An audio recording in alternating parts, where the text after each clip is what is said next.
And Cavalari's got somebody over there. Perfect. There's Camden out to the 11 in the middle.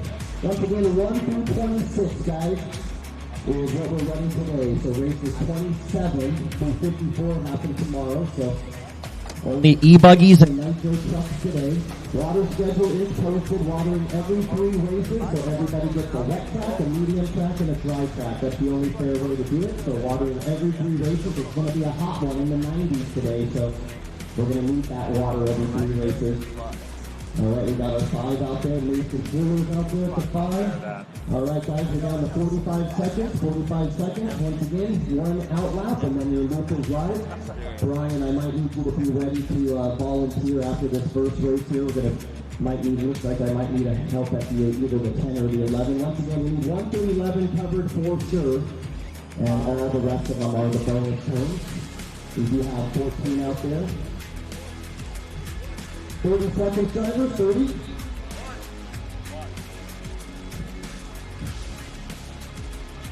Once again, real quick before we roll out, thanks to Techno, G Racing, Day Concepts, Bowline, High Tech, Team Loki, A-Man Hobbies, NSDRC, Get Shit Done Poppy, Team Associated, J&T Bearing Co., Promotion Tires, Coyote, ProTech, TVO Tires, Leadfinger Racing, Stick It One, Boom, Graphics, and the JBRL. All right, let's roll them out here. Race number 1.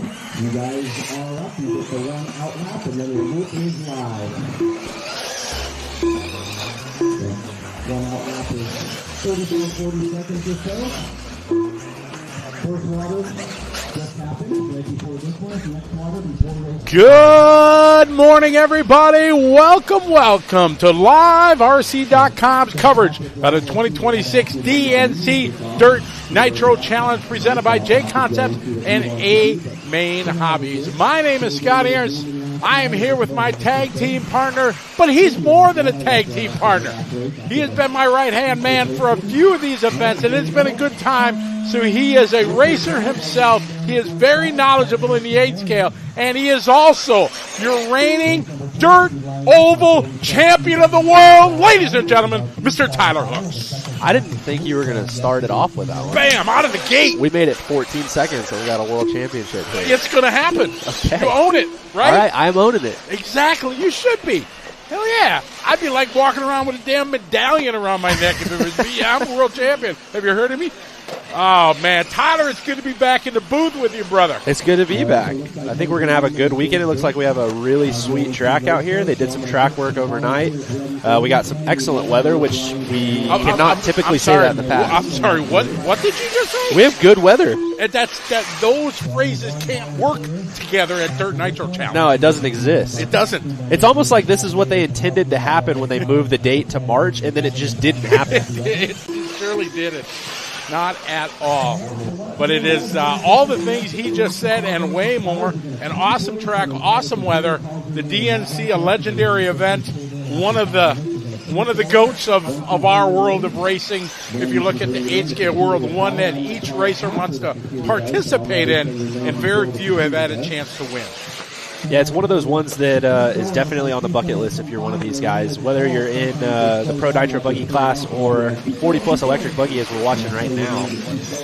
And these guys, they're getting out there. We have a minute 30 down, 3:30 left to go, so we are officially in race 1 of the day. We're going to do 3 rounds of qualifying for the E-buggy class as well as the Nitro truck class. And tentatively, we may not be here for 18 hours. I talked to Jimmy Babcock this morning, as I always do every morning. I go talk to Jimmy, who's the race director, try to get the lowdown on what he plans and everything like that. And he said there's a chance we might not see 9 p.m. tonight. So we got what is it, a chip and a chair? Exactly. We got to have a chip and a chair in the game. All right, Angel Lopez leading these guys around. He is looking to go top qualifier, at least from the first heat of 1/8 40-plus electric buggy. And then you own that for 5 minutes. Oh, yeah. You take screenshots of, where was that? When I was at the Worlds. Back in my day. When I was at the Worlds in October, And in the first round, it was a really wet track, and I went out. You and did. I was top 20, I think, at the World. Oh, I screenshot that. Oh, I got forever. back in the booth. Yeah. That was my claim to fame. Eat that, Jamie and Mikey. Oh, yeah. Well, it is a beautiful morning this morning, 8 o'clock. We're planning on starting each day is the plan. They're 2 qualifiers of 3 rounds total. As Tyler said, we're going to run 3 today. We're going to run through race 26 3 times. 1 through 26 and start 1 through 26. Do that 3 times. Maybe we're done by 9 o'clock, Jimmy said. Yeah, Which would be awesome. If you ever get confused looking at results later in the day when we get into round 2, make sure you remember we're 1 through 26, and the ones after that are not going to be ran until tomorrow. You are correct, sir. It's going to be very interesting, Tyler, to see how the track holds up, because each time over the recent years, it's been 2 days of sun and rain. Right. A day of rain and then a day of sun or whatever. So now we're expecting to have 5 days of straight up hot sun, and it was hot here yesterday. It's getting after it. It was a little warm. I mean, it wasn't Texas warm. No. You know what I mean? But it was hot. For this area, it was hot, and this track is really big. It takes a lot of water. And like you said, multiple years in the past, we've had a lot of rain that kind of aids in the process of keeping the track together. So it will be interesting. Right now, it looks great, but right now is race 1. Yeah, exactly. So Jimmy's got 2, 4, 6, 8, 9 water schedules planned. Per round. When I was up in the booth talking to him this morning, I took a screenshot here. So they're going to water almost every 3 races, which is a lot, but you know, it's about halfway into the first race after water, it's dry again. Yeah, it's one of those things that the track really needs it, and especially with the days potentially being shorter, there's not really any excuse to not do it. And in every 3 races, what they do is each qualifying round, there's no resorts, so each guy's going to be in the same race every round. So because there's 3 water every 3 runs, and there's 3 rounds of qualifying, everybody will get a water run. So it's going to be as fair as it can be. I was up in the scoring booth. I just hit you. There was a reason I hit you, because I forgot something. I was up there talking to Jimmy. Somebody came in and said something, and I've lost my train of thought because I'm old. I was going to ask him, because I've changed when I organize races. I've changed how I do things. I don't have practice rounds anymore. Right. I used to do a practice round and then like 2 seating rounds. Right. I got rid of that because I'm like, why waste a round on practice? Make them all seating. Right. I meant to ask Jimmy that. And I don't know, maybe it's just you evolve and I realize, but I don't know why I've never done that from the past. There was no reason to just do a practice round. Might as well make it useful, you know? Yeah, I agree. So I've done it for my ABC rounds and all the other races. It's not ever really going to hurt you, but it will help you as a guy who, like, maybe your first run time isn't great, but you broke on the first lap of the seeding round. Correct, so exactly. That's game over. Right. So that's kind of my mentality of it. I like it. Oh,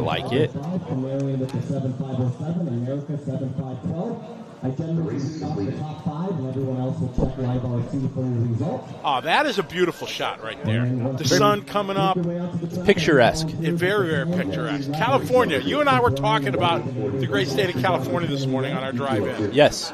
Yes. Probably not as positively as what you would expect.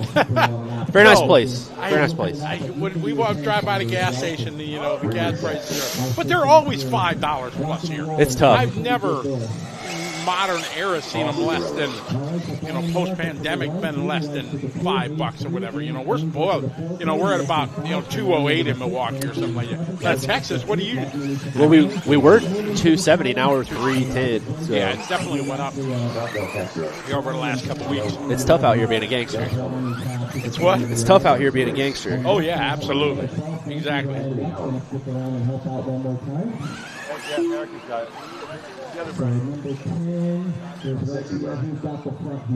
So the dirt here in California, Joey's permanent place. He's got this track. He's got a oval that he runs some on-road under the lean-to / 1 year off-road tractor. Right, yeah.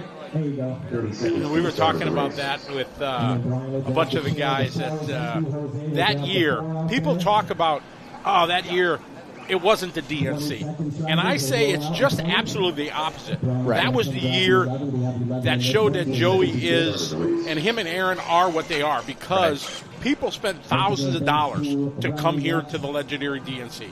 And they had rain they couldn't overcome. So what did they do? They got this lean-to over here with the cover, and they built the dirt track in 24 hours. Right. We got to give Westergaard a lot of credit for that one too, because I think he did a lot of the work. But yeah, they all made it happen collectively, and it was tough. It was one of those tracks where you crash twice and you're lap down, but it was better than not racing at all. Exactly, and I've had that discussion. I don't want to say argument. People said, "Oh no, it sucked," and I said, "Well, it's not the DNC that people came here for, right? But the option or the alternative was to spend 4 days in the rain doing nothing." Well, and honestly, if you've been to this race enough, whether it was here or previously in Arizona, it's something is bound to happen. That was just the something that happened. Correct. So I say it was in many ways legendary because people could race. People will always talk about it. Remember when we ran on that, I don't know, what was it, 18-second lap track? It was wildly small. It is. But that main was exciting. It was excellent. So it was bad, but in the flip side, I say it was awesome. And one of the most memorable ones that we'll have if you look at all things considered. Right. Yeah, taking everything, all the variables, it was actually pretty sweet. It was for sure. And it's something that everybody will talk about. We talked about it yesterday when he rolled in and we walked by. Remember when we had the race here? So there's good and bad of everything. And my glass in life is always half full, so it's one that I'll always remember for the good and the bad for sure. So as we got more of us old guys in this 40-plus, we got the king, Mr. Richard Saxton, out there in the Red Rocket. Rock Minnesota, Mr. Ciccarillo. He's like everywhere. He is everywhere. He is everywhere. He was out there dominating the old Motorama. Yes. Now he's over here. Yeah, correct. Ran a Motorama. You don't tell me, I've had like 4 weeks only 8-scale. Oh, yeah. It's been a full buffet for me of 8-scale racing because I had I was in Thailand for a touring car, and then I went to Motorama for 8-scale. Then I went to, from there I went right to New Zealand for my Asian Buggy Series.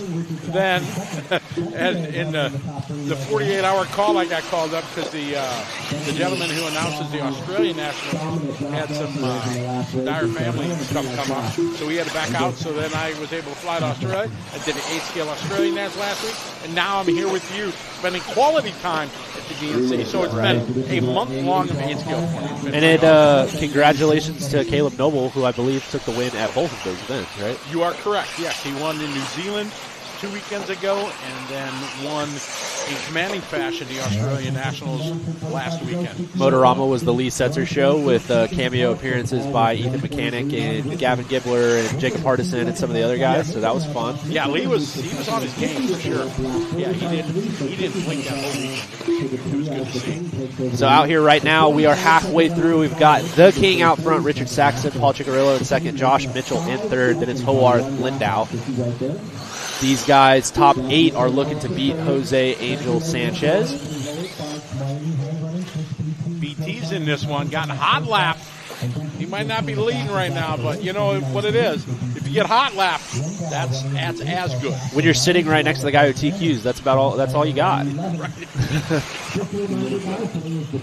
I talked to those guys for a little bit this morning. They were really, really pumped about the pace that the pro guys had.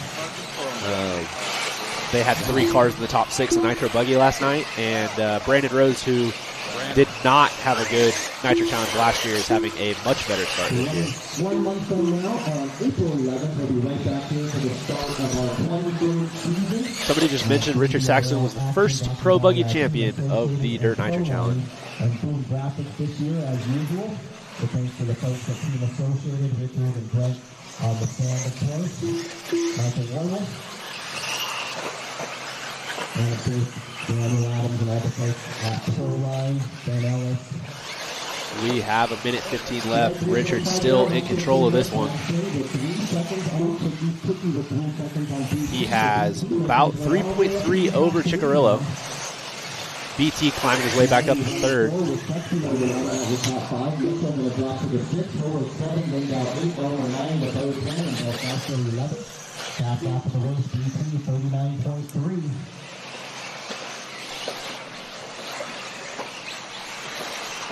Hot lap of the race, still BT with a 39.3. Brent was your top seed yesterday, which is in this class, that's pretty solid. For a guy who normally 10 scale is his expertise. He had a good run at Cactus last week. He did? I'm old school, sorry. Cactus class, sorry. Desert Classic. Larry, if you're listening, sorry. I'm going to go see those guys in May. You going to the dirt oval race? Yeah, the Western World. Yep. No, Jamie was talking about maybe going down. I think we might have talked him into it because he just drove the most magical 13.5 sprint car last week. He did, yes. And that happened to be your car. Yeah, he tried to keep it. Well, I did have an offer. If I would have been in town, I did have an offer for that ride. You had first dibs. I did. He doesn't need to know that. But you did. I probably couldn't do it as justice. You would have proved that a little bit. Although as good as the car was, maybe even I could. Oh man, that would have gave me some street cred in the dirt oval world, right? If I had gone there and dominated with it. And then you do that, Dib goes, it's just 13.5. Yeah. Remember, do not stop unless you hear your name. Bradfield can go. Kelsey done. Smiley had done. Smiley done, and everybody done. Cicerello done. Paul done. Overall, taking 4 tenths behind the team. Right there. 4 tenths. Not the UTC. Of course, we only did 7 laps left. 8 lappers below coming up.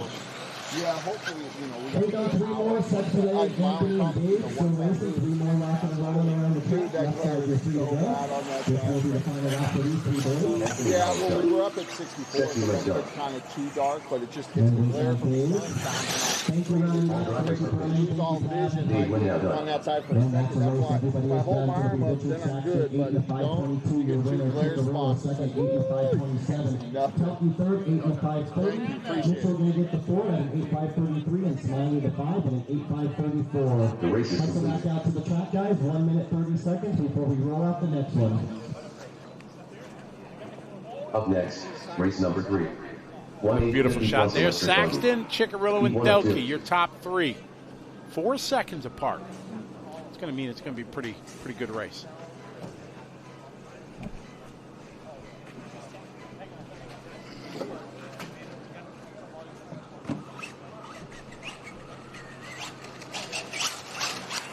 First to last.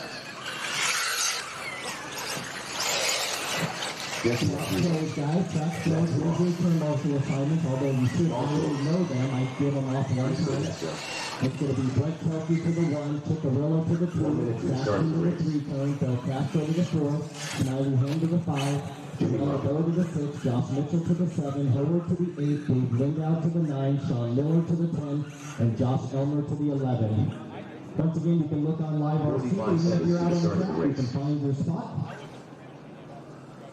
All right, looks like we're getting close here. See if we can find a thin piece of cardboard or something and maybe make a shade for this monitor. It's not 30 seconds to the start of the race. track, and it's you almost can't even see for that whole section. So Pancho Lopez. All right, guys, looks like we are set to go. Let's go ahead and roll them out to a round out lap. 15 seconds to the start of the race. All right, next up, 50-plus E-buggy heat 1 of 2. 2 heats of the 40 and 50-plus classes each. Less than 5. Scholes on the point. Wilder, Rodriguez, Wallace, Cordasco, DeMoss, Melendez, Forget, Lopez, Stump, Rodley, Rondo, Pierce, and Duran. I see Ciccarello running both classes. I wonder if Saxton is.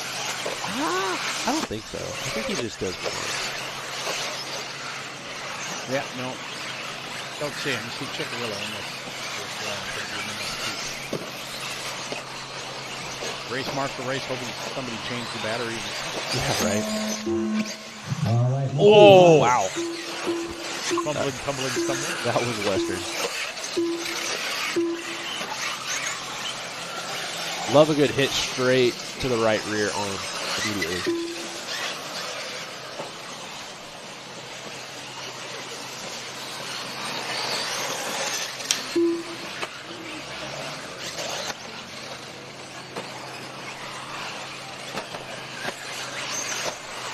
I'm still trying to load my chat room here, folks. So. Yeah, we're talking about adding onboard cameras to the car. I don't know how many of you guys, like without a camera that has really, really good video leveling, have watched an in-car from an RC car, but it is frightening. Like everything really moves really fast, and it's really easy to get vertigo. I don't personally enjoy it, but I know obviously guys like Lutz and Drake that have the cameras where you can get rid of a lot of the shakiness. That's good. But if you want to try to do it live, it's still going to shake really bad, at least currently. I'm sure the technology will catch up and it'll get easier, but the equipment that attaches to the camera to make it actually be able to broadcast is the problem. It would be heavy and it's minuscule now. Right, yeah. But it's the transmitter and everything like that. Yep. We did it at our Vegas IIC race many years ago. Brandon and the guys put together FTV, wore goggles. Oh, cool. Yeah. Cars, and that was hard. It is hard. Because you have zero peripheral. Right. You know, it's literally got blinders on, so you can't. So it was cool to watch. We had a video screen set up, and you can watch what the drivers were watching. So that was cool. But the days of sitting at home, in an armchair or whatever, or sitting trackside in a comfy chair, making it happen. Not, I don't think anything. 3 minutes left. Perfect.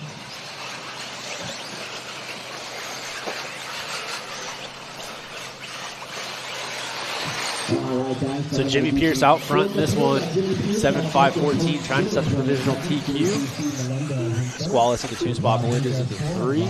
Those guys are less than a second back.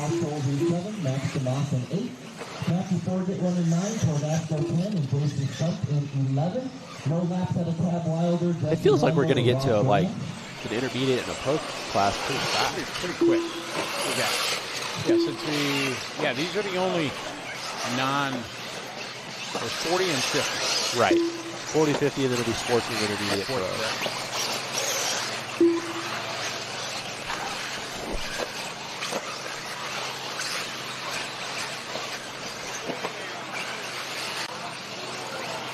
2 minutes left. And now if you want that, once I see the penalty, definitely too long. Do you miss racing 8 I mean, because if you rewind 3 years ago, right, it was 8 scale, and 10 scale only. Oval was something you watch on Sunday on TV. Right.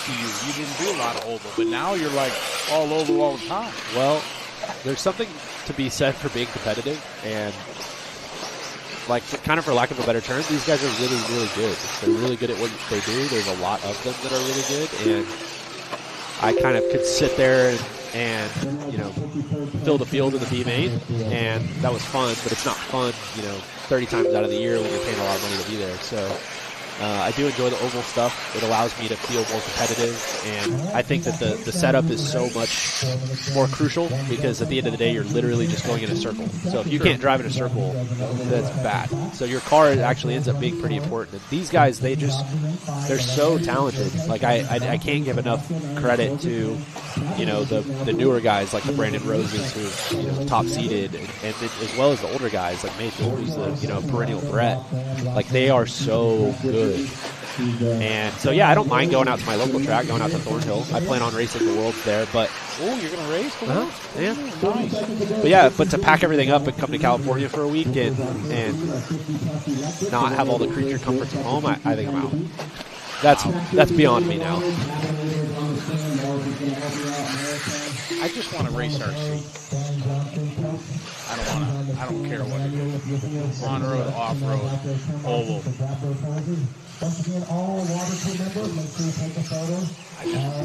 I need some more RC time. Out front right now. We got Coach. Jimmy. Jimmy. Seeding in the bottom of this heat, having a good one. In the 2 spot in the top 2, Paul Schultz. Left and locked up. Moving up third. Jimmy Rodley in the 11. You see that name? He is part, we call him Captain Jimmy. He is part of the Kiwi invasion that we have this weekend. So a bunch of the guys made the trip up from New Zealand, and Jimmy is one of them. We're going to have a chance to have a chat with them. We got Jason Stump in this one. Jason Stump, long-time racer, lives in Dubai. He works for the Win Entertainment Group there. And he Jason Stump got out of there just in time before all the bombs and everything started. So he's here. He went on a bit of vacation, did some holidaying in Southeast Asia. Now he's here to do racing. It's all good. And I may have a chat. We got the YouTube going. So we got the chat room going in YouTube. So if you're on the book face and stuff like that, we won't see your chats and everything as of yet. We hope to soon. So if you've been messaging us, we haven't seen it. We got the YouTube going right now. So good morning, everybody. There's so many names in here, I won't be able to catch up. So welcome. Tyrone Robinson's there. How you doing, Tyrone? Welcome, welcome.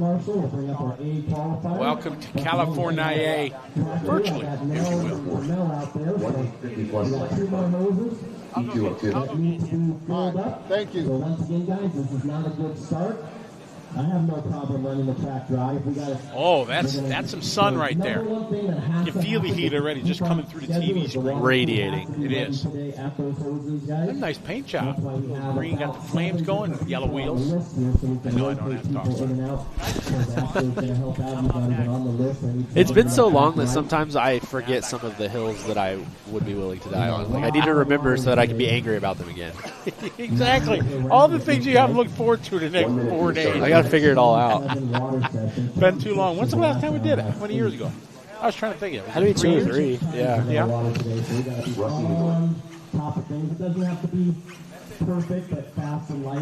Exactly, Tyrone. The throbbing brain, as I call all you folks from around the world. Got a UK sighting.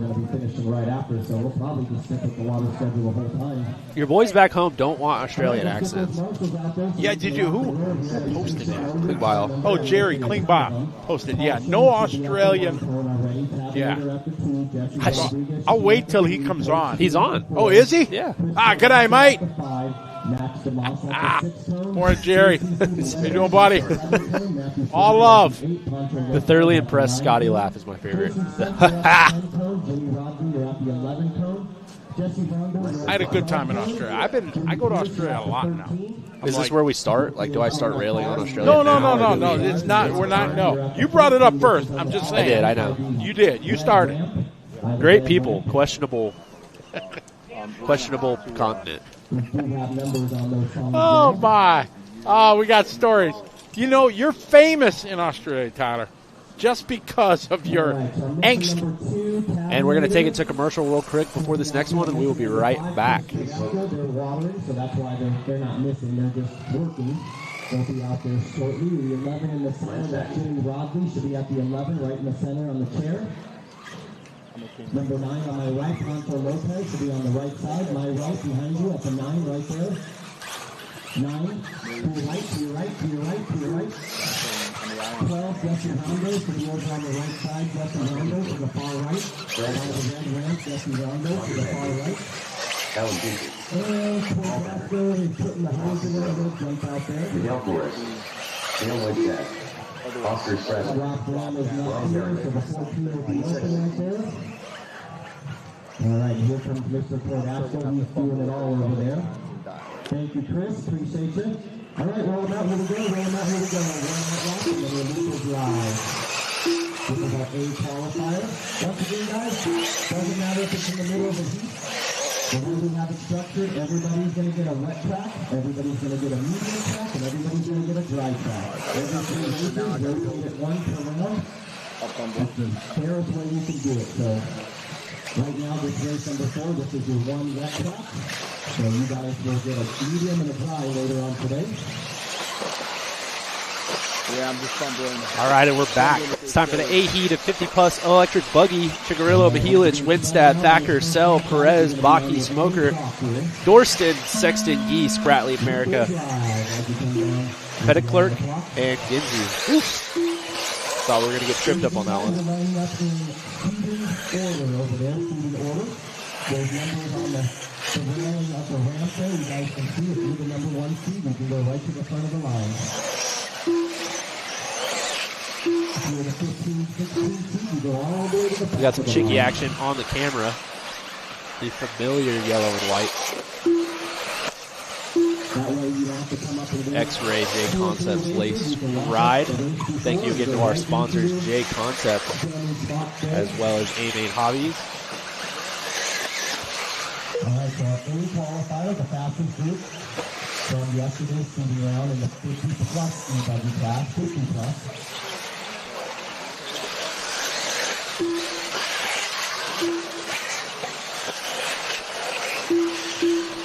You saw the guy that was marching, Captain Jimmy. That's Captain Jimmy right there. Jimmy, you got on camera. Where's Captain? He's got a boat. It's a big deal. Yeah. He took, after the E-buggy championship last year in New Zealand, I stayed the day after. And he took us out in the harbor before we go out to the ocean. Right. We went fishing on his fishing boat. And everybody says, yeah, you know, I know where to get fish. Right. We stopped. We dropped hook. Bam. We caught fish constantly for like 2 hours. Jimmy's the man. Man, we would get red snapper. And what made it even better is he lives like 5 minutes from the boat launch. Right. He caught the fish. Wait, cook took them up to his real house. good. He cleaned them up. Oh my goodness. You didn't have to do anything. Fresh red snapper out of the ocean. I've never had like fresh fish out of the ocean. Forget about it. Forget about it. Yeah. It was awesome. It's all coming back to me. Captain Jimmy, salute to you. We salute you. And then he said, because I was just there 2 weeks ago, he's like, we're going fishing. I can't. I couldn't do it. This was before I was the Australian game. I was coming back to take care of some personal stuff. And it's like, oh, we're gonna go off out in the ocean, off the coast, big fish fishing. Like, I've never done that before. Like, next year, no excuse. You have to stay on Monday. So we can easily take us out I like it. into the ocean. I like it. Are you down with going to the ocean fishing? Sure. The ocean scary. There's sharks. And, it's terrifying. I just don't want to get in it. Jellyfish and all these Yeah, things. So it's awful. I'm going to stay on the boat, okay. but You wouldn't go swimming? no. No? Nothing good happens from that. You ever seen the Titanic? Nothing good happens. Copy that. Yes. I've never watched the whole movie. The Titanic. Me neither, because who would? It's terrible. You know how it's going to end. Yeah, terrible story. Oh, Jack. Yeah. Like, why do we have this big love story and then it all falls apart? What's the point? Yeah, I'm 100%. Have you seen the Poseidon film? I'm not From way back in the 70s. No, I was negative 27. That's a good movie. Yeah, there's a little positive significance. Okay, good. Yeah. That one had a nice ending. Unlike the Titanic. No, not really nice. Oh, okay, For like good. 2 people, it was nice. Oh. Everybody else can. Spoiler alert. Sorry. Great. If you haven't spoiled it by now, then I don't know. It was shot in like 1978 or Right. something like that. Ernest Ford died. Sounds like a guy from the 70s. Oh, he was famous actor.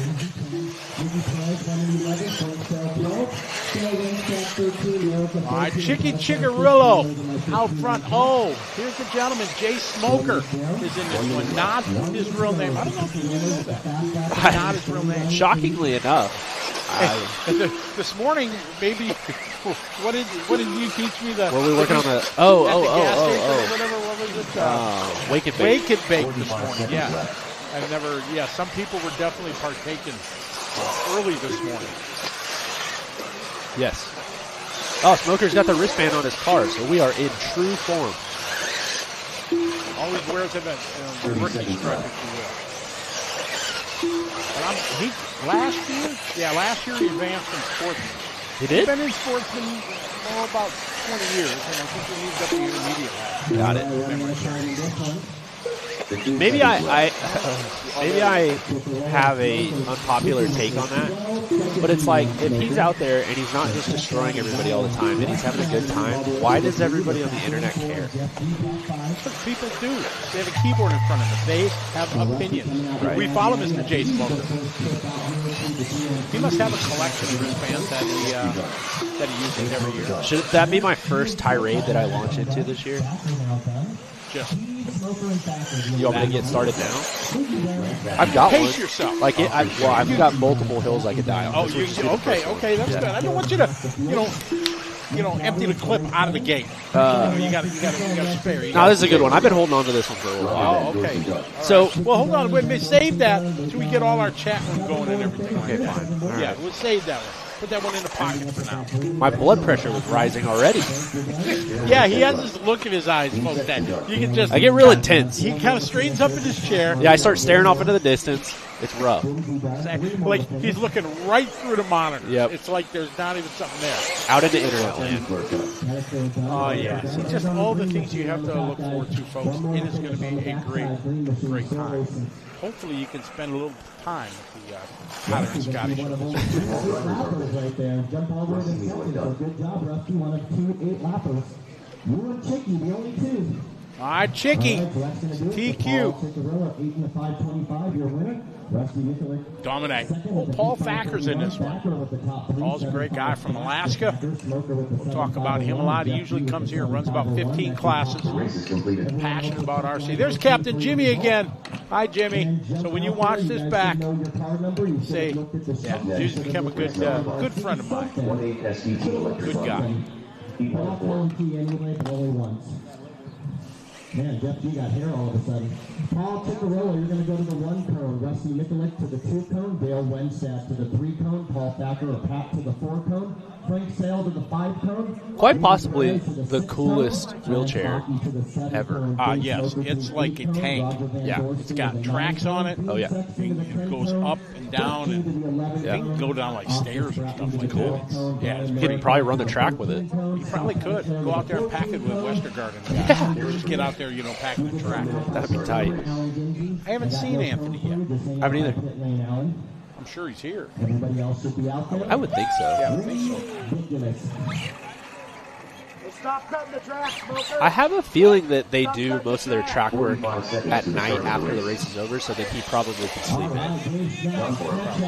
He doesn't need to be awake for 37 hours. No, not at all. 12 to the right, Oscar Spratley to the right area. $5 and America looks off there. We're looking for the 13, which is all the way over there to the left side, the one with the 13 on it. With the red number 13, you can see it on the far left. All right. Let's go ahead and roll them out. Here we go. Roll them out. Here we go. All right, Sportsman E-buggy. Heat 1 of 4. Kekela, Venezuela. Bolin, Walker, Coleman, Forget, Bora, Lopez Jr., Z, Garcia, DeMoss. Pocoroba, Stump, and Circus Jr. Man, this first round where I'm trying to guess names on the fly is a rough time.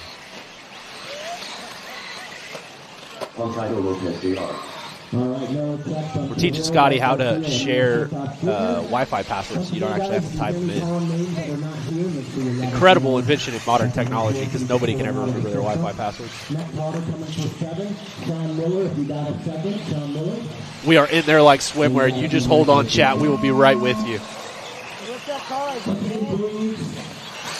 Back over there behind the driver's stand, basically. It was open for business right behind the techno spin. You've got $5 breakfast burritos. Don't forget to go see Frank Sale. Get shit done coffee over there, guys. Free coffee with the option to purchase after you try that lovely Java. Uh-oh, right buggy pulling off by Frank there. First lap for these, I want to say all gentlemen. Might be ladies and gentlemen, but I'm pretty sure this one's all gentlemen. No Nitro buggy today, chat room. We will have Nitro Truggy, though, after the E-buggy guys. And then we will have E-Truggy and Nitro buggy tomorrow.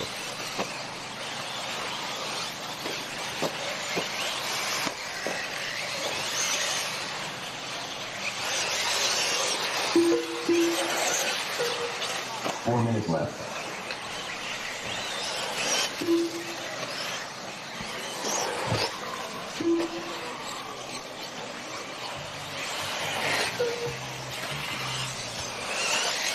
Shout out to our neighbors for just having incredibly loud music. Yeah, they got the jams going over there. It's pretty sweet.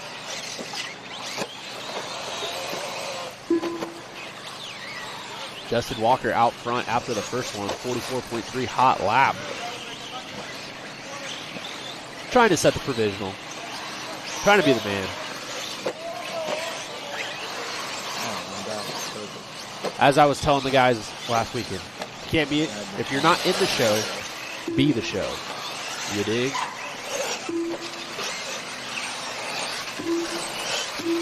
No, I don't know. I tried to talk to him ago and it was just dead. Seemed dead, so. All right, Walker. Oh goodness, I have so many hills that I'm willing to go battle for. They're all coming to them. Panchito Lopez Jr. in the 3, pulling 4. Derek Forget in the 5, Foreman 6, Stump 7, Tackler 8. John Bort in the 9. I'm going to need 2 volunteers after this one, guys. So Valenzuela, I said Venezuela, that was wrong. Valenzuela out front, 7.5.19 pace. Stuff like that. So I will need some help. Fastest lap still, third place Justin Walker. 13 or 14 car heat in there, so we should be good. Now, there's only 14 cones out there. Following along with our leader. 16 or 17 in He a comes race, by with a so 48 in the second lap. pick a spot, Not you his kinda fastest double one. up out there, help each other out. Trying to navigate the nice chocolate cake dirt of the morning To time. your left right here, the 3 got that corner, so you're kind of looking, that way, exactly. Work his way over the center double. You can move that back a little bit. If you Back want. double. Pretty close to that single. We're gonna have to figure out names for these things. We got 4 days to figure it out. You guys just don't even worry. We're gonna get There there. we go. The monster's here, so I need 1 volunteer after this. Gotta have at least Working on the back 11 double now. of the track. If I have more than 11, Long sweeping corner onto the front straightaway. out there. But the 12 Hot lap of the race for our leader, 44.4. We have a 43.6 for Dave Coleman in the 3 spot. All 11 of my main cones. Our leader has a 7-second lead right now. Trying not to crash. Trying to bring it home. Mark Garcia, Amir, or Kyle.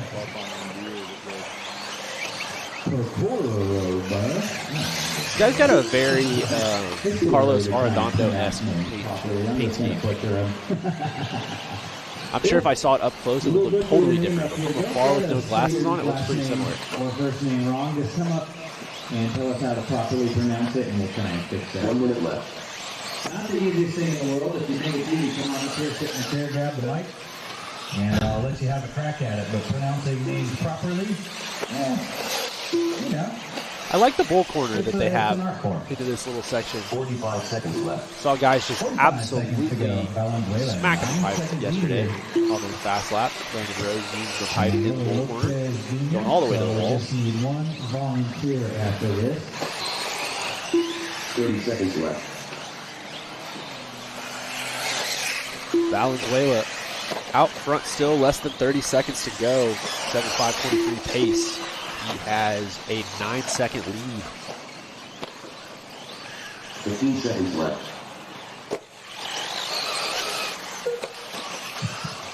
Andrew, you cannot race Sportsman, but you can race 65 plus. Beautiful Thursday morning out here in Paris, California. Perfect day for some racing. Next one will be the 4-7, guys. So we got 2 more races in water. Waiting for Scotty to come back, and I'll tell him we do have a word of the day, and I got to try to figure out how to fit it in. Not really totally sure how I'm going to do it yet, but we'll make it happen. We've only got 12 hours to figure it out. So Jose still dropping the hot laps. He goes 44.1 on his last one. He is just trying to get to the finish line, and he will be done. Take the provisional TQ. There he is, his hot lap of the race, 43.5, 7.5.18. That is going to set the pace thus far. Only 1 volunteer to the 9. Jason Stump, you're going to go to the 10. Waiting on Dave and John. These 2 right here by the line. Dave Coleman done. John Borg done. And looks like no finish from DeMoss. Is he still out there? I don't see any cars out there, so that's a race jump on out there, guys. Grab a cone. The race is completed. So I need Robbie Kakula to the 1, Valenzuela 2, Folan 3, Up next, Justin Walker to race the number 4, 6. 1/8 SDT electric buggy. Dave Coleman 5, Derek Forget to the 6, Burrup 7, Panchito Lopez Jr. to Hey, the folks, 8. I'm back. He's in I there. had Light swimmer. trying to get my whole network set up here. It's a whole thing. You said you got a word of the day. Yeah, I don't remember what it is. I gotta look it up. I can't just tell you because I gotta slip it in. Ah, okay. So Robbie 1, Valenzuela 2, Folan 3, Walker 4, Coleman 5, Forget 6, Burrup in the 7, Panchito 8, Jason Stumpier going 1 minute to the start of the race. Sharp, Rodley, DeMoss to the 11, and then one Gianfrancesco, volunteer Lasher, timing and scoring. De Los Santos, Just Lichtenberg, said it 3 times. You guys Ohana, know your code number, guys? Unfortunately, we just can't sit here and Sean O. Jesus, that's not good. Patel, Harwood, Austin, Ferris, Johnson, Shapiro, and Sexton. Brandon Hoffman. Ronnie Figueroa. Ohanessian. Mike Hoffman. Scotty, I need help. In his eyes. Sorry. How do you... Which one are we on? Number 7. For 7. Sean Ohanessian? Yeah, Sean O'Nahessian. Ohanessian. I think. Ohan looks like, a part. And then Nessian. Nessian. Nessian. It's going to come in and it's going to be entirely I would go different. Nessian if it would be me. I like it. It's like a little pinky up at the end. Richard Hardwood, another one of our New Zealand Kiwis. Really nice guy. Really? Hard-working member of his club. I was like, Scotty, you want to drive a car? He always lets me drive his car. Long That's trip one for thing those I guys wish up they here. would activate here. Maybe I'll see if I can go. That's a lot of work, though, to activate flags, programming flags, and the chassis manufacturer. Ah, yeah. Problem is, RC racers are terrible at notification. Would that be a fair word? Like, A, they think it's the race director's responsibility to get your transponders. Right. And they don't want to sign up on time. Right. And if you ask for their manufacturers, I didn't think that you were going to be the first one to jump off the bridge or something. oh, I'm not. I'm just stating facts. Okay, all right. Because I've had a little experience at this. I love RC. It's my life. It's my passion. But there's no arguing RC racers aren't the most responsible when it comes to extruding information for an event. Like Joey told me, they only had like 200 people signed up as of like 2 weeks ago. Right. That sounds right. So it's tough. Just like transponders, Jimmy was dragging and dropping hundreds of transponders yesterday. Sounds right. So I know I've kind of changed how I do it, and now I send that email out a week to 10 days before an event and telling guys, Make it happen, Cap. You have to. It's not my job. And I was like, the old guys, they really made me proud. I bet you we were 90%. It was really good. Yeah. Motorama was both great. sides. Yeah, really, really good. So I think we're trying to change We're changing the culture. Yes. We go with that.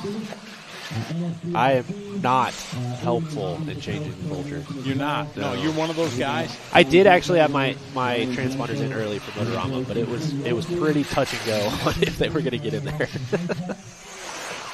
How'd Motorama go for you? It was fine. Yeah. It was, well, there's like different levels of fine. There's fine, or honey, is everything all right? No, I'm fine. It's fine. I'm fine. No, it was good. Everything's fine. The track itself and the track work and all that stuff was really good. It's a really difficult race to win because it's the same format as the beloved Chili Bowl, which makes it really difficult. But yeah, came home P2 in sprint car and 4th in midget, 5th in late model. So I think it was good.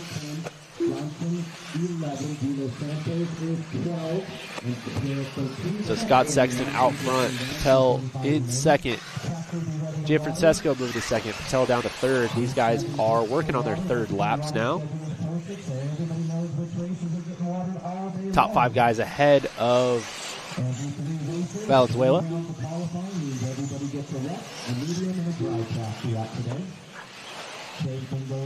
Hot lap of the race, Scott Sexton, 42.7.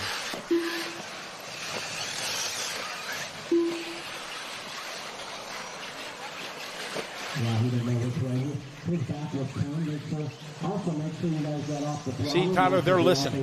What were we talking about? We were talking about what? Earlier, fishing. Fishing. So what pops up on the ads? Fishing. They don't do that. That's not legal. Right. All right. I think I am virtually with the YouTube chat right now. We are with the YouTube chat. So, yes. Hello, everybody in YouTube. I am here. Good day. Tyrone says Anthony is not here. Yeah, I think he's right. He's out building. He's done really well at kind of going out now, track build like Joey was in his early years. Traveling around the world building tracks. Yeah. Dirt bike tracks, RC car tracks. You got dirt, he's building it. That's right. If you're paying, he's saying. That is our post-pandemic quote from Tyler. That became my new motto post-pandemic. Yep. We were trying to get work again. If you're paying, he's saying. That's it. You're paying, I'm saying. An ode to the great, not passed away, so not late great, but the great Jason Wygant, now NBC broadcasting. Same way. If you're paying, he's saying. There you go. And Tyler, if he sounds a little stuffed up, we had to stop at the Quick Stop this morning to get him some sinus medicine. Yeah, it was. And I'm kind of. I woke up this morning not feeling swell. And no, we weren't spooning or nothing. Nah, we weren't. Unfortunately.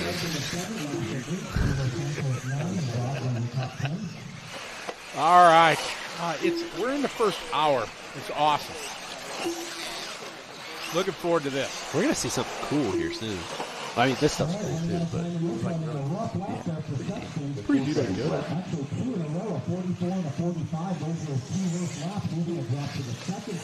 Somebody said speed is in the Sexton name. Well, unfortunately, if it's anything like the other Sexton that we watch on TV, we might wash the front. Wash the front. Yeah, that would be a dirt bike term. Okay. He has a tendency to like push the front tire and then fall down. Ah, okay. Some highlights popped up on my feed of a couple of crashes. Did you get the ones from Motorama? Because those are always excellent. Well, yeah, one of our trackers, he bailed. He took a hard hit. Did he? Shows up Sunday morning limping. Yeah, I don't totally understand the philosophy of the typical guy that races Motorama Arena Cross, because it's like, buddy, like you are a plumber or an HVAC technician with no insurance. Like, this is not a good idea. You're right. That is awesome. You're a plumber. Like, this You're is not so Carmichael. scary for you and me watching you. Yeah, but I think people go there to watch. They do. He showed me a video of his wreck, and Maybe that guy's not a plumber and HVAC technician, but the insurance plan can't be great. no, it's not. And what do you tell him? Yeah, I got hurt arena crossing. Yeah, that doesn't work at work on Monday. They're like, Yeah, I don't. that would be claim denied. Yeah, I don't know or care what you're talking about. Racing Nitro on-road at Vegas this weekend. That sounds rad. Ooh, yeah, they're getting the track is kind of getting back to life there. Which one is it? It's the old 777 track. There was one kind of at the Silver Bowl area, on-road track, been around a long time. So it is the one that's like near to the Silver Bowl. I think so. I think it's, yeah. And It's going to be windy as all get out there. It's what? Going to be windy as all It get is out. windy, yes, but Dwayne and the guys from 702, Gus G, and all the guys there try to bring the track back. And I was there many years ago, announced the HPI Challenge World Championship there. Random laughing. Mr. Jerry said, as a guy who hires many plumbers and HVAC guys, I am 100% correct.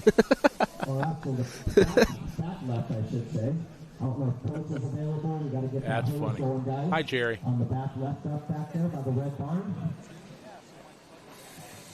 Right, so turn marshals, we should have Jesse Sharp. How's Supercross been this season? What do they got? 1 or 2 races in already? They are 7. 7 already? Jeez. I live a sheltered life. I don't get out much. We're in that part of the season where we start losing riders. They hopefully do have insurance, but yeah. You would think the AMA kind of covers them. No, absolutely not. They don't? No. Really? No. No. It's like any sanctioning body in anything. It's, yeah. I think the AMA has insurance for the AMA, 30 seconds to the start of the race. but I don't think about anything else.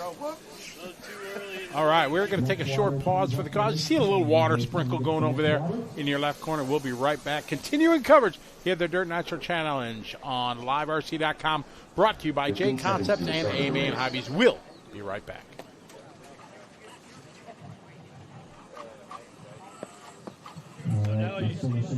Less than 5.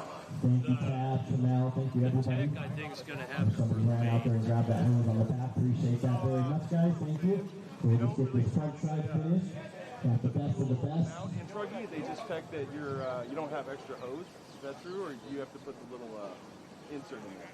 And number 1, Jesse Sharp is out there. Jesse, I'm going to have you move that turn back a little bit. I guess I can't see that far left corner. Some of the guys on the right side of the stand. So, yeah, there you go. Perfect.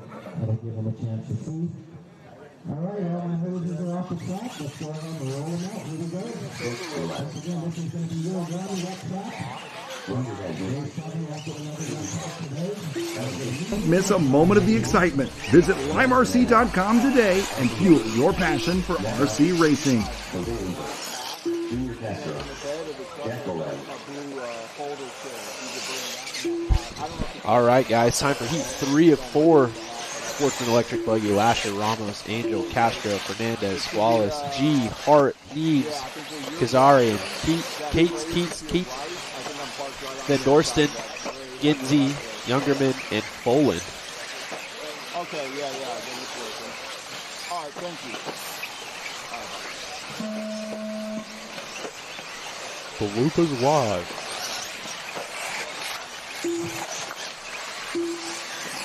Time for these guys to get on the clock, see if they can make it happen. Chasing Brandon Austin's time of a 7.507.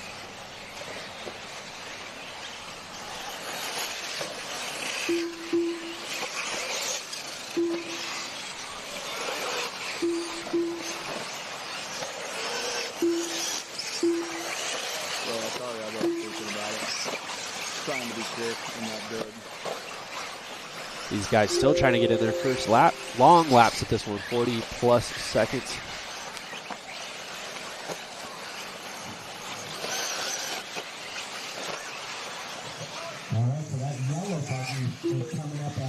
First one around is going to be Kazarian, which I believe is who we're following right now. He's going to be leading the way. 42.4 hot lap. You can already start to see, even with the water on the track, it is starting to dry out a bit, just with the amount of sun that we have going on. It looks wet, but underneath the water, it's pretty dry.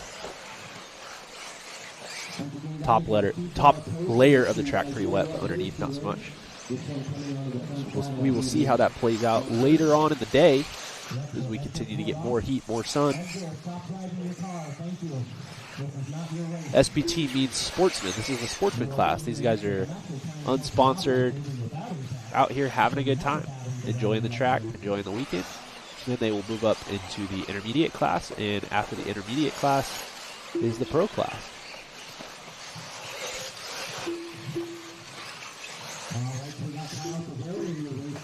Kazarian's still out front, 8.540, looking to be the new provisional TQ. Jose Angel in second. Junior Castro in the 3 spot.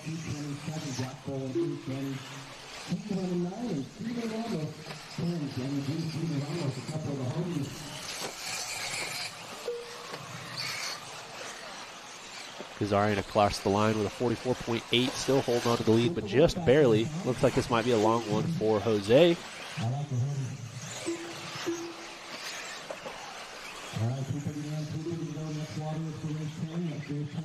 definitely a long one for Jose. 51-second lap, going to drop it back down to 8th spot.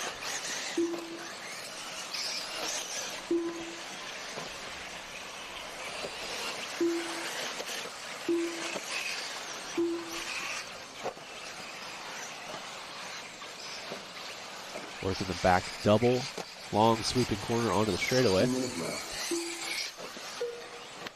He's already back across the line, 43.4, stretching his lead out to 2.5 seconds now.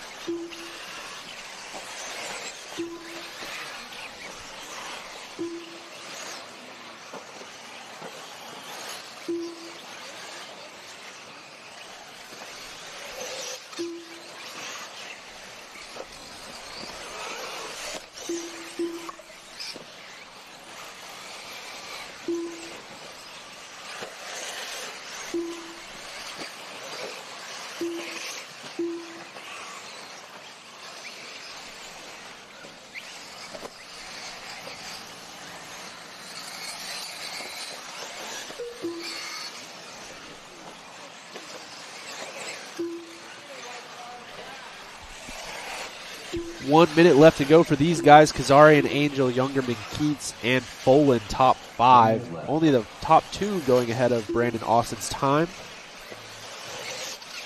Looking to be point man going into the final heat of Sportsman Electric Buggy is Kyle Kazarian. Roughly 2 laps left to go.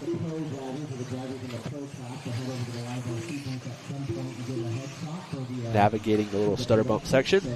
If you are running in a pro class, you need a pro classes, make sure you head over to the live Comes 5:44.1, our leader does. Austin Youngerman, 41.8, up to the 3 spot. Finding some pace late in the run, going to try to put it ahead of these guys with one more good lap. Oh man, got some trouble going on in the little stutter section. Moving up to the 4 with Lasser, 5, 4, 6, Fernandez, 7, Castro, 8, Ramos, 9, and Danny Jr. top 10.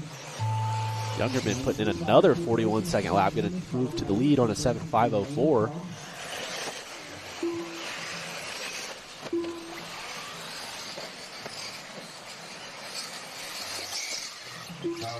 Kazarian comes across with a 43.3. He is done. Looks like Jose Sanchez going to jump back up to the lead with a 40, a 42, and a 41, 7.503. Let's see what Austin Youngerman has on his final lap. See if he can steal the spot away. Youngerman taking over the provisional TQ going into Heat 4, the final heat. He runs a 7.502.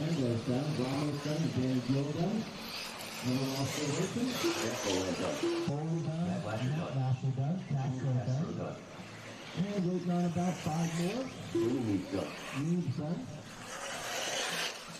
Roger that, Jordan done. Jordan done. Alan Jinsey done. Jinsey done. So the top 3 guys ahead of Brandon Austin. So Brandon going to hold on for 4th as it sits. Chevelle going to be in 5th. Taking the win of that one with the 7.502. Jose Angel will get second with the 7.503. Kyle Kazarian 4 with the 7.505. Chevelle Keats. Kyle gets 3rd rather. Chevelle will get the 4 with the 7.507. And Manny Fernandez top 5 with the 7.513. Everyone else check one more for your result. Race number 8 coming up next. Jump out there and quarter marshal everybody from race 7. Up next, race number 8. 1/8 SVT electric buggy. E4 to 4th. All right, so Matt Lasser, you need to be at the 1 cone. Steven Ramos 2, Jose Angel 3. Junior Castro at the 4, Manny Fernandez at the 5 cone, Coach Spruill at the 6, Danny G at the 7, Peyton Hart at the 8 cone, Danny Reeves at the 9 cone, Kyle Kazarian at the 10 cone, Chevelle Keats at the 11 cone, Roger Van Dorsten at the 12, Aaron Jinsey at the 13, Austin Youngerman at the 14, and Jack Follett working out at pit lane entrance. Now we have 14 points, so Jack just handed out pit lane entrance. Brandon Peters. Tad Wilder. 1 minute to the start of the race. All right, I got Kyle down here at the 10. Perfect. Right side, heading to the 12. Looks to be Roger. Thank you, sir. 7. 45 seconds to the start of the race. Looks like the 3. On the back side is Jose. He's on his way. 2 on the back left is Ramos. Looks like I'm missing the 1 of Matt Lasher. Is Matt over there at the 1 hiding? Yep, there he is. He's hiding back there. You can see down there, so we're good. All right, let's go ahead and roll him out. Here we go. Roll him out. Here we go. 1 out lap, and then the loop is live. So if you guys want some extra space, you do what these got 4 in the back are doing. Get ring out back there. Give yourself I am back, everybody. I missed you. I think I got all my chat stuff going and everything like that. So I think everything's swell over here. As we got race number 8, Sportsman, Heat 4 of 4, your top-seeded guys after yesterday's seeding round.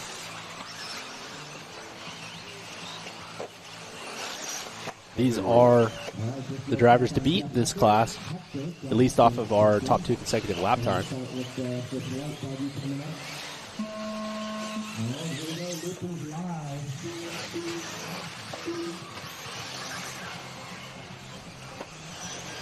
These guys on the clock: Saunders, Oil Can, Villegas, Cervantes, Madden, Gordasco, Elmer, Peters, Sawinski, Moreno, Morehouse, Witziak, Smith, Wilder, and Hector.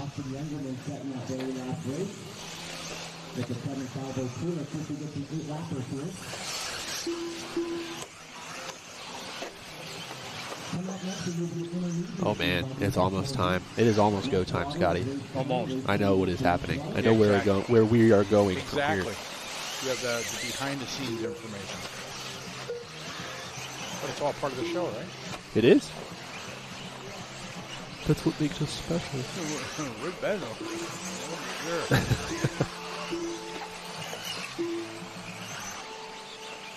4 minutes left. 1 minute into this one, most of the guys coming around for their first lap. Villegas out front so far, 8:5:36. That would be the first 8-lap run of the weekend, at least in this class. I believe we had some 40-plus, 50-plus. Reed Saunders in the 2 spot, 8:5:38, hanging in there pretty close. Witziak in the 3 spot.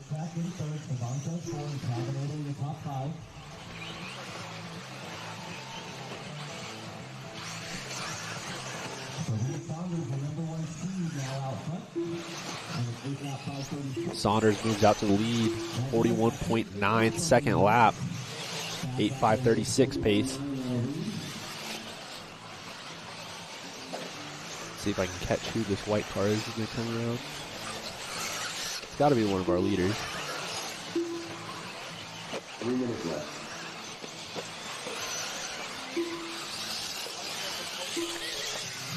Oh, this is our leader, Mr. Saunders. 40.5, new hot lap of the race. Reed Saunders, 8:5:32. Got some Tab Wilder fans in the chat.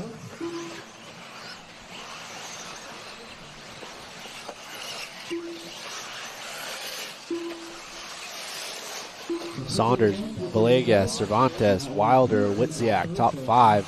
Top 4 going ahead of Austin Youngerman. Oh man, we got one upside down. That might have been our leader.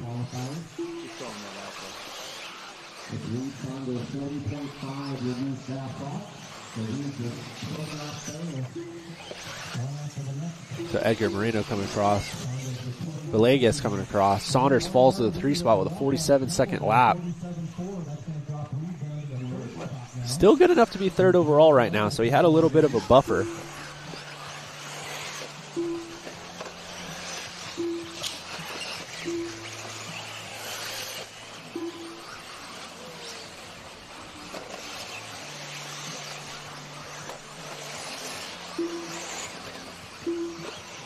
So Villegas out front now. His hot lap, a 41.4, 8:5:37. Still hanging on to that 8-lap pace. As we follow along with Edgar Moreno climbing up the field. He just did his hot lap of 42.0. Uh-oh, our leader with a long lap. He's going to fall down to 5th. So Reed Saunders back out front, back on an 8-lap pace. Cervantes in the 2. What are your feelings on seeding? Best 2 laps, best 3 laps. What is your feeling on that? I get it in the fact that, like, in a 5-minute run, you only do 7 laps usually because, like, in a heat race, you run the clock out. Right. So you're going to maybe get 8. But in seating practice, you don't usually, so you're going to get 7 if you're the pro guy. You're not getting 8. Boom, 5-minute clock stop, boom, right, done. game over. Yeah, just bring it to pit lane. You're so done. I understand the best 2 out of 3 just because of the length of the lap time. I don't love it because I really don't feel like it's a great indication of how fast people actually are, which I think we'll see a little bit of that in qualifying today. Usually the A heat's a little bit topsy-turvy because you've got some guys that can throw out some heaters, but maybe that full 5-minute pace isn't there. Sure. And you could kind of see that yesterday, and it's really hard to look at it that way, but you can kind of see that yesterday if you go to the Live RC tab for seating and you actually tab it over to full 5-minute run. Then you could take into account, a guy who had a 4:30 may have been going or you could just do average lap. You could just do average lap, and it's going to give you what you really want to see. And you never know if people are waiting up, but I don't know. I don't know how I feel about it, to be honest. As a racer, I like the 2 laps better. Right. Because I don't like seating to be as stressful. It's still practice. Right. You're supposed to use it for practice. But there's time that it can be useful to balance the heat, something like that. And as you said, on long tracks like that, do fast as 3 consecutive on a 40-second track. Right, it's half your run. Correct. You have one wreck or Marshall run out in front of you or whatever. You can't put a good seating. So I do like the 2 laps better. I know for any of my events where I do, like even for the indoor 10 scale stuff, yes. If we do less than a 5-minute practice or seating run, I'll do 2 laps. Right. So if we do 3 minutes or something like that, we'll go to 2 or 4 minutes. I'll just go to 2. I feel that's makes for a more enjoyable experience, I feel, for the customer, if you will. Right. So good morning to everyone. We're in the chat room here. I think I got everybody on the book face and YouTube and all that stuff. So chime in and say hi. My name is Scotty. I'm here with Tyler.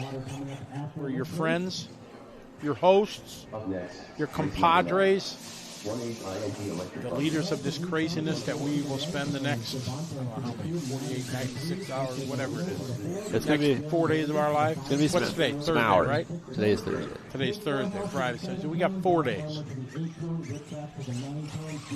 So Tyler was alluding to something that was coming up, and it is that time, everybody. It's that time. Time to check in and let us know where you're watching from anywhere in the U.S. I got my list of states here. We want countries, because I like to do this because I'm a geek like that. I like to see where everybody's watching from, and it makes it enjoyable. Big geography guy. Northeast going to get 8 to 12 inches of snow. Yeah, y'all can keep that. Do you like snow at all? No. Snow's awesome, though. No, and I live in a state where we have not a clue what to do with it. We got an inch, and I live on a hill in an apartment, and I couldn't even leave the apartment. We don't own ice trucks. I was screwed. Thought I was going to perish out there. Perish, he said. Perish. Peter checking in from Ohio. Thank you.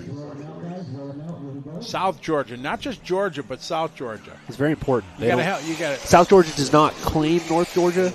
Probably vice versa. I don't know. It's kind of like got North Carolina. Kind of like Eastern Oklahoma. Like nobody claims that. Arkansas, Arizona, California. I'm going through my list here. Got Kansas. Less than 5. Germany checking in. All right. Your guys. It was fun to see your guys at the Chili Bowl. Oh man, Evie and Evie, they have a great time. They just do. Come and I was happy. They'll just have so much fun. So obviously we did the shootout, right, just like they did, and then on Sunday or whatever, we went over to the dirt floor, the track that's on the other side of town. Right. Yeah. And I went there to break in tires, and I got done really early, so I was able to just sit on a chair, and anybody that wanted help could just ask help. So I talked to Mirko for quite a while. Sure. Worked on his car and did some different stuff. And it was fun to just be able to relax and help some guys, and we had a good time. Did you get Hawaii? Not yet. I'm working my way here. I'm messing up your count. Got a here. Hawaii. Okay. I got a Michigan. South Africa. I got that one. Yep. Arizona. Got Arizona. Got Goes to wide Wisconsin. Cheesehead. Get that man a beer for the North Georgia comment. Canada, eh? Michigan. Got it. Indiana. Idaho. Idaho. Idaho. Brunch. Boys, we're back. Yeah, exactly. we're like out of the gate. Illinois. Kevin Myers, Indiana, the home of Dax Finn. Not Dakota Finn or Chloe Finn. Dax Finn. Ah, there we go. There you go. Florida. Put a Florida check mark there. Canada. How you doing, Civic? Morning, Saltwater. How are you? That's so special. I got good morning, Scotty and Tyler. I get good. Wow. You did I get rarely first. get first. No. Yeah, it's usually Charlie and Scotty show. No. Tyler and Scotty show. Stop it. So, interestingly enough, we are moving into the intermediate E-buggy runs, and I got on my last flight last night, and I'm a zombie. It's like midnight, and I just hear, "Oh my God, it's Tyler Hooks," and Wow. it was AJ Rodriguez. So those guys not making practice. This is actually his first run of the day, and he is up to third in the first heat of intermediate E-buggy. So he's a really good driver, really young driver, and I only can imagine that it's going to go forward from here. This is literally his third lap on the track. So Wow. good driver, young kid, nice family. So we'll see if he can get to where he wants to be with the limited track time. You mentioned that he said, "Oh my goodness, Tyler Hooks." I like doing that to people if I'm at an airport. Right. The next morning, and I see somebody standing in line, I'll dig a pen and paper out of my backpack Ask and for an I'll autograph. run up to there, because they're standing in the queue, Yeah, waiting to yeah. check in or whatever. These people don't know me; they don't know them. Right. I'm like, "Oh my goodness, are you Jimmy Smith? I'm the biggest fan. Man, have your autograph, please." And everybody turns around and looks. Then I had a great friend of mine, Helge Johannesson from up in Norway. Yeah. We were in Frankfurt Airport the day after an ETS, and he was there. Uh-huh. And I did it, and he played absolutely along with it. Perfectly. Absolutely rolled it. It was perfect. Yes. I played, and we played it. Oh yeah, how long you've been a fan? How long you been a fan? And just signed a piece of paper and everything. And I walked away, and people were like, "Who is this guy?" He was awesome. He never broke, didn't laugh. His buddies that were around him, they just all rolled it. It was perfect. We accidentally, I tell you this by saying I never once lied to this poor waitress. Never lied. But we had a waitress in Tulsa Sunday night convinced that I won the actual Chili Bowl. Oh, really? Right, because we were watching the Chili Bowl on our phones. So first she missed that part. Second, she just asking questions. She asked questions that I could answer without lying. She was like, "So do you have 2 cars?" I was like, "Yeah." She's like, "Did they go over 100?" And I was like, "Not this weekend." She's like, "Well, do you have a trailer for them?" And I was like, "Yeah, at home." It's true. She You're was not lying. fully convinced. I'll be damned. She wanted a photo and everything. They're like, "Oh my God, we're going to post it on the page." And they must have figured it out because I never saw it. But It reminds me that exact discussion. We were at the Dirt Oval open wheel race way back in the day. oh, we got an open wheel. We got an open wheel mention. Yes. If Dustin Malacote's listening out there, this is your fault, and we all have to take a shot. Every video Dustin does, we get an open wheel mention, and I always comment in the chat room and say we got to take a shot. Oh, really? So is All it right, bad continue. that I mentioned it? No, it's fine. Oh, It's just okay. it was 37 years ago. It was. But it was like one of the greatest races. Oh, for sure. Yeah. It used to be at a place at Cooper's in Virginia. It was literally 45 minutes from the nearest stoplight. Oh, goodness. Absolutely in tobacco country. Yeah. And you'd walk in, and they had empty coffee cans everywhere for everybody because everybody smoked. Yeah. Everybody smoked. I go there. I'm the biggest anti-smoker around. After 3 days there, I was ready to light up. Yeah. Give me a pack. Yeah, it's time. Yeah, full on. Lucky Strikes, no filter. Let me just start Straight to the dome. Right now. Right away. Exactly. So anyway, Sunday night after one of the years we're there, we go into town. It's late. The only thing open is Applebee's. Has to be. All right. So it's Tony. He had a. Did you just name drop Tony Stewart? I did, yes. You did. But there was He all just- of it. he hit us all with a All Tony. the customer time, Tony. And then he had his big, I can't remember it. He had a big, it was like Hawaiian guy that was with me. He was kind of like his right-hand man. Right. I Arnie think- Fi. Well, Arnie was I'm there. kidding, but so, Arnie Fi was the anyway, big Hawaiian we go into this restaurant, and Tony's like first, his right-hand man is second, I was third, and Tony walks in. There was a guy sitting at the first table. He's like eating his food, and he looks up with the fork in hand, looks, and he sees Tony. And he like drops his fork, grabs his cell phone, and starts, he's picking up his phone like, oh, yeah. Yo, Jimmy, guess who just, yeah, you're not going to believe this. And Tony just kind of looks at him and just kind of shakes his head like, please don't do this. He didn't say nothing. He wasn't a jerk. Yeah. Just like, give me a chance. Yeah. So anyway, so we go back in the back corner to eat, and there's 20 of us or whatever. Right. And they kind of buried Tony in the back, yeah, so he's not like accessible. As you typically do. Correct. Yeah. And the waitress comes over with that same thing. Somebody told her that this is Tony. So she goes and approaches Tony, and you're Tony Stewart, blah, blah, blah. And Tony, straight-faced and plays it off. No, that's this guy, Arnie. Yeah. Arnie was saying, and Arnie played with it the whole, just rolled with it. Oh, yeah. Oh, it was absolutely priceless. Because they've definitely done that before. Oh, sure. It happens all the time. Oh, yeah, exactly. He does an incredible job at the Chili Bowl of hiding. He did. Yeah. He was with us the whole week. It was great. Jake Fleur called me over to talk. He was like, "Man, your stuff looks good." So I sat down and we were chatting, and I looked over and it's Tony, and I'm like, "I'm going to stay right here. I'm going to chill right here for a little while." Exactly. This is now my chair. Sorry, Max. My chair now. Yeah, he was. It was good that he got to come and hang out, and he really loves RC for sure. Yeah. He wishes he could have raced. I was hoping we were going to put him in the heat just to should have borrow somebody's car and just should have given him Dustin's car.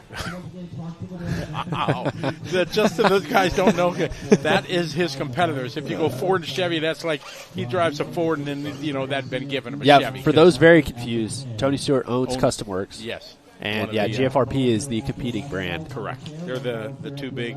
Everybody gets it wrong surprisingly well, but if you read it on the internet, you would think we all hate each other. Oh, absolutely hate, but they all, people go out. You got to go out to dinner. Go out to dinner, text each other every week,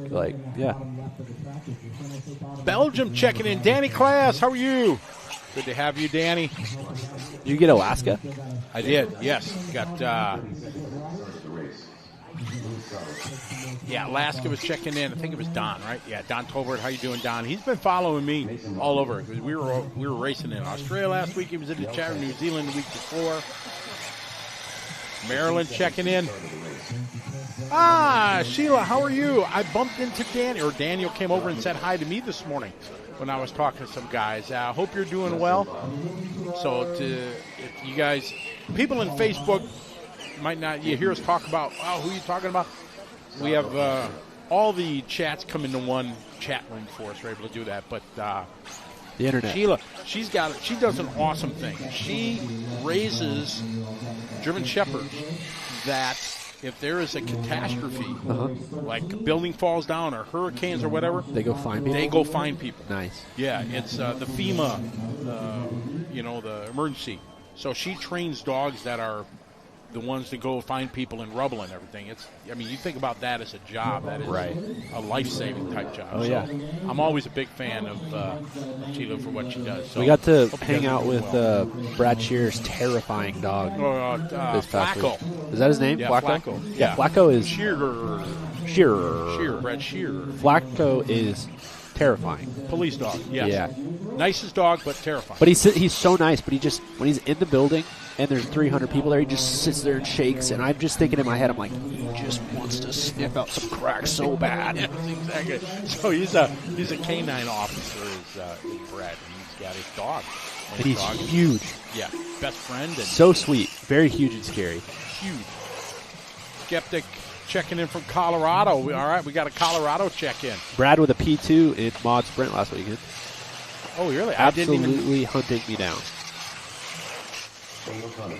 Pretty good race. Yeah, I just told him, I was like, sorry, man, but you were going to have to take me out because I was going to park Was he like right on your bumper? Oh, yeah, the whole 4 minutes. Really? Yeah, within a second, the entire race. Oh, that's cool. I'll have to go check that out and watch it. Falco. Jeff Guest, what's up? Falco. What did I say? Falco, correct. I am wrong. Man, the video of Falco jumping across the track into Jamie in the bite suit is incredible. When was that? You never saw this video? No. Somebody from Trackside sent Scotty the video of Jamie getting attacked in the bite suit. New York checking in. I can't believe you missed this. I don't get around much. I live a sheltered life. Unbelievable. All right, 10 of 26 on the track intermediate. Heat 2 of 4. So we got 4 heats of Sportsman, 4 heat intermediate. I wonder if we have 4 heats of Sportsman. I assure you we don't. We don't? We got more than that? I don't think we have less. No. I think we have maybe 2, maybe 3.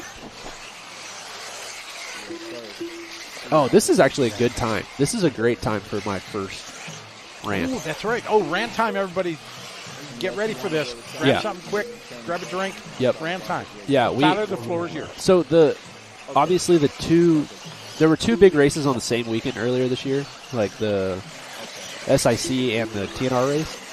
So you have a lot of the competition split. And Maddie Long is the perfect example. She's a really, really good driver, and she's learning really fast. She's here this weekend. Yeah, they're here. I believe that this is maybe their first West Coast it is, 4A. Yes, I was told that, yes. She's So be a great racer, team associated. She's extremely consistent, which is how, like, you'll see in these intermediate races, she'll, win by a pretty fair margin, right? She's super consistent, doesn't really crash, doesn't really make any dumb choices or mistakes. Probably because she's a woman, they're typically smarter than us. But, like, somebody was talking on the internet, like, oh, well, she should be running pro. She would qualify 6th in pro. It's like, well, there was 7 people in pro E-buggy. So what do you want her to do? She would have been, like, a lap down still. Sure. So I don't understand this whole, like, thing where, well, they need to be a pro. It's like, well, not really. She's great, and she's learning, and she's right where she needs to be. When the time comes where she is running an actual, consistent, like, top 10 pro run in a race like this, yeah, sure, let's talk about it. Let's have a conversation. If she's gonna at the Dirt Nitro Challenge on merit be in the pro B main, let's talk about moving up. Sure. But, like, what are we rushing for? Like, she's really consistent, and she's going to put in good finishes, but, like, why are we in a rush? I don't get it. Jealousy? Maybe. You think, from some? Yeah, probably. That how can this young lady Right. full factory support? I've been doing this 30 Right. years. And she doesn't, this whole thing about full factory support, it's like they probably get, like, a discount, and, like, luckily for her, Richard Saxon knows their name. You know what I mean? Like, exactly. It's not special. Like, she's not getting prototype parts. I was just like, going to say that, right. They're not sending her the, the new kit to test. No. And get an She didn't opinion get her on. travel paid for to be here. Like, everybody calm down. Very true. That was it. I think I'm good now. That was it. Yeah. That was pretty good. Yeah, and this is not me discrediting her either. It's just like she will probably get to where she wants to be, but, like, it doesn't need to be right now. Right. I wonder how old she is. I mean, I met her early years in Motorama. She must be 17 or 18 now. I don't know. I think I met her maybe.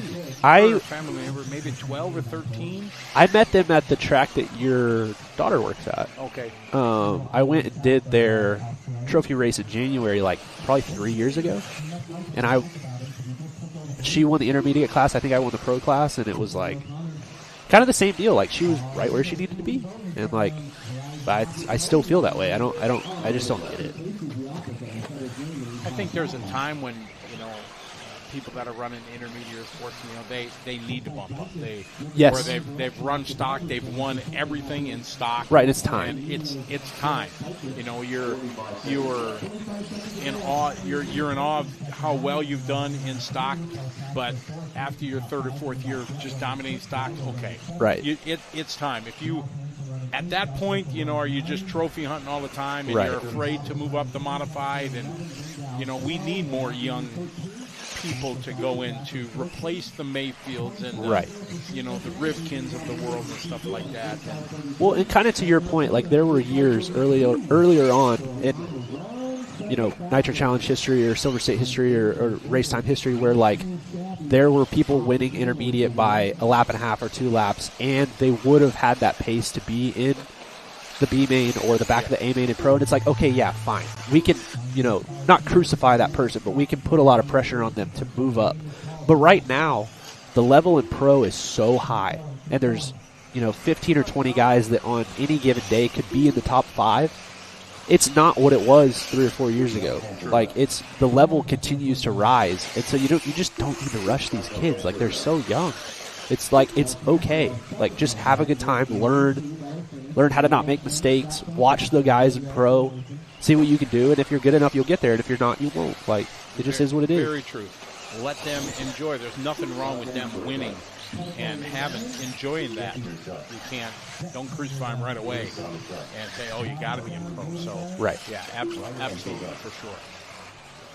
And that's being said by me, who is a big don't give participation trophies, you know what I mean? You know, right. You know, I don't like having events where I have, 15 classes. Right. Some of the events I have to do it. Right. I'm renting a hotel. I have to have that many. Yeah. People aren't going to just sign up for stock and mod like you used to. Right. There has to be. You have to give them options, but exactly. It's a double-edged sword for sure. But I don't see. Sorry, Shane O'Connor. We're talking. That's another of your guys. One of our Kiwis, exactly. So Shane is the chief of Counties RC in Pukekohe, New Zealand. Whoa. Pukekohe, exactly. So the running joke of Scotty in New Zealand is when I arrive in New Zealand, immigration asked me to say that name because for 3 years I couldn't say it. Pukekohe. Say it again, Scotty. Pukekohe. For 3 years I was there. Or 2 years. They really Every just time did I would you like say that. It was I ruined it. I mean, it was embarrassing. I couldn't say it. No. So now I got it down. So anyway, Pukekohe. so exactly. So Shane, thank you for just embarrassing me. You said it the first time. I'm sorry. So Shane is the head of the club, Counties RC down there. Great club, and he kind of helps facilitate the trip. All the Kiwis coming up here. That's cool. And yeah, it's pretty cool. They get motorhomes. They all rent motorhomes from Motorhomes R Us in L.A. here. So when they land in, they all get to driving motorhomes. They do the rental deal. Exactly. Oh, and they drove around to a couple tracks here last week in Southern California. They went to Speed something. There's one around here. Because they were going to go to the Drake track, but that's in changing that right now. Oh, did you see that? Yeah. I They go didn't to Palm know about Desert that. or something. That's always a fun one to go Yeah, to. there was there and then another one. Speed something around here. But, yeah, they have a great time. And there's, 10 of them? Maybe 10 or 12 guys. That 37 of them? No, not that many. We got a Tyler Burmeister sighting.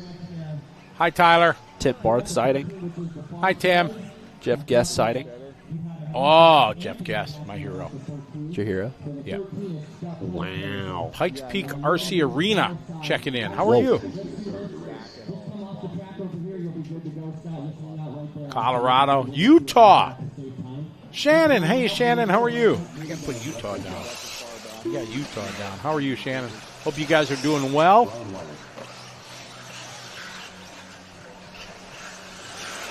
All I know is I miss racing. Oh, yeah? Yeah. We're going to break out the Nitro on-road car? Not till summer. Come on. I gotta get. I want to get my That's a Tuesday lot of night work. Worlds trackside. I need to start running some buggies again. Ooh. Yes. Are we still big Team Associated guys? Of course. Right. Oh yeah. Team Associate Reedy for life. What, For life. what do you got? A gang sign? Whatever. Now you got a tattoo. Oh, there you go. Exactly. Oh, for sure. That's never going to change. The Saturday night program entry count over there is out of control. It is. It's for sure. I like it when I'm home and I can do the Friday night club race and then Saturday Fever on Saturday. It's pretty awesome. We got a first look at our Techno RC jump cam. Shout out to Techno RC for supporting the broadcast. Support the sponsors that support us, as they tell us on all of the other things that we You want. are correct, sir. For sure. Nice shot, kind of the back section of the racetrack. Freshly watered. It'll lighten up. Wonder how much character is going to be built this weekend. There's going to be a lot of it. Ooh. Great shot here coming up under the timing banner, if you will, the bridge. Fumbling, tumbling, stumbling. We'll get a couple of those. Oh, right? we will, for sure. Have to. That is, yes. Especially with the two whoop sections we have here. Got the 4-pack, and then I don't know how many whoops are there. That section to the right, I don't know. That's an easy double-double there. Yes. For now it is. Come main time, probably not. Probably not. But this little whoop section here, I don't know how many there is. 1, 2, 3, 4, 6, I don't know. Internet celebrity, if you will, Nick Watlet out front. Oh, he is. He's kind of a big deal. He's got a wad. Chase Anthill in the 2 spot. Panic in the 3. Hen, Ramos, Saunders. I didn't know that he was working for Justin at Moto Whips, kind of involved in their motocross team and stuff like that. He was telling me, and I asked him the other day when I was here, I said, what's it like being on a small motocross team compared to the big ones? You know, do you get the same kind of love at everything like that? He said, no, it's a big challenge. The biggest challenge that they have, and all the teams have, is the decibel levels of their exhaust. Yep.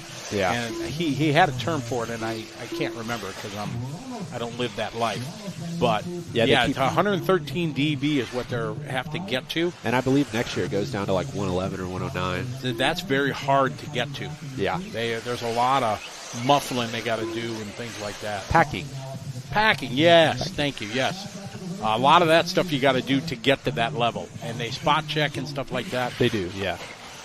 And I asked him how's the business going for Justin Motor Whips, and another name I can't. They do that cool coloring of the exhaust and stuff. Yeah, they do the coatings and he says that's off the charts. Right. Yeah. And it looks so cool with the blues and the yellows and the gold, and it looks awesome. Yeah, they coat suspension components and they do all the pipes and stuff like that. They can do brake rotors and stuff. Yeah, he said it's great. So yeah, if you're into that world, look up Moto Whips. The tagline kind of explains it. It's like dirt bikes for the discriminating fanatic. That makes sense. Like, sure. Well, just look up Moto Whips if you want to get hooked up like that. Just tell them Powder and Scotty sent you that way. They'll give you They'll charge you plus 15%. Yeah. But it's cool. Nick Watlett's a good guy. Very social on the socials. Always putting up his whip videos. Pretty cool. A lot of whips. Anthill, Watlett, Ramos, Hen, and Saunders. This is Heat 3 or 4, intermediate electric buggy. AJ Rodriguez, I'm still impressed. He's sitting 6th right now with 1 heat to go. First laps on the track. No practice. That's it. Arrive and drive. Exactly. Off the trailer, if you will. Oh, Plamen checking in from Bulgaria. What's up, Plamen? Are you coming to Malaysia or Indonesia to our Asian buggy series? He races. He's from Bulgaria, and you don't think Bulgaria is a hotbed of racing in the world. I'm going to level with you. I got a public school education. I don't even know where Bulgaria is. Eastern part of Europe, kind of that side there. That side, yes. Kind of. That would be east of Germany, kind of out that way. Got it. Near kind of Russia edge down there, yes. Got it. Good to have you. Got to put Bulgaria down. Yeah, I don't feel like we typically get a Bulgaria. No, that is but Plamen's a great guy. Good to have you follow along, buddy. Joe Bornor. Oh, what's up, Joe? Said he's on lunch. Did you see the post he put yesterday? Yeah, he's very rude. But I tried to come up with something catchy. Is he talking about you or me? Oh, I had something, but it would have offended other people. Oh, so really? I left it alone. That was a good one, Joe. Hope you're doing well, buddy. We miss you in the racing world. Hope you and the family are doing swell. I don't miss you at all. Oh, man, there you go. Well, bam, just coming out of the gate. Yeah, you can feel the love is just, it's there. Radiating. Emanating, it truly is. All right, we got Wally World. Nick Watlett out front, leading away 8.5.25. TQ time. It's the B group, if you will, of our intermediate electric. There he is, red, white, and blue. He was in and out of the shot. This one winding down in the overtime, if you will. In seating, it was a straight 5 minutes. 5 minutes, boom, stop. No finish the lap you're on, stuff like that. Ooh, I thought it was going to change, but Nick Watlett going to bring it home at the end by 0.2 of a second. Ladies and gentlemen, your current TQ, Nick Watlett. Shane O'Connor still hanging on to the 4 spot. Yeah, Shane, come on, Kiwi. Oi. Aussie. Not the same thing. No. Different place. Kind of close. You know, we bring it up. It's got to come up. It starts.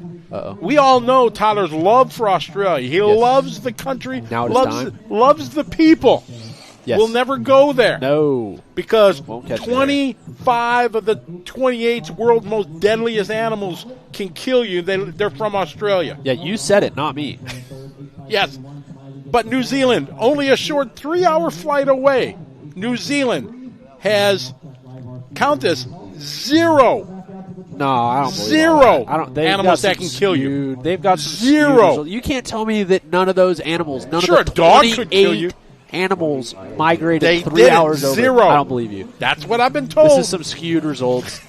It's collusion by the government in New Zealand to try to get stupid people like me to come there and get eaten by like a wombat or something. Like, I'm out. I'm not into it. So I don't know if I took a picture. I don't think I did. Maybe I did. You talk about something while I look for a picture. I can't do that. Yeah. I will give the list of people in the A heat of intermediate electric Why buggy. don't- Travis that's a good Horn, idea. Olins, Tredarty Jr., Tredarty. We got the brothers in there. Matty Long, Benny Comarian, Sterling, Bartlett, Peterson, Spratley, Miller, Lindo, Sawinski, Hathcote, and Schumacher. Nothing. Failure. Nothing fail. I am a failure. Fail. We got a Bartlett. We got 2 Bartletts on the screen watching another Bartlett. We also have. I couldn't remember. No, his name is escaping me. We don't have anybody. I can't remember his name.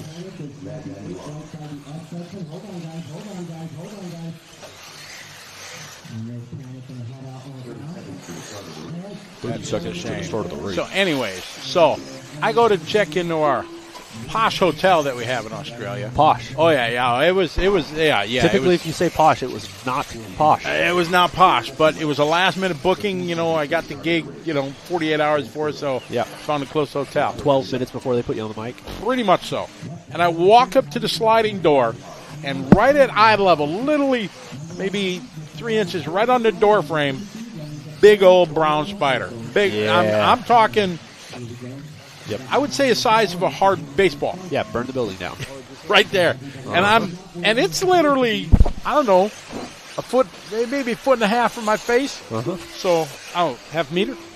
And I kind of step back and I go get Tony. Yeah. Tony Firth from Archer Race Media, my good friend and everything. Tony, Spider, help. Spider, is this one going to kill me? And he walks up. No, mate, it's a huntsman. Sorry about my accent, Jerry, but I got to do it. It's a huntsman spider. No, and he just puts his finger on it and just kind of pushes it out of the way. No, burn the building down. Start over. But I Move somewhere immediately, as soon as I saw it, I didn't think of anything but Tyler Hook. else. Hate it. Not So interested. it was just a huntsman spider. I said, that's pretty big. Oh, no, mate, it can get bigger. Oh, it can get bigger. Good, yeah. Right. Oh, it was pretty funny. But, yeah. We have to get you down there for a race. No, not happening. They can keep coming here. I don't need to go there. They keep coming here. They come and race with us in our country that animals don't hate you. We were driving to Sydney from the Narrabundah, where we were. And I said, I just want to see Say that some 2 times fast. I want to see some kangaroos. And there are kangaroos along the road, just Whoa. thousands of them. They're like jumpy deers. Yes, and then we can get more pictures. So I want to get some good videos for my granddaughter, so I can say, look at all the kangaroos. We are officially a lap in at least. Trevor Olin's out front. 8.5.18 pace. Donato Tredarty, the younger brother, in second spot. Now he's in third. Benny Comarian up to the 2. So a lot of our East Coast intermediate racers coming over here to the West Coast, trying it out. Looks like we've got Sean Miller, a member of the DNC crew. Sexy Legs, he goes by. Typically a threat in the intermediate electric buggy class. I'm pretty sure that's all he runs at these. Is just one class, just so he can get his racing fix in. I don't think he races a lot. Good driver, though. Very good, yeah. Absolutely. A cool cat, good announcer. Kind of oversees tech inspection here at the DNC. And just a really nice guy. I'm always impressed by his, he's got a, just for a better, artificial leg. But it's got like a USB port where you can like download software into it and everything. It's like pretty state of the art. That's like right above the kneecap. You can like plug in a SD card or something like that. It's Start listening to music. I don't know about that. I don't know, but it's just, I'm kind of fascinated by that. Technology. Trevor out front leading away. TQ time. Nick trying to get knocked down. Got AJ Schumacher out there. Oh, we got an Aussie in this one. We got Ben Sterling. Ben Sterling. Talked to him this morning.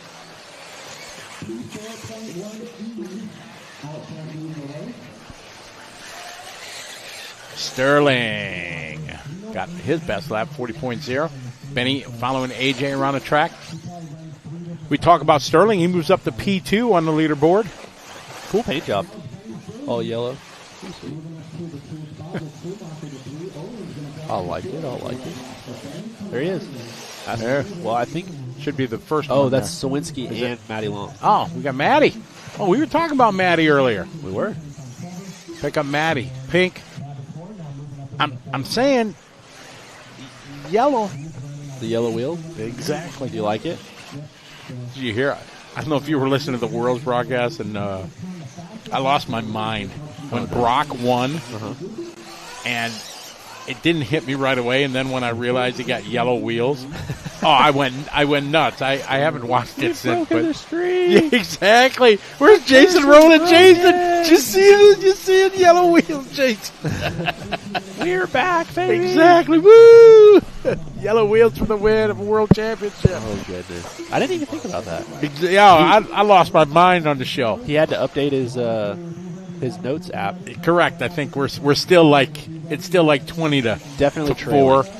Yeah. Well, Cav's got 4, right? So Yep. Brock's got 1. It's 5. Anybody else have yellow wheels? So, yeah, it's Unbelievable. It is. It's not fair. So Horn out front still his hot lap, 38.9. Schumacher in the 2 spot. Benny Comarian in the 3 spot. Those 3 guys ahead of Watlit and Ant Hill.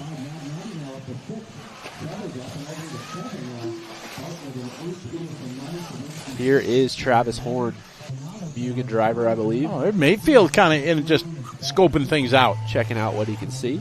Following Horn around the track. We were talking about Maddie earlier, and we were watching her there in the pink car.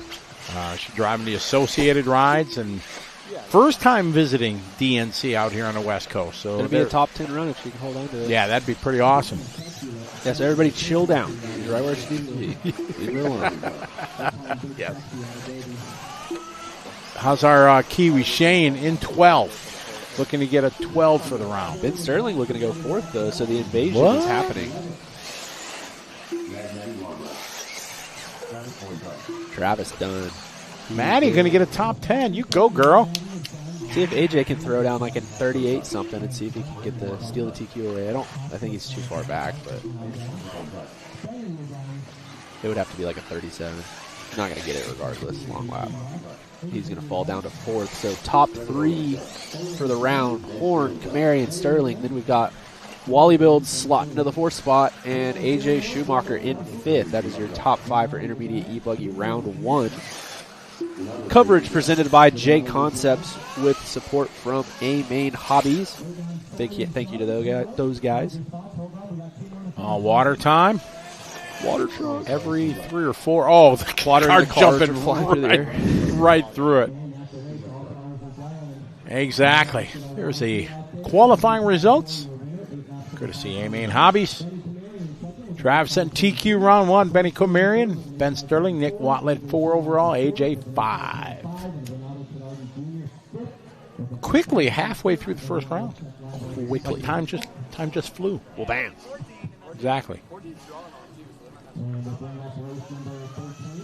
All right. Now we got pro. You're right. There's not 4. No, there's 2. There's 2. And then there were 2. Then there were 2. Oh, they got some of the manufacturers there. I like that. We'll get there when it's time. They're all correct, too. My goodness. That's never works like that. So I should help Jimmy with that.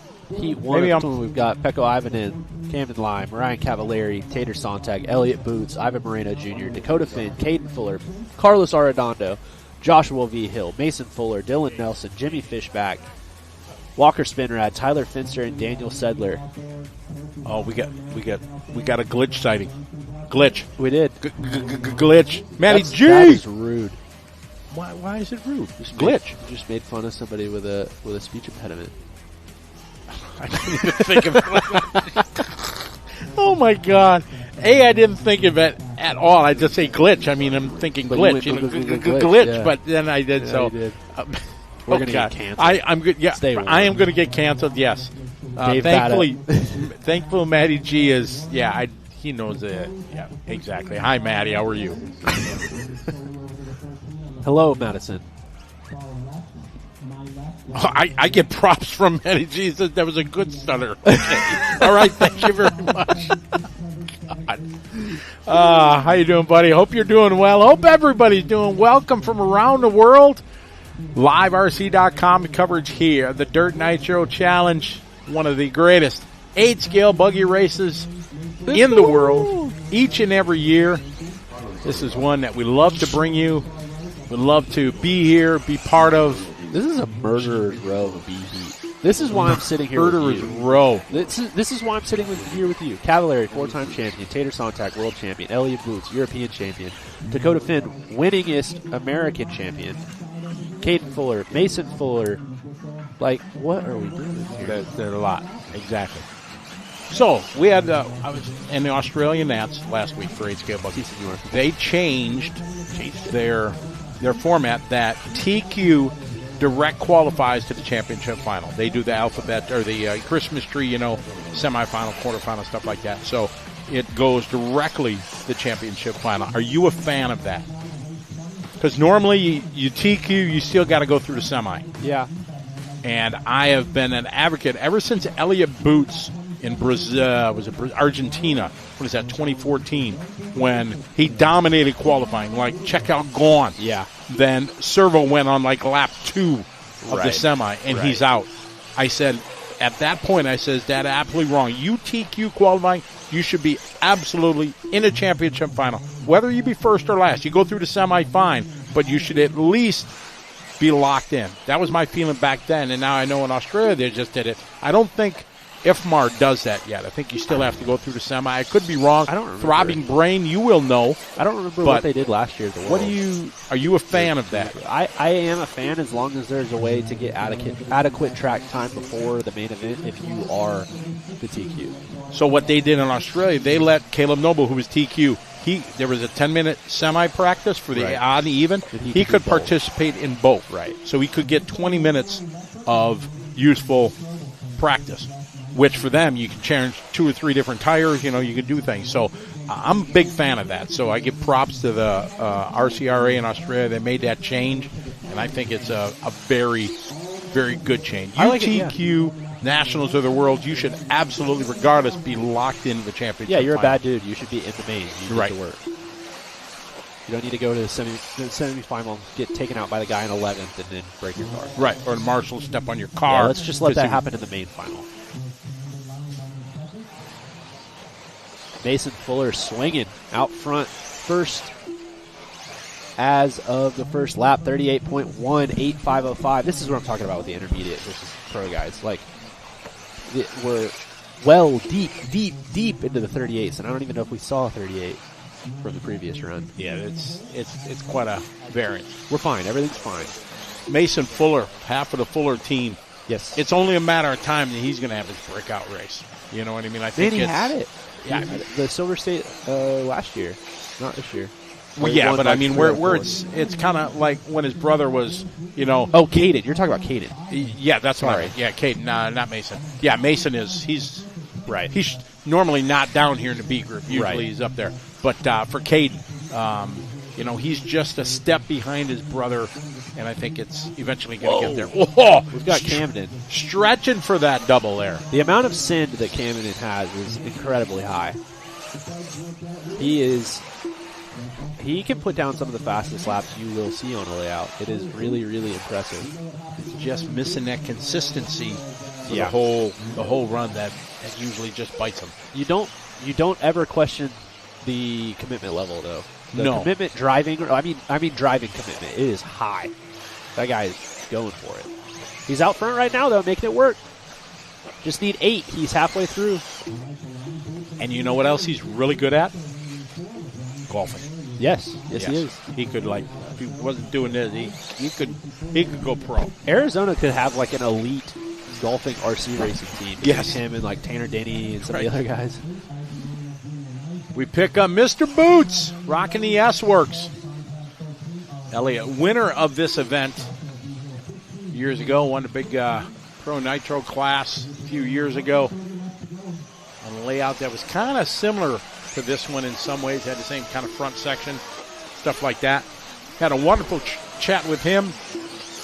Lives in Italy and enjoying life. Him and his family. Glad to be here. He always likes coming here. And just hardcore competitor, but I think as he's matured through the years, enjoying life a bit better. Yeah. Enjoying racing as part of his life. Right. Not the only thing in his life, because he's a family man now. And, Good guy. Yeah, Good really, talk to. really good guy. Really yeah, funny. I'm a big Elliott Boots fan. Big Boots guy. Makes it look so effortlessly out there. Ooh, Camden Lime, 37.9. What? Swinging. 2 laps left, Camden. Come on, buddy. Hold her together.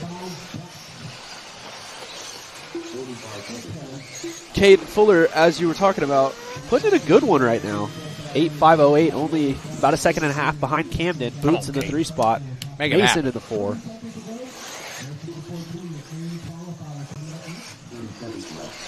You look at these guys here, and then there's 14 guys yet to come next, or 15 next to come in the next that are, at this level or better. So Camden trying to finish this one out.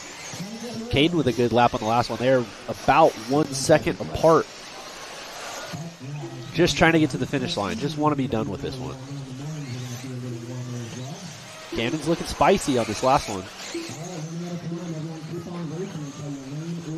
Yeah, my phone's been blowing up here. Uh-oh. I got GFRP sending me a message. Uh-oh. Says, tell that kid he doesn't understand the allure that was the open wheel.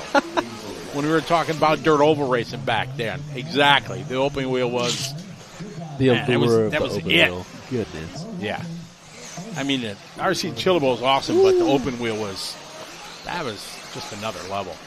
So Lime, Finn, Fuller so far. Let's see what Boots can do on the last lap. He's still kind of hanging in there. Yeah. Tell that kid, he said. 1 second back. Oh, no, he had a 39, so he's not going to be able to challenge Camden Line's time here. He's going to come back with a P4. Dustin, how's the search for a new Huffy going? New Huffy. Dustin's out there buying bicycles. Huffy like old school Huffy? Yeah. What? Yeah, bicycle. Dustin's got to buy a bike.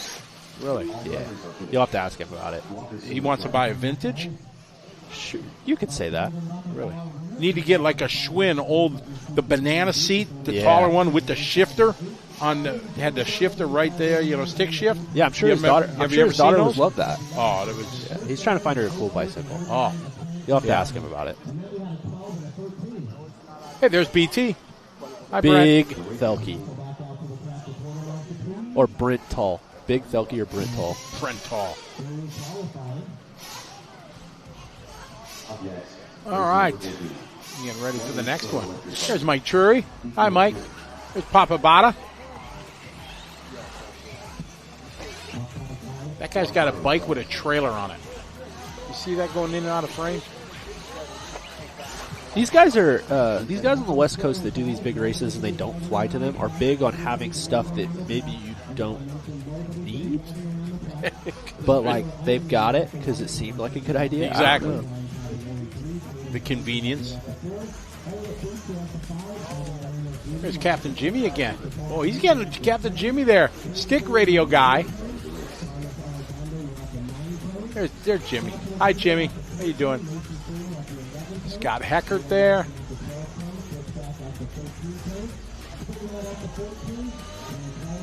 Oh, you can hear it. You can hear it. It's almost time. Almost time. This one. Rob. Lutz, Rivkin, Contreras Jr., Mayfield, Canas, Figueredo, Robinson, Rose, Drake, Pariente, Van Dalen, Bada, Dugan, Wiggins, Wilson, and Heckert.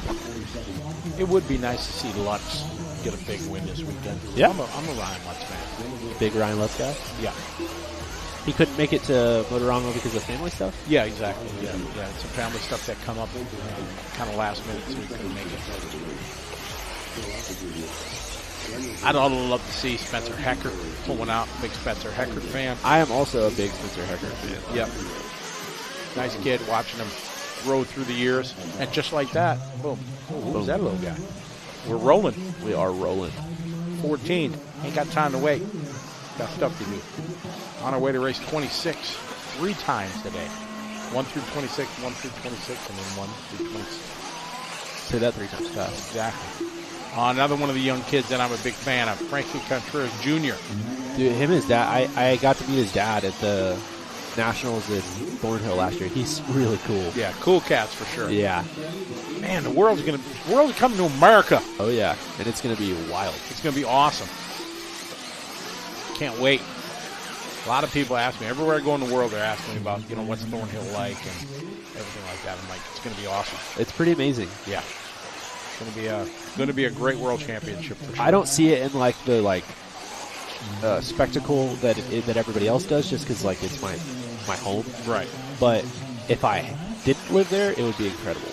Like I have nothing bad to say. It's not like anything like that. It's just like that's where I club race at. Sure, you know what I mean? Yeah. It's going to be a good time. All of our guys are going to comment and be like, "You don't club race." Yeah. Well, if I did, it would be there. It would be there, right? How far is that from Austin? What is it? From Austin proper, it's probably 20 minutes. Oh, okay. Yeah, it's not bad. From the airport, it's like maybe 50. Okay, that's from the airport. And then from Dallas, it's like 3 hours? 3. Yeah, depending on which side of Dallas you're on. Yeah, 3 to 4. But from DFW? From the airport, probably 3.5. Okay. I think a lot of people are probably going to, well, not a lot, but some are just going to fly to Dallas and then drive down. Yeah, I can see rather than, because the Dallas-Austin flight's like 14 minutes or something like that. Right. Yeah, if you're Southwest, like if you fly Southwest, it's worth it because you're basically hub to hub. But anybody else, it may be easier to just not, especially if you're international. Like it may be easier to just get to Dallas and drive. Get your 12 ODOs. Keep it moving. Yep. All right, 2 minutes into this one, Ryan Mayfield leading the way. I can't believe it. I am shocked, Scotty. What? We've never seen that before. Oh, my goodness.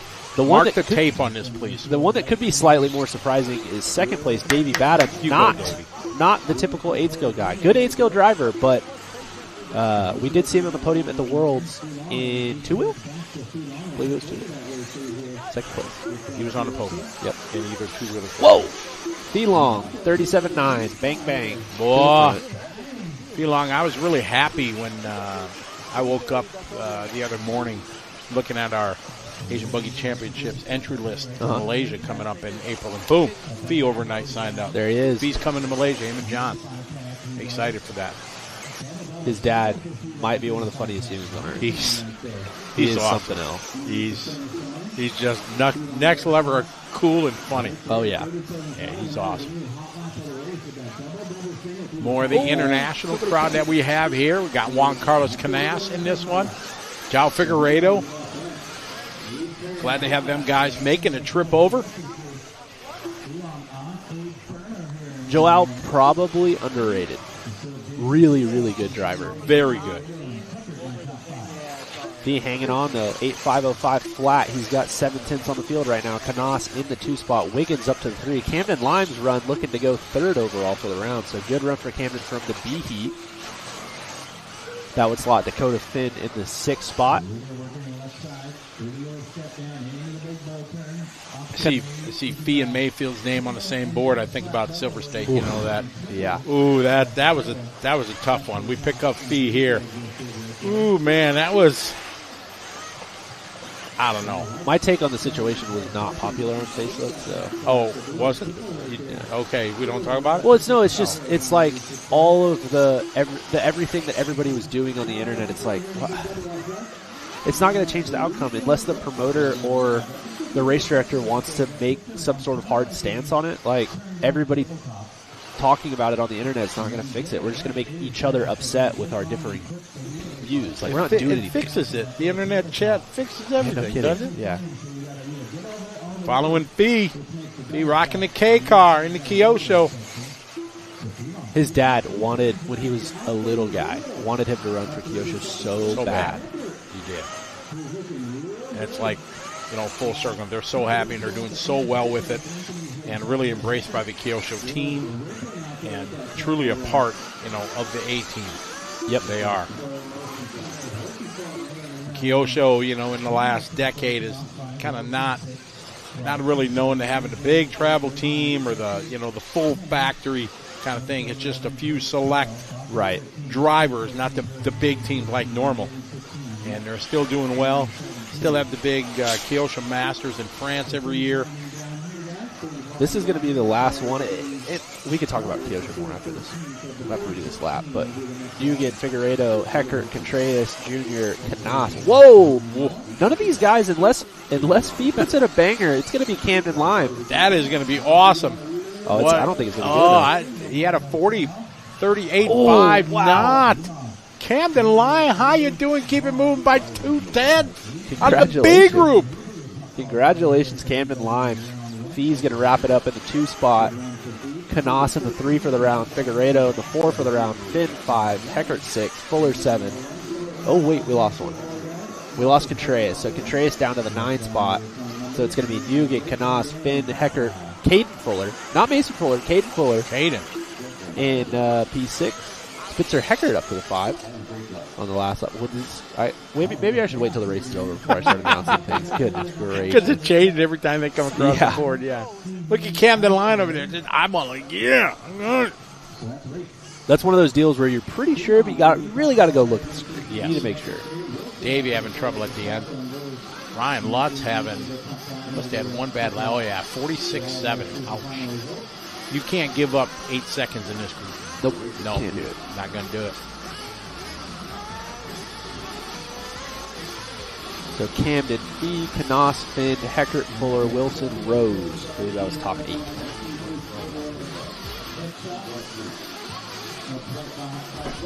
All right, 40-plus Nitro truck. Time for some brop.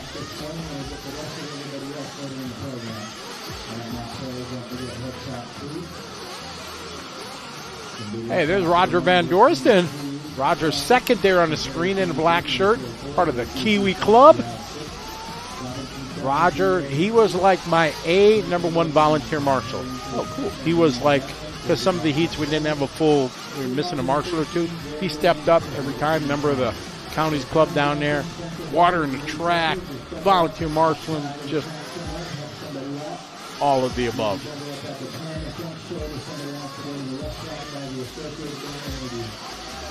Great to have you folks following along on a beautiful, beautiful day here in Paris, California, not France. Where's your bucket list place in the world to go to? If you could go anywhere in the world, and I'm not saying for RC, just travel. Like, I would love to go here. I don't know, that's a good question. I mean, a lot of those picturesque places in Europe that people typically think of would probably be the direction I would want to go, but I'd have to really sit and think about it. What would be your ultimate vacation? Feeding on a beach? No, it'd be like a rainforest and climbing. It would be like whatever the thing is, the place that I'm going to is, I would want to take a cruise there. You know what I mean? To go there. So like, if you want to go to the Mediterranean, you want to go to Italy, you want to take a cruise to Italy. Yeah. Through the Mediterranean. Sure. To there. Yep. Like however that would work, you know what I mean? Like you could do a cruise from here to South America. If you're over in Europe, maybe you go over to Europe, get on a cruise ship, go to the place you want to go to, yep. And then get on a plane and go home. I think that'd be fun. There you go. I'm a big cruise guy, but like... Have you been on a lot of cruises? I've never been, minus my U.S. Navy USS White Plains cruise that I was... I'm not sure that counts. But I'm definitely want to do it. I got an open invitation to go on a cruise with Max Fleur's in-laws. They go every December. With the Eves? Yeah. And like, Scotty, just come along. We get a whole group. Like, man, I'm not going to intrude like on a family vacation. Oh, no, it's not like that. It's just you are family. Yeah. You're right. I did. Because he has Reverend Scotty here. Yeah. But yes, exactly. Did you officiate the wedding? I did. Reverend Scotty right here. Yes, I did not know that. I'm signed, sealed, delivered? I'm Reverend Scotty. No way. Yes. I had no idea. Yes, I got ordained. It took, it's quite the process to get ordained. Yeah. If I would have had my email auto-loaded, it would have been less than, it took me 6 seconds, but if it would have been auto-loaded, it would have been a little bit faster. Correct. So if you're Reverend Scotty, I'm Uncle Tyler, because their kid is so cute. Yes, absolutely. Absolutely. I got to find, see if I can find a good picture.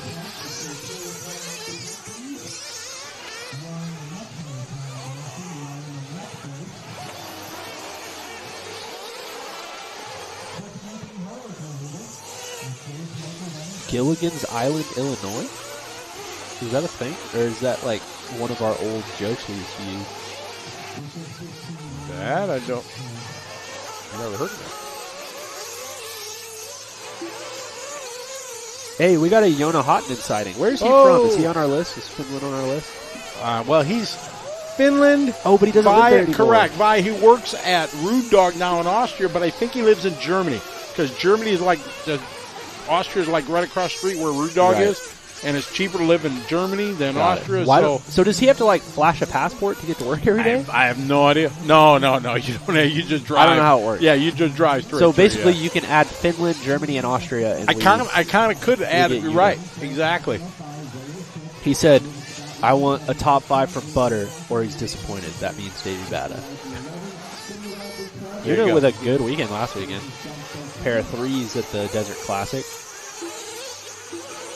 There was a lot of racing going on last week. There was a lot. There was every discipline of 2 dirt ovals, your 8-scale race, Desert Classic, all sorts of stuff. Jay Smoker fumbling, tumbling, stumbling out of the straightaway with the streamer attached to the back of his truck.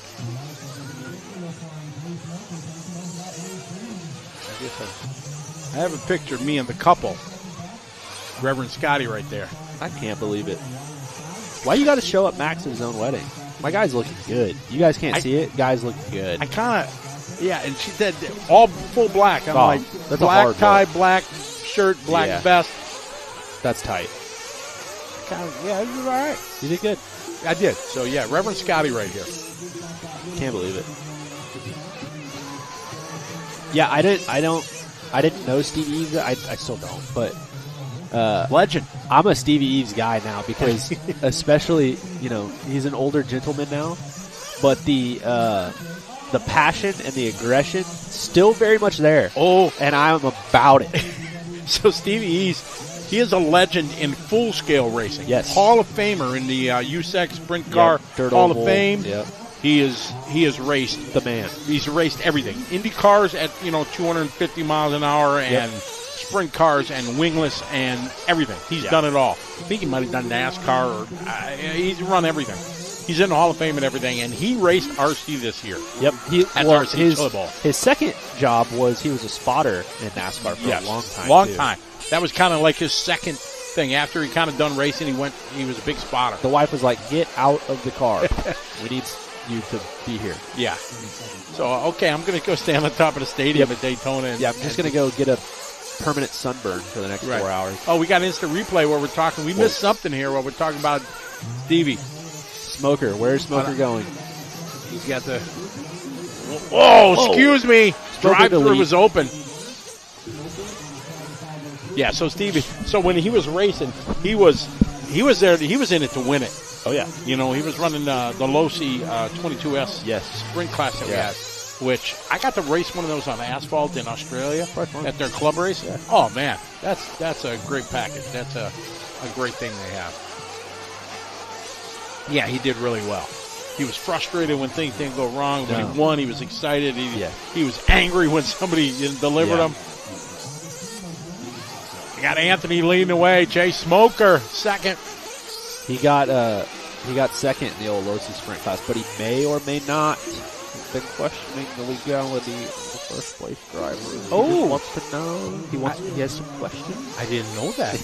Really? Yeah. Oh, I didn't get that memo. Yeah. Really? I need to find out what was in question. So probably bearings or something. Oh, okay.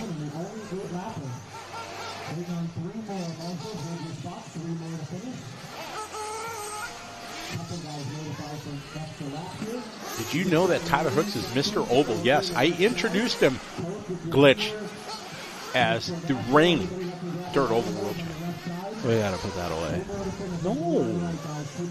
The more important part is the semi-professional off-road spec racer, but I don't even know if I can claim that title, because if we can't get out of the B main at Florida Carpet Champs, we might as well just stay home.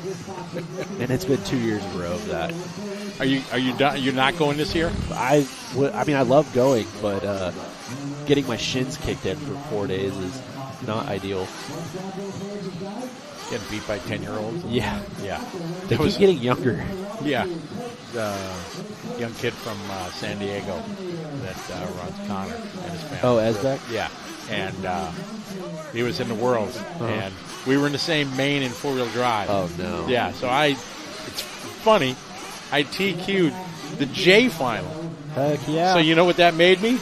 JQ. Oh, my goodness. Everybody was buzzing my chop. Yeah. Yes. So I had a good start, and then there's this little 6-year-old or whatever, however old he is, was catching me. Yep. And I'm like, hunting you down. Just absolutely reeling me in. Then he'd make a mistake, and I'm like, all right, 3 minutes to go. Yeah. And then boom, boom, he's a second faster a lap than me. And then boom, he made a mistake. A minute to go. And I'm like, I cannot get beat by a 6-year-old. I just... In the J main. Exactly right. So, yeah, so I did everything, started singling everything, you know what I mean? Yeah, just not trying to blow out. So, yes, my world performance, I didn't get beat by a 6-year-old. That's good. Yeah. You But did what a get beat by wonderful your daughter, family. right? Or no? Yeah, she was in mains higher than me. But, but what a wonderful family they are. Really, really nice folks. I don't think I've ever actually met them. They run down in San Diego at SDRC. Great family. And I dominate them. Dominated. Dominate.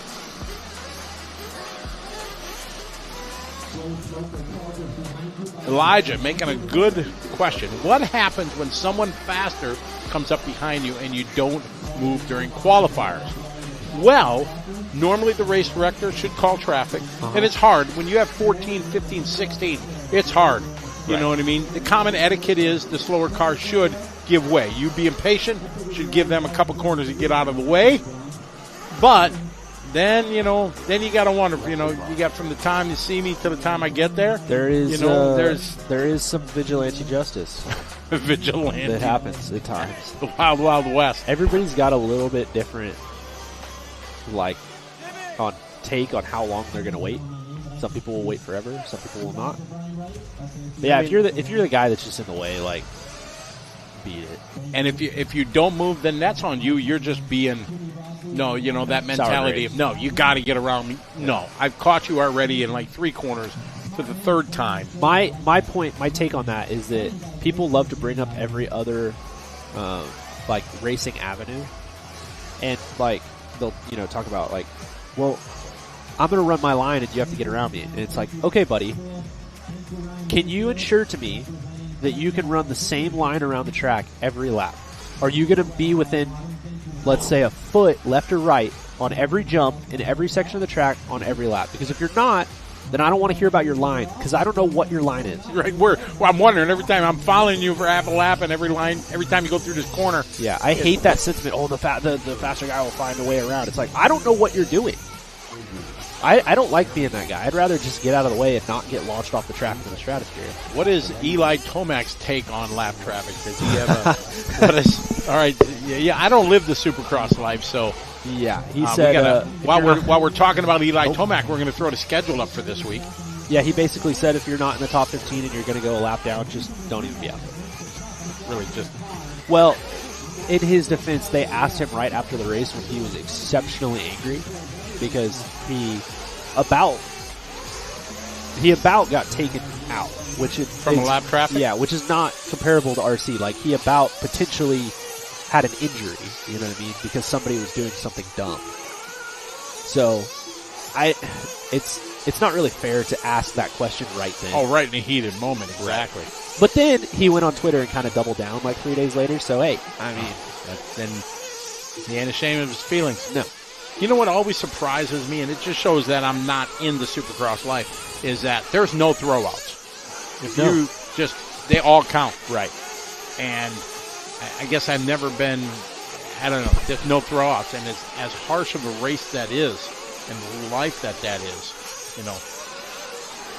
I have a little bit of a different take, because I think that I think that you almost need to have no throwouts as almost a self-preservation tactic, because it's like, hey man, you really, at the end of the day, need to stay within your own abilities, because you need to be out here every weekend. If you know that you get a weekend off, maybe you do something questionable. That is a very good outlook, huh? Which, like, here, that's fine. Like, you can take somebody out, and other than the guy yelling at you, like, your body's still fine. Correct. But out there, it's not the same. No, not at all.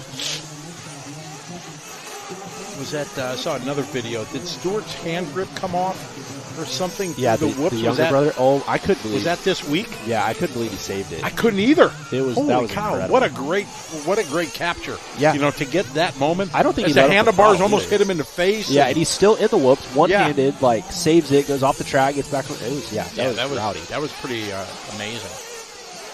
What's his name? Malcolm. Malcolm. That's right. Also, is he a big contender? Is he like in it to win it right now? No, he got hurt at the first race, so it's been like milking injury while trying to still. Into RC though, big RC guy. Oh, is he? Yeah. Yeah, he lived in the Claremont area, which is super close to J Concept. So like those guys, when he was a kid, would see him out at tracks and stuff like that quite a bit. Okay. See, we learned so much here. So everybody's favorite E-clip out front. You cannot use that. We can't? It's Emmanuel. No, he does not go by E-clip anymore. So, Emmanuel, I will not call you E-clip. I don't know how much I care. Oh, we into the 4-pack here. We got something coming up. Oh, we're getting Western. Oh, excuse me. Not the second car's fault, but he got the worst of it. He did get the worst of it. Yeah, not his fault. All right, Emmanuel. E-clip. Oh, who was it? Oh, what was the lady's name that I always get wrong in the chat room? Oh, that could be. Between the two of us, we have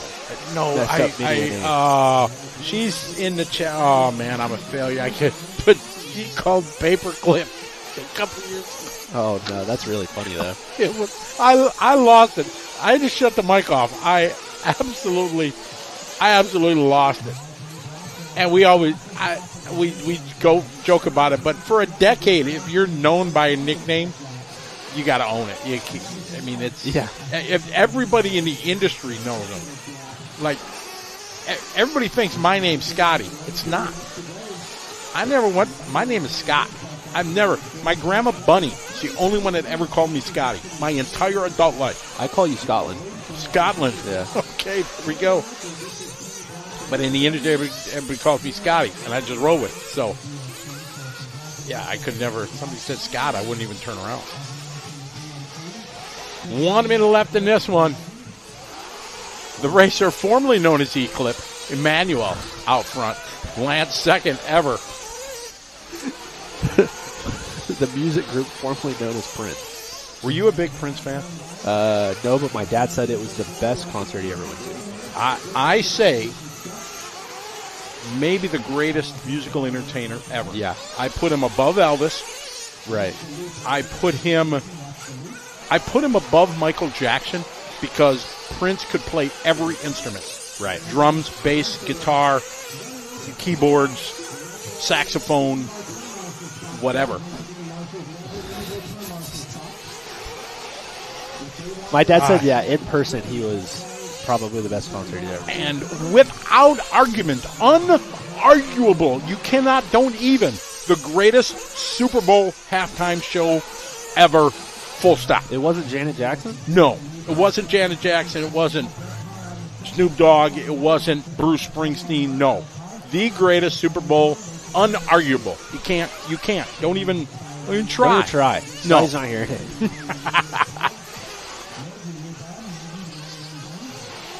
And if you saw the Tom Petty tribute they did when he played the most amazing guitar solo ever.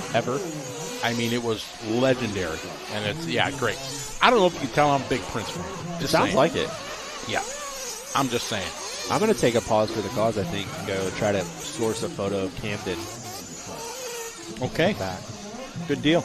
He's right out there. That's where he's right over there. All right, goodbye. Miss you already. Goodbye. All right, Emmanuel going to take this one. This is Heat 2 of 3, 40-plus Nitro Truck. TQ time for Emmanuel right there. Going to throw it down at 8, 5:30.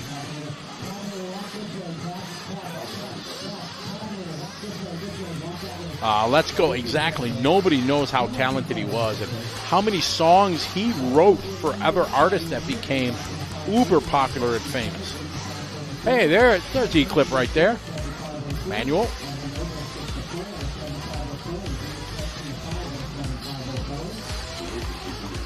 Oh, set screw. That was it. Yes, that's not paper clip. Yes, set screw. Oh, yes, that's correct. I'm getting old, so. Yeah, I think Prince. That Super Bowl halftime show when he played In the Rain. When this whole Super Bowl came up and there was all the talk of this year's current Super Bowl and stuff like that, and all the Prince videos showed up from the past. That was iconic. That was absolutely the best. I'm trying to think who else would I like to see. Current musicians. I put the second best was probably Bruno Mars. Put down as my second best favorite Super Bowl halftime show. I don't know, those are my top two.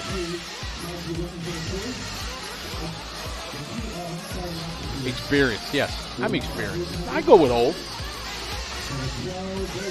There's Basil part down in the bottom right. There's Roger Basil, part of the New Zealand Kiwi Club that made the trip here. It's a great shot there. This is with staging area where the mechanics are. And you get one warm-up lap. Ain't got time for that. And I like it. There's Basil. Hi, Basil. How are you? His name is Basil. B-A-S-I-L. First year I was calling him Basil. I didn't know. It's Basil.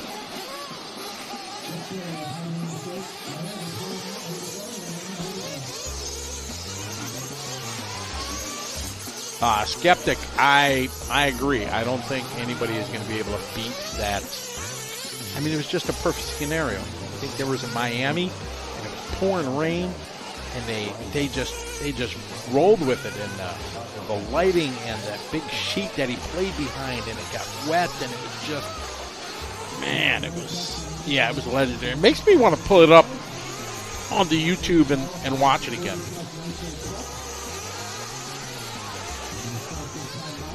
All right, we got race 17 on our way to 26. We're going to go to 26 three times today. 1 through 26, 1 through 26, and then finish with 1 through 26. 3 rounds of qualifying. We're in our plus 40. This is an A sort, if you will.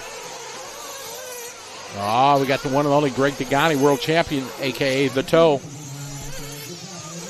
Derek's Rice Car. How are you, Derek? Welcome to the party. Good to have you folks following along. Welcome to LiveRC.com's coverage of the DNC Dirt Nitro Challenge. Brought to you by J Concept and A Main Hobbies.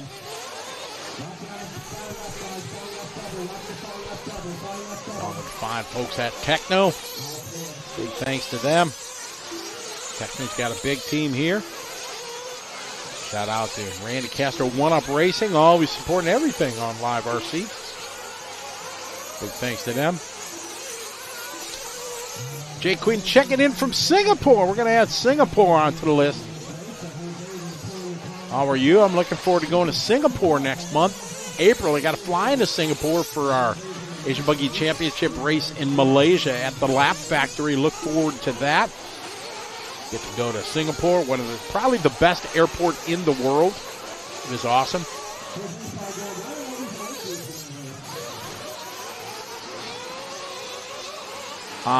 M. Malone, how are you? Going to Psycho Nitro Blast? No, I am not. Unfortunately, they don't bring Live RC in.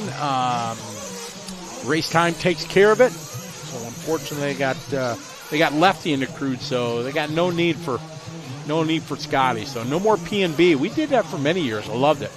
It is a crazy race. I hope they bring the Joker Lane back.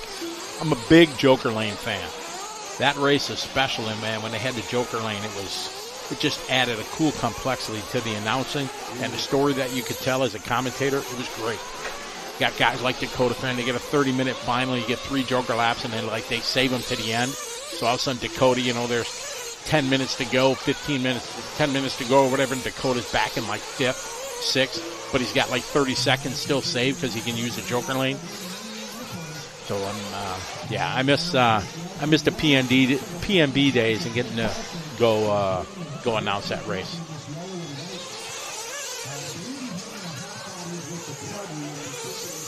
U2 halftime show. Yeah, that was a very good one also. Metallica would be great, for sure. I don't know if they'd go that hard of a rock band, no way. I don't think it fits I don't think the NFL feels it fits that.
All right, first round of 40-plus Nitro Truck finishing up heat 3 of 3. Chris Nelson out front, followed by Tyler Brown and Ryan Dunford.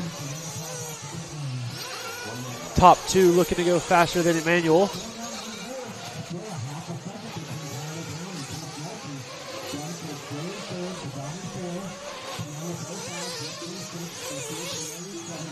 Tyler Brown throwing down his quickest lap of the race. This last one was a 39th flat. He is up to the front. Looks like right now we are following along with Chris Nelson. Dunford goes up to the 3 spot. Greg Degani down to the 4. Chris across with his fast lap, 39.3. He is still about a 10th of a second behind Tyler Brown.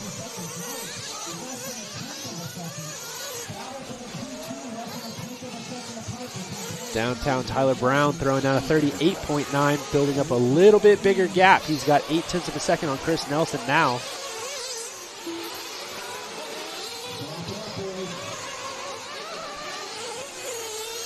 Tyler Brown, Nelson, Degani, Dunford, Jeff Gee.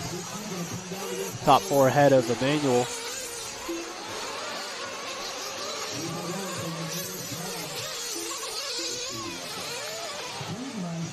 Chris Nelson onto his last lap. He's going to get 8 laps, as are many of the drivers in this run. Tyler Brown on his last lap already. He's going to come around and be done with an 8.518.2.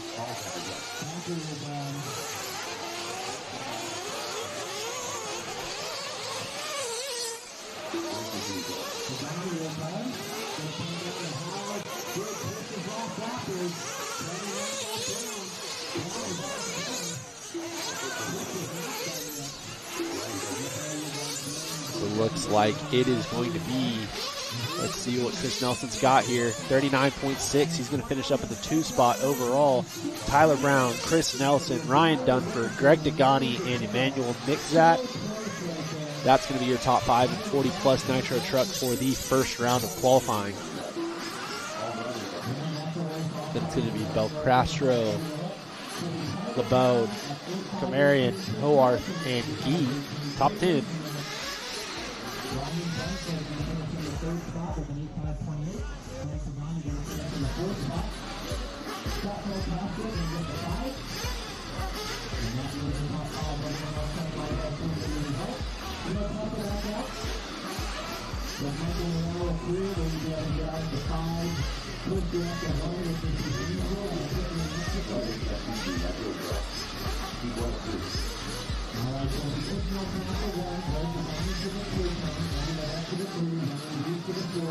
Next up, we have Sportsman Nitro Truck. 3 heats of Sportsman Nitro Truck coming up. Bolin, Coe, Nugent, Valenzuela, Crichton, Sharp, Hartshorn, Witziak, Ferris, Castro, Early, Harwood, Hart, Bora, Bordon, and Dotinga.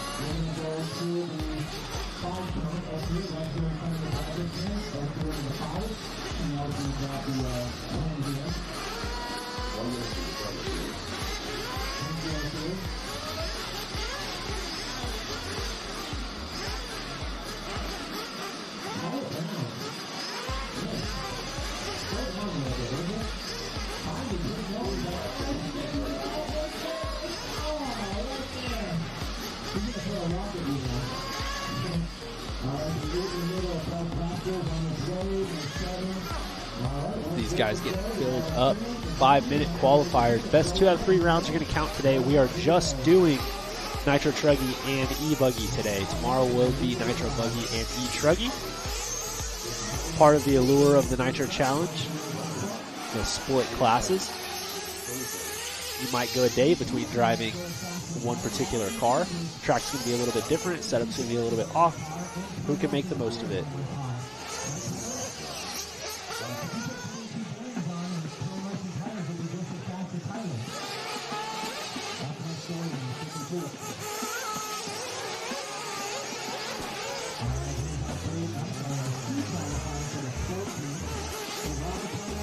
These guys trying to get spread out from each other, get a good starting spot.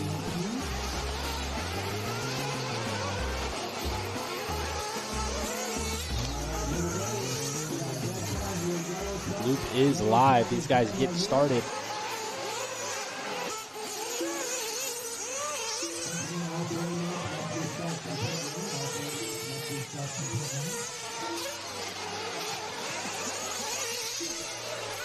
See how it shakes out after the first lap or two. See what we got going on.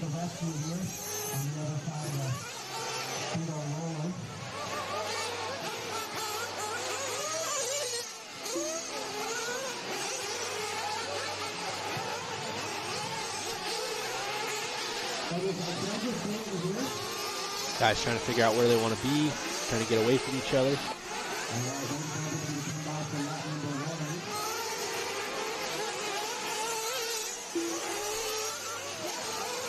Got a few coming around getting their first laps on the clock.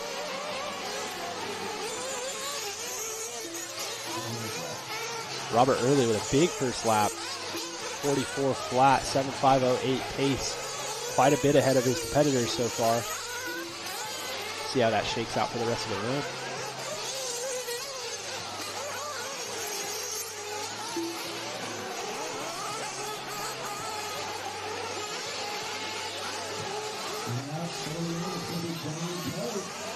What is the go-to tire for this track? It's likely right now, with it being wet, going to be a green compound J Concepts tire of your choice. It would be like Reflex or Falcon, Dirt Bite, something like that. For some of the other brands, it's going to be like a kind of a similar thing, just softer, super soft compound pit tire. Maybe a little bit bigger just to get through the fluff, the dust, and then as the sun continues to come out and the track continues to get drier and harder, probably get a little bit stiffer on tire compound. Just kind of keep going from there, monitoring the track and see what you can find.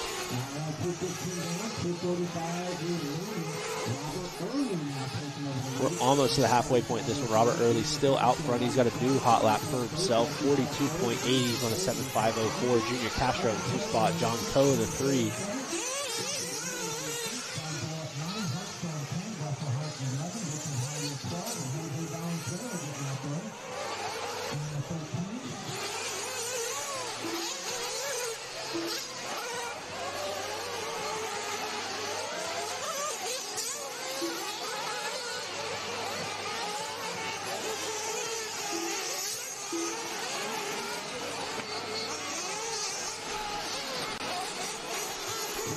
Minutes down, 2 minutes left to go.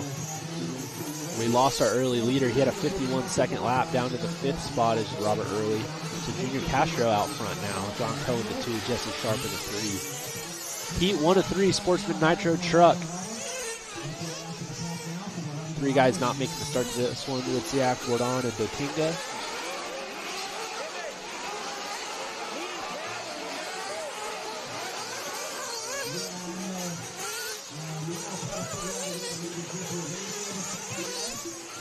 Hot lap now, 42.8 for Castro. These guys working their way through the double section. A little bit of a stumble for one of our drivers.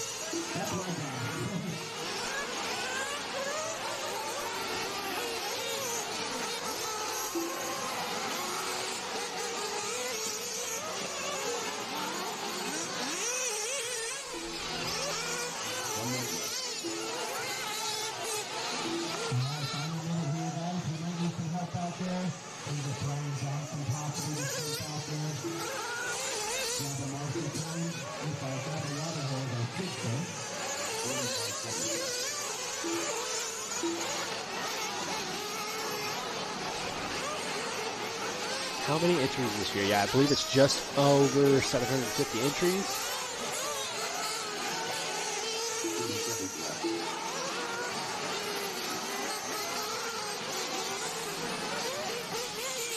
Coming across the line is Junior Castro, the leader, 42.7, just keeps clicking off slightly faster laps. 7.507 pace. Wants to be the high point man with 2 heats left to go. Put himself in a good position to move up from his seeding result. Working himself over the double, into the angle double.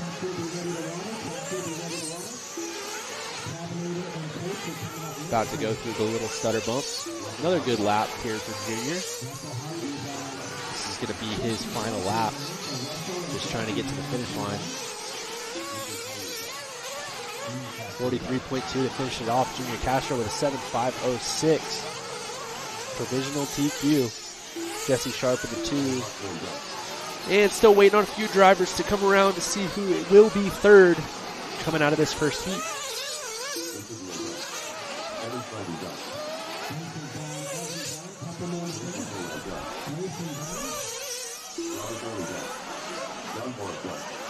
John Coe, a little bit of a long last lap. Oh no! Out of gas or flamed out. Bad news bears. That's going to move Evan Crichton up to the 3 spot. What a bummer last lap.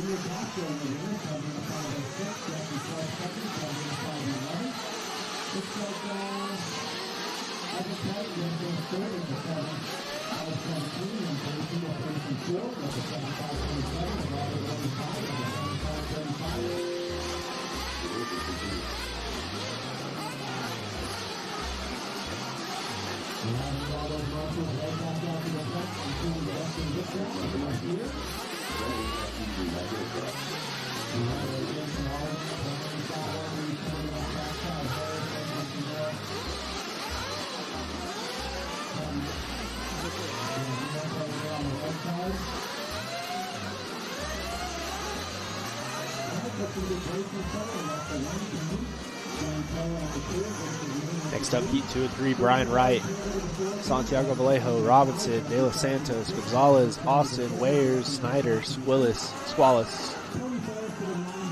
Aspen, McConnell, Rodley, Coleman, Diandera, Walker, and Treviso.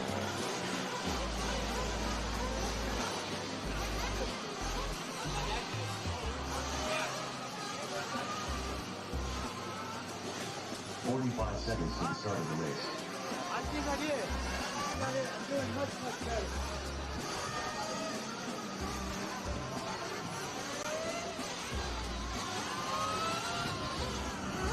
Guys waiting to get the call to go out for the warm-up lap.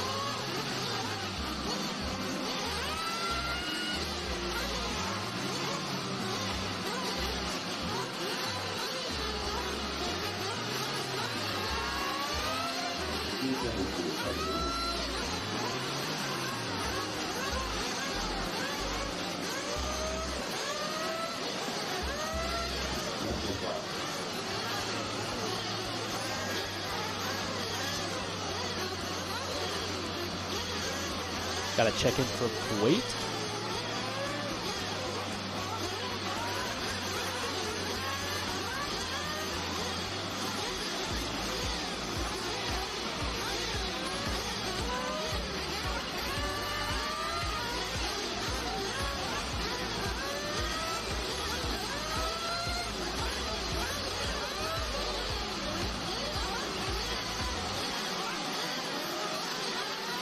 These guys, looks like we got a little bit of water, so that's going to be the reason for the slightly longer wait time on this one. Every 3 races, we are getting water, and the 3 rounds of qualifying will rotate to where each driver gets a water round throughout the day, just one.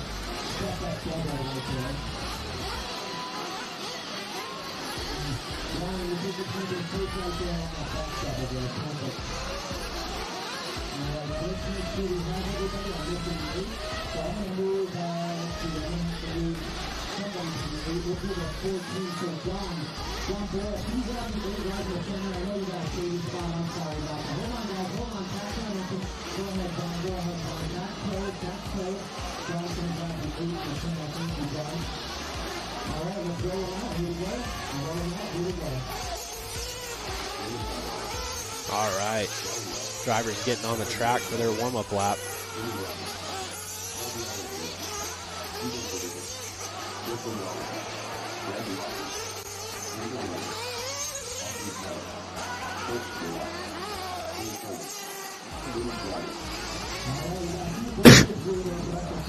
Looks like a flame out for Mark Robinson. Looks like Jermaine running to go get him. Hopefully they can get him on the clock before it's too late.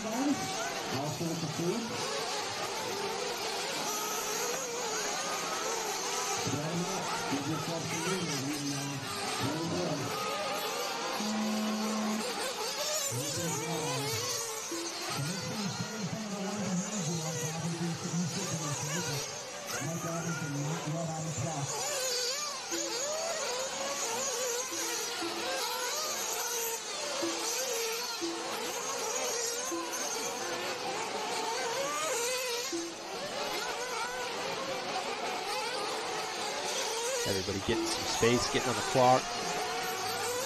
Hopefully they got Mark Robinson out there. There he is, he's live.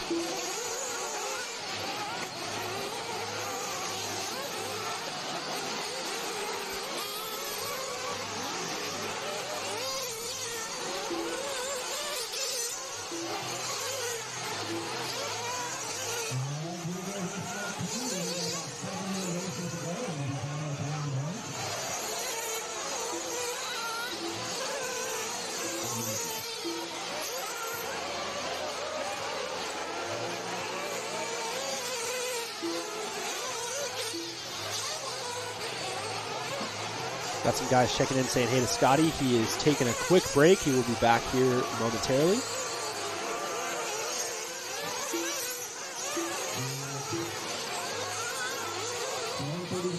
Davide Ongaro, current world champion, checking in saying hi. I will make sure that he sees that you said hi, Davide. So after 2 laps, Brian Wright out front. Santiago in the 2 spot, McConnell in the 3 spot.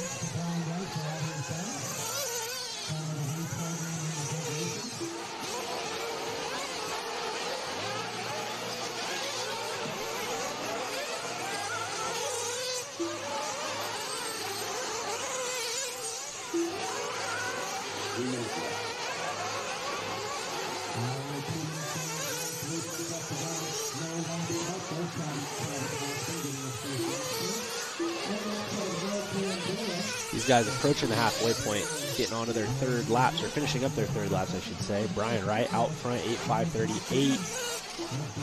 Austin McConnell's got a long lap coming, so that should move Santiago Vallejo to the 2 spot.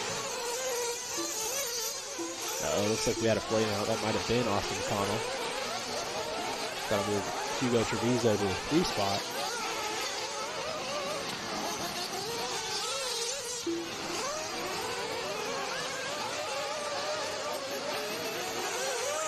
Just past the halfway point. Most of the guys in the 41 to 42 second laps. Junior Castro from the previous run looking to go 5th so far.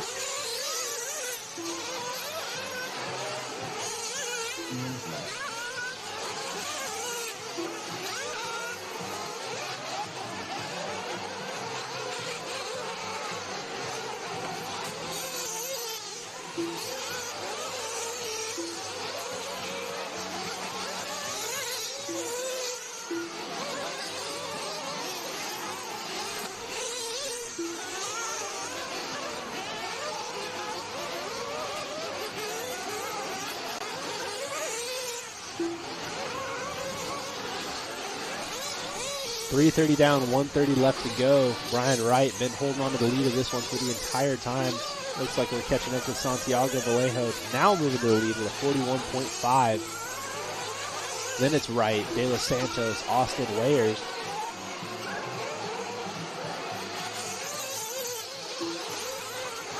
Oh, a little bit of trouble in the back section. Keeps it clean. Ooh, beat it.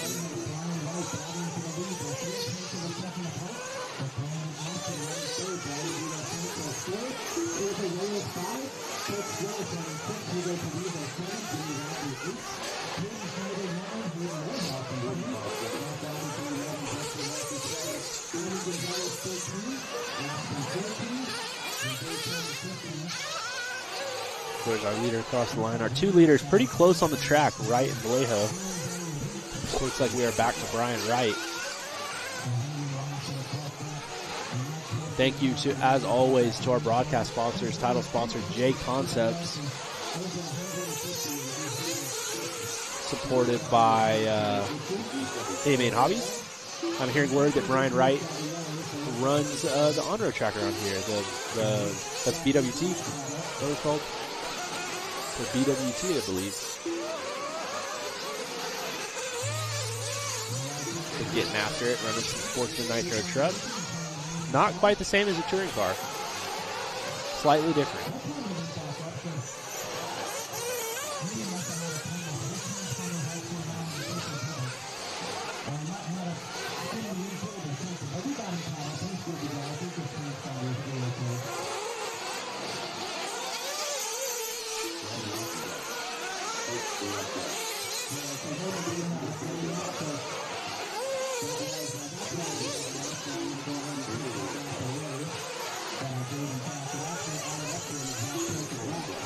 This one wrapping up. Been the same guys the entire time. Vallejo and Wright battling it out. Going to be a bit of a long lap for both of them on the last one, though.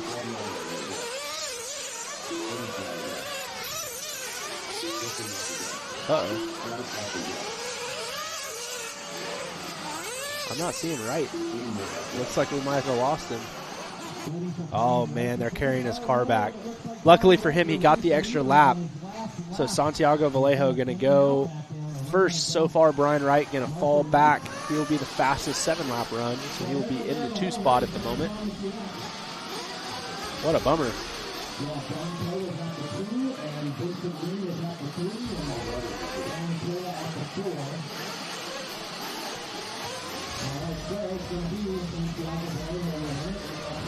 Next up going to be our A heat of Sportsman Nitro Truggy.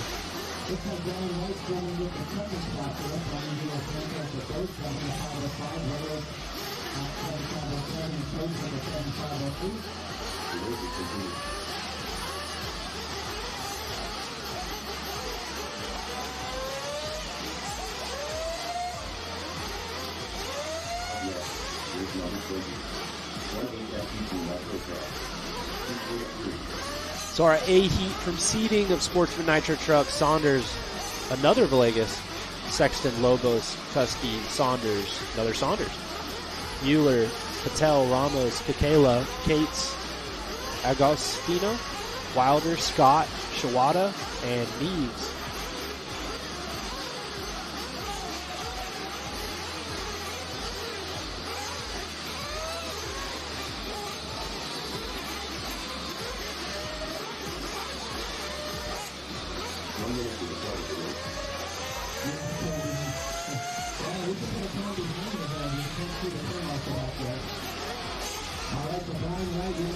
These guys just about ready to get out there on the track.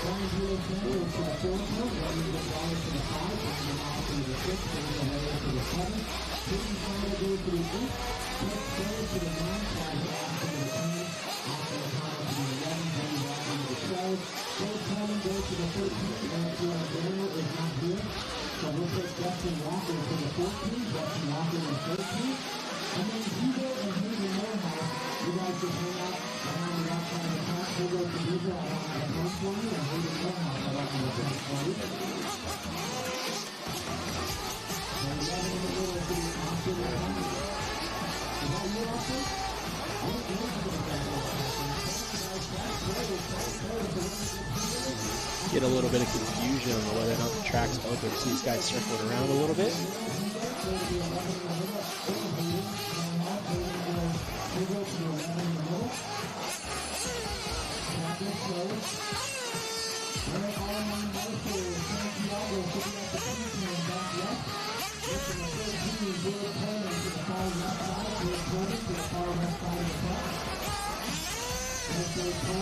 These guys getting a little bit antsy, waiting on the marshals.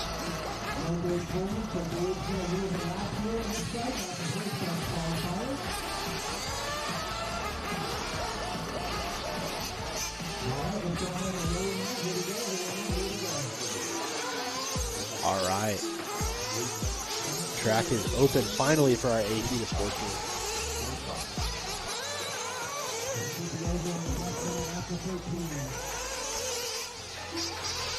Big shout out to the over 500 people watching at this time.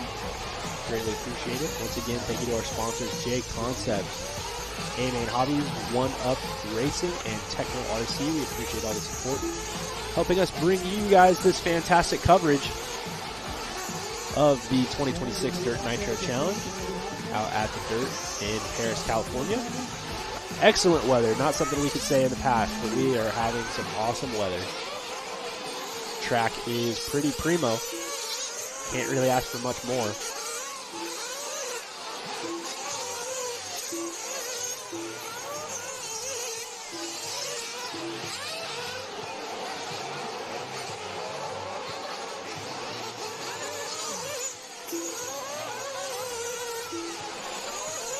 First one on the clock looks like it's going to be Ever Lobos.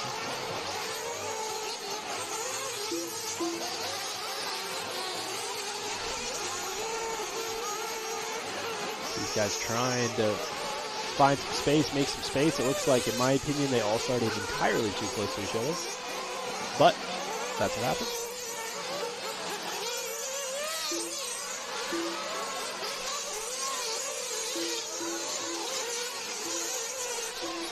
Hi, Tyler. He's back. I'm back.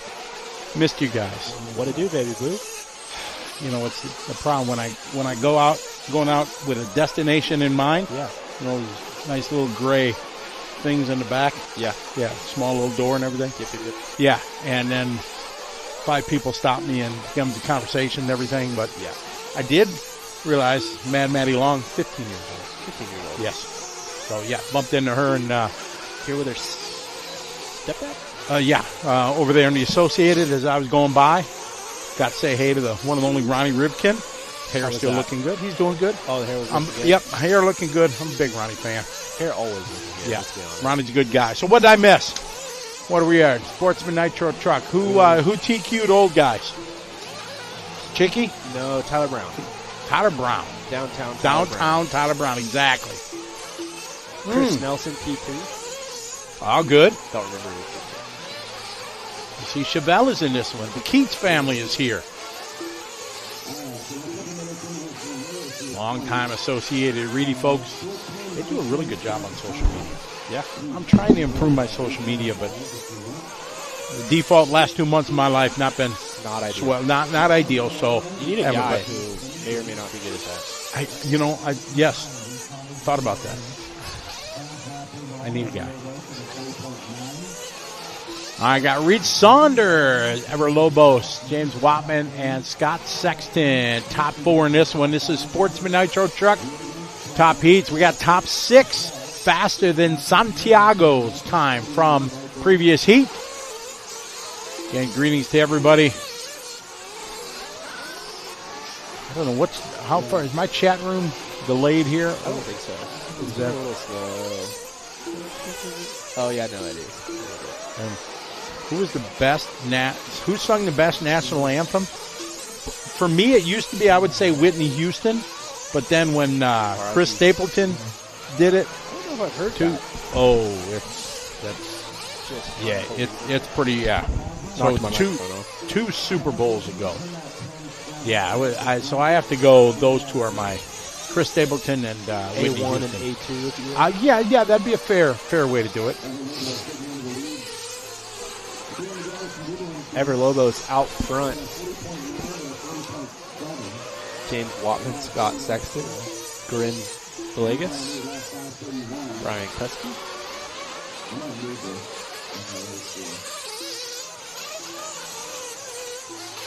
Has anybody started the yellow wheel discussion? I brought it up early. We try to, not bring it up too much. Because then once Jason Roney gets in the chat room, then I lose. I think we're going to get him in the booth. Yeah. Get that talking. At some point. I don't know if we're going to talk about that, but he said, and I quote, we should call some races. I said, okay. Oh, that'd be good. You and J-Ro? Make it happen. Yeah. Ever moving to the top of the board now. He loves to make fun of me because he says one of these days you might, if you're lucky, catch up to the amount of Monster Truck World Championships I have. Jason has Monster Truck World Championship? Oh, yeah. Big Monster Truck guy. I know that, but yeah, I never see him at the, he's in there like swimwear. I know, but I never, saw anything that world title. I think it's because they're all world titles. Oh, okay, because I'd be all over that. Yeah. Because Sonny Santucci is the Monster Truck World Champion dude. Yeah. And I thought he was the GOAT, but is it Jason Rona? I don't know, man. Oh, I thought it was Sonny. I don't know, man. Oh, we have to find out. Some would say. Some would say. Very interesting. One of them's making a monster truck right now. Huh? One of them's making a monster truck right now. Pretty tight.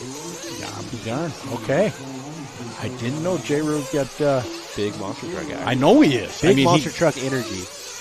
But more than just RC, he's passionate about it from his childhood. Correct. Yeah. I mean, back in the 80s, he could tell you, who drove every monster truck before it was the big thing like it is now. Not like Rain Man is Rain Man. Fair enough. Yes. The Rain Man of the monster truck world, for sure.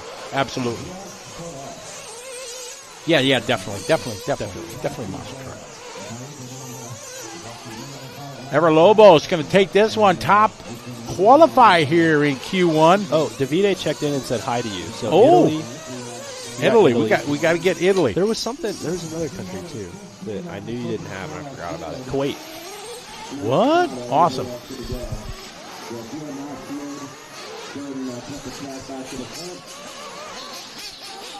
I met some wonderful guys when I was doing the TITC race. We were covering it. So that was 5 weeks ago. I was in Thailand. We were doing that. And pretty iconic race. Oh, it's epic. I've wanted to live stream it for years, and it finally put the pieces together to do it, and it was, that's the greatest touring car race in the world. Dude, that video, it wasn't at TITC, I don't think. When Coelho's wing came off? Yes. Yeah, that was TITC. That was unbelievable. Aero matters. Oh, yeah. Aero matters. Yeah. So when it happened live, we were following him along, and I just saw the wind get under his car. I didn't see the wing come off live. Yeah. So I just reacted. Boom, heavy contact, the outside retaining, Right. And then when they had the slow-mo instant replay, you could see that the wing came off, and then it was forget about it. It was. Yeah. Game, set, match. I don't want to hear that, the body's going, they don't do this. I don't want to hear that. Like they do. Oh, they make a big difference. Especially at 65 miles an hour, 100 kilometers, whatever it is. Trackside for the dirt oval races, whether you're on the rubber tire track or the foam tire track, is a great example of learning how aero affects cars. Because you're going so fast that once you get right behind somebody on slicks or on foam, like the car won't turn, it won't accelerate. Like they just don't do anything. Because you don't have the downforce. They don't have any air. All the air that they're getting is super disturbed, and it's the same with the touring cars. Like, I mean, you physically watched it happen. The wing comes off, and the car just spins a donut. That was unreal. It was pretty amazing. It was amazing for sure. But a great facility, iconic race. It's the greatest. There's a world championship only by the title. TITC. No, it's like the worlds, like the IFMAR World. Oh. But this is as prestigious. If you win modified there, you're a bad dude. You're as legit as you can be. Yeah. What did you think of Yili's his kind of brilliant four-motor car? Pretty tight. It really, really is. I mean, that was for sure. Is it ever going to happen? I can see it. I mean, maybe. Like, there was a lot going on in that because it looked like he had the 4 quadcopter motors, right? And then he's got the quadcopter speed control. But then to actually make it function with the motors not facing the right direction, it looked like he had one of those mini, like, I don't know, Arduino or whatever computers in there to like work the system. I don't know. There's a lot going on. It was quite complex. But if you started with the ground up from that and built something to do it, I would think you can get it to one small unit. Right. But it would be very interesting. No drivetrain, no belts, and that thing hauled down the straightaway. Oh, it was, Now, granted, it was on foam tires. It was. Yeah. I saw that. You too. saw that. Like, not a lot of people picked that up. But really? I don't think not everybody saw that. It was like, oh my God, look at the corner speed. It's like it's on foam. Right. Right. So it's, so it was really neat. If you folks don't know what we're talking about, Yillis Grosskamp, 2012 world champion, touring car, electric touring car. He won it in Heemstede at the Mach, his own track in the Netherlands. He was there testing a car that he built off the Infinity-based Special Alley 14 car that had 4 motors, one on each wheel. Yeah, so no drivetrain. No drivetrain. So it was just 4 motors hooked up to electronics, and it hauled the mail, and it was pretty amazing. Pretty sweet. Yeah, it was I'm awesome. assuming he did the foam tire for wheel clearance or something. Like I couldn't. It may have been, but then again, just with such an unknown of what it's going to do, how many RPMs at each wheel, stuff like that. Foam's going to be a little bit. Foam's going to be way more forgiving and easier. Yeah, for sure.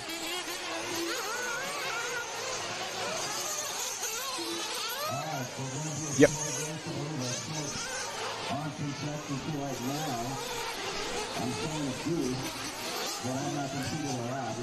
All right, so we're in intermediate nitro truck, heat 1 of 4. Schumacher out front here with the raw feed crew.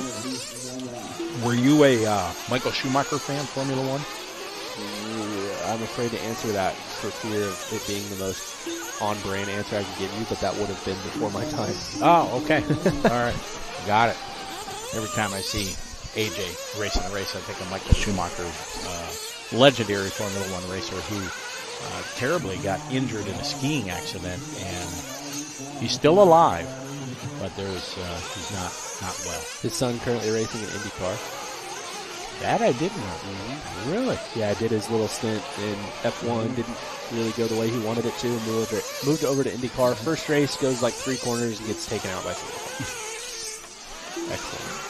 Welcome to America. Yeah, no kidding. Taken out by a guy named Stingray Robb, no less.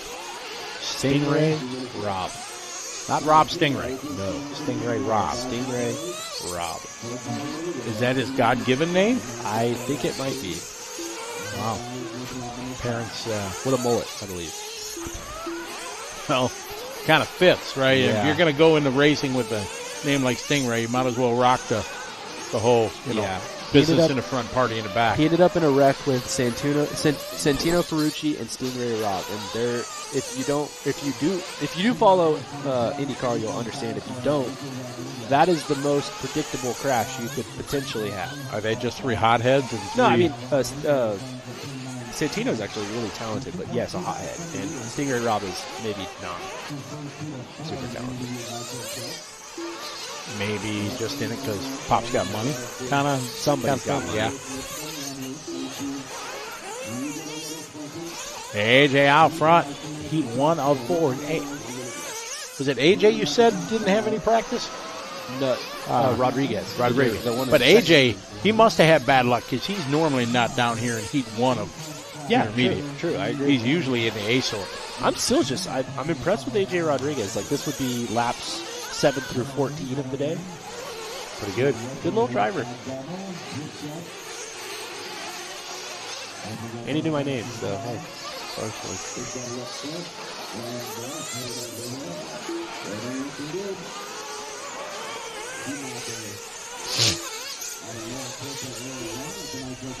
It's race 21. On our way to 26, we got E-buggy and Nitro truck. That's the festivities for today.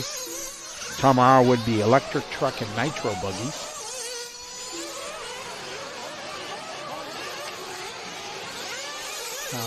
Very good rejoining of the racing line there. That was good because he easily could have cut the track, but he chose not to. So I'm going to give that 5 from AJ. Like he seems like a pretty fair racer. Yeah, right there he did it. He easily could have went on the other side of the pipe, but he did not.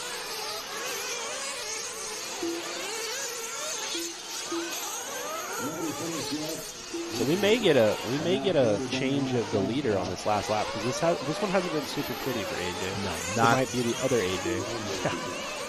Yeah, he had 2.3 seconds, and this is going to be a. Yep. Oh, that's 46. I hate when that happens.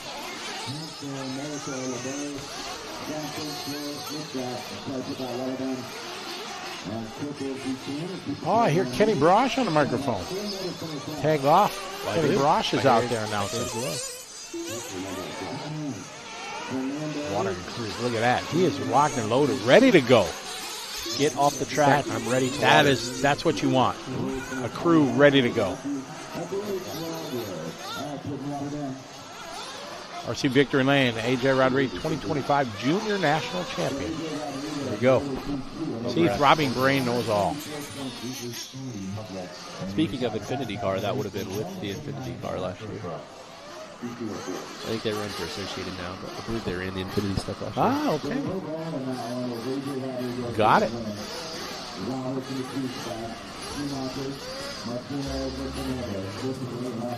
Big shout out to everybody watching online.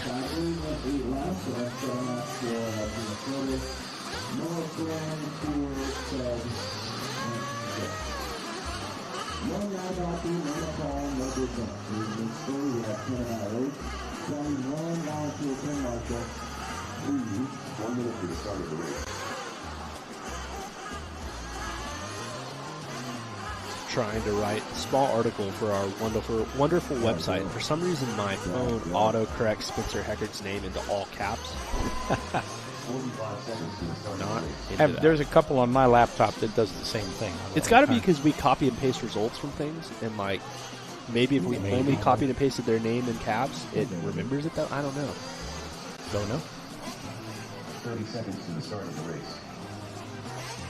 Matt Nelson, how are you? We started at 8 o'clock our time, so depending where you are, 8 a.m. We'll start every day at 8 o'clock, California time.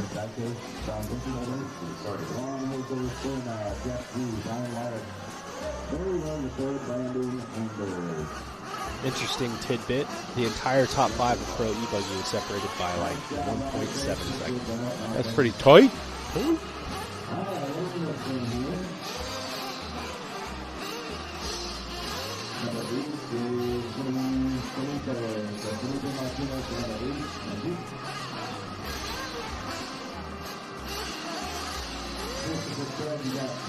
Kevin checking in from Pawtucket, Rhode Island. How are you? Hey, we're going to take a short pause for the cause, and we'll be right back. Continue with our intermediate Nitro truck coverage. LiveRC.com's coverage of the DNC from California, presented by A-Main Hobbies and J Concepts.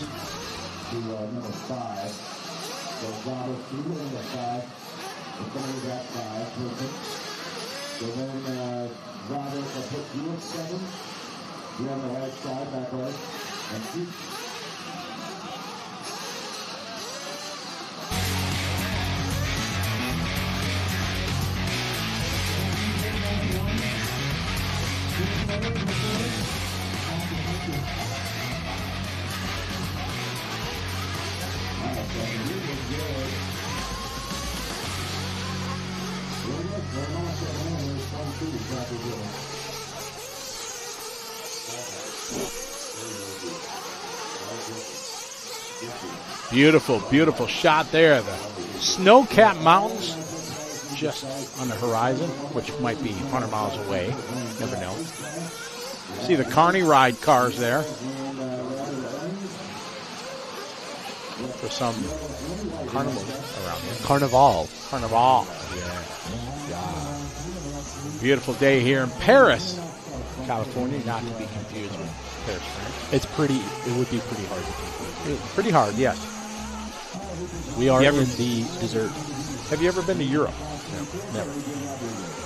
Much more apt to go there than Australia, though. Yes, this we know. Yeah. We know Australia is not at the top.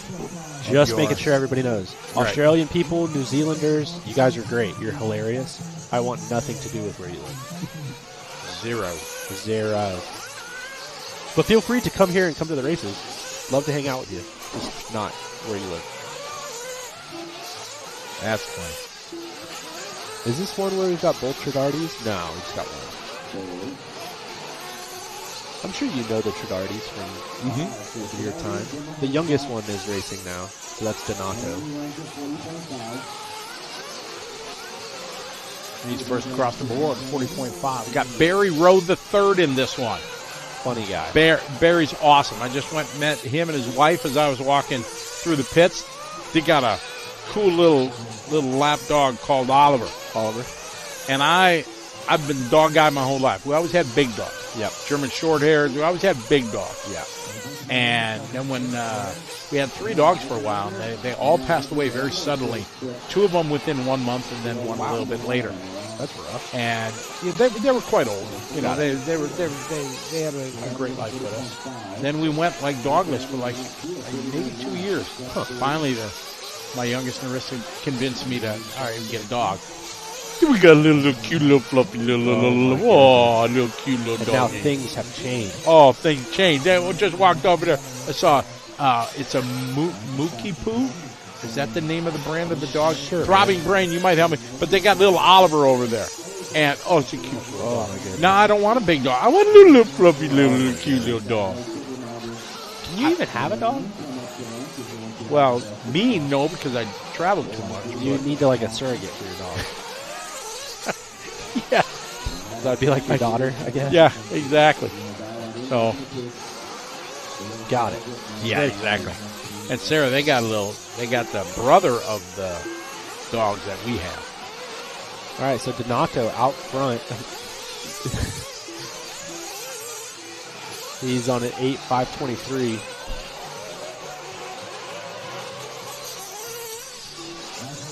Oh, man. Deanna Eichenbarger. Our producer's awesome. You know that, Tyler? He is. He is excellent. He is awesome. He needed some gentle nudging. He's the best. Yeah. Exactly. Deanna Eichenbarger in the 2. We need to find out how many lady racers we have here. Mad Maddie's in this one, too. I want to get like a picture of all the lady racers that we have here. Yeah. I like doing stories that. We do that for the Chili Bowl. Yeah. Jen always organizes that for us. And we have a lot of lady racers there at our dirt oval race that we do every year called the RC Chili Bowl. You've heard of that race? I feel like I've heard of it. You have. You've had. More or less. If you guys didn't know, Tyler, big dirt oval guy. Of course, this comes up now. And he is reigning champion of the world. Yeah. He won the invite division, and that is the best of the best. Mox, we copied the Reedy Race format for the Reedy Race and Champions. Yeah, you couldn't have made it any harder to win. No. It's just like the Reedy Race. Yeah, it is the best of the best. You know how much easier my life would have been if I didn't do that? Yeah, significantly. You know how much of a pain all of us invite guys are? No, not you guys. At some, like 0.1%. The rest of it's just organizing. Logistics. Correct. Do you have Rhode Island yet? I do, yes. Carpet, how are you? Carpet Slayer. Whoa. Hey, Glitch is still with us. What's up, Glitch? Charlie can take care of your animals. True. Yeah. He like you had a kid and stuff, so he could at least take care of an animal. I don't know about that. He's a bad influence. No. Yeah. Charlie? Nah, never. Donato out front, 8-lap 5:19. TQ time. Rodriguez did a 5:24. We're down at 5:21 now. Deanna having a great run. 8-lap run. Paul Thacker from Alaska making a trip down each and every year. Donnie V. Not expect to see Donnie V back here in the B sort. Usually he's up higher. Just look for an orange car. That'll be Donnie. Yeah. Big Donnie B guy. He beat me at this race to win in intermediate Nitro Buggy in like 2003 or whatever. I Crushed your hopes and dreams? He did. He did. What a guy.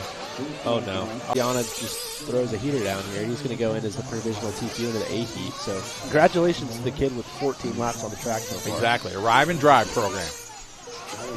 Oh, Deanna. She held on. I thought Donnie V was going to grab with a hot lap on the last lap. Deanna, she goes P2. That's almost guaranteed top 10. Oh, yeah. If you're in the B, oh no, this is the C sort. Sorry. Good driver. She's been traveling around a lot with the promotion team and then with her boyfriend Spencer Hecker.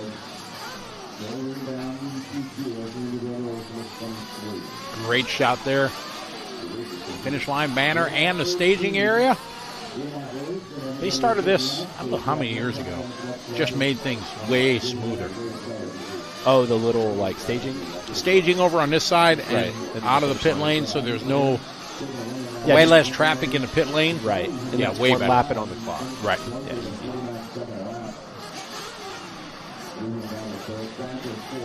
Carbon Slayer saying it's great to see people in t-shirts while we're still freezing in Central Illinois. Yeah, we started with hoodies, and the hoodies have been deleted. Well, you're still on. Yeah, I deleted mine. Because it was cold in here this morning. It was, yeah. Everybody outside is like, it's hot. It's like, well, we don't see the sun. So. Yeah, we don't. We're vampires. Yeah. It's tough out here in the streets.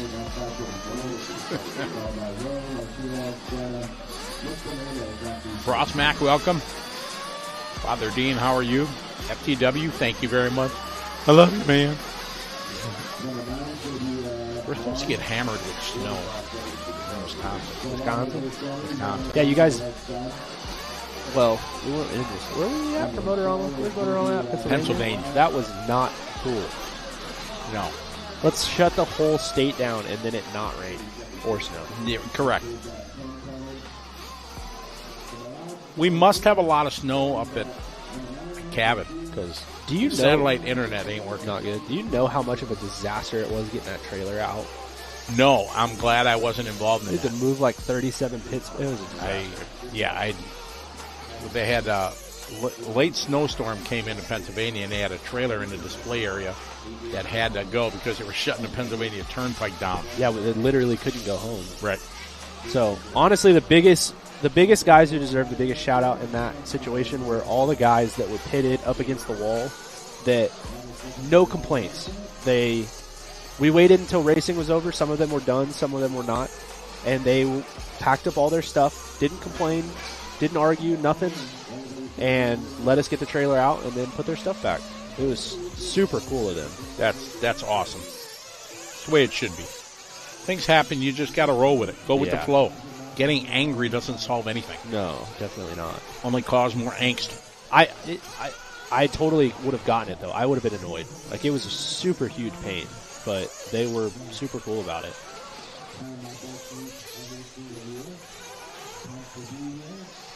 Hey, Ricky, how you doing? Sean Brennan, how are you? I am swell. Glad to be here with Tyler. Get the band back together. Tyler and Scotty Show here on LiveRC.com. Coverage of the DNC brought to you by J Concepts and A-Main Hobbies, along with Techno and One Up Racing. One Up Racing, the sponsor of our race results page. Big thank you to them. Techno RC covering our back mobile cam. J Concepts title sponsor and A-Main Hobbies supporting sponsor. This is our B-Sort Intermediate Nitro Truck. A big shout out to Mr. Toya, Nathan Toya. Toya family from New Zealand. Own a hobby shop down there. Whole family runs. Nice. Yep, all into it. Dad doesn't race much anymore because the kids are wheels. There's two of them, right? It's tough when there's two of them. Exactly. Logan and Dylan. Logan had New Zealand he ran, was running real strong, had nothing but bad luck. Came to the Australian Nationals, was running so strong. I think it's me. I think I jinx him. Yeah? Yeah, because every time you're around me, things go wrong. So, Nathan, it's my fault. I'm sorry. you can blame me. Yeah, Tyler the Man is here. Who is that? Taro, yes. There's numerous booths here with setup selling goodies. I know High Tech's right out the side of the Live RC broadcast Plush Studios that we have here. I know the Dirt's selling Palatial Estate. There we go. The Dirt's got T-shirts and all their stuff for sale. There's a couple shops selling all kinds of plethora of good things. A cornucopia of choices, if you will. Cornucopia. I think we've got 2 mobile hobby shops here, too. There's a lot. So everything your little heart desires. So RC Victor Elaine's doing the stats for us. Got 4 ladies. Chevelle, Rebecca, Deanna, and Mad Maddie. Maybe, yeah. I trust you more than me. What is it for? Chevelle, something. Chevelle, Rebecca Lindau, Deanna Eichelberg, and Mad Maddie Long.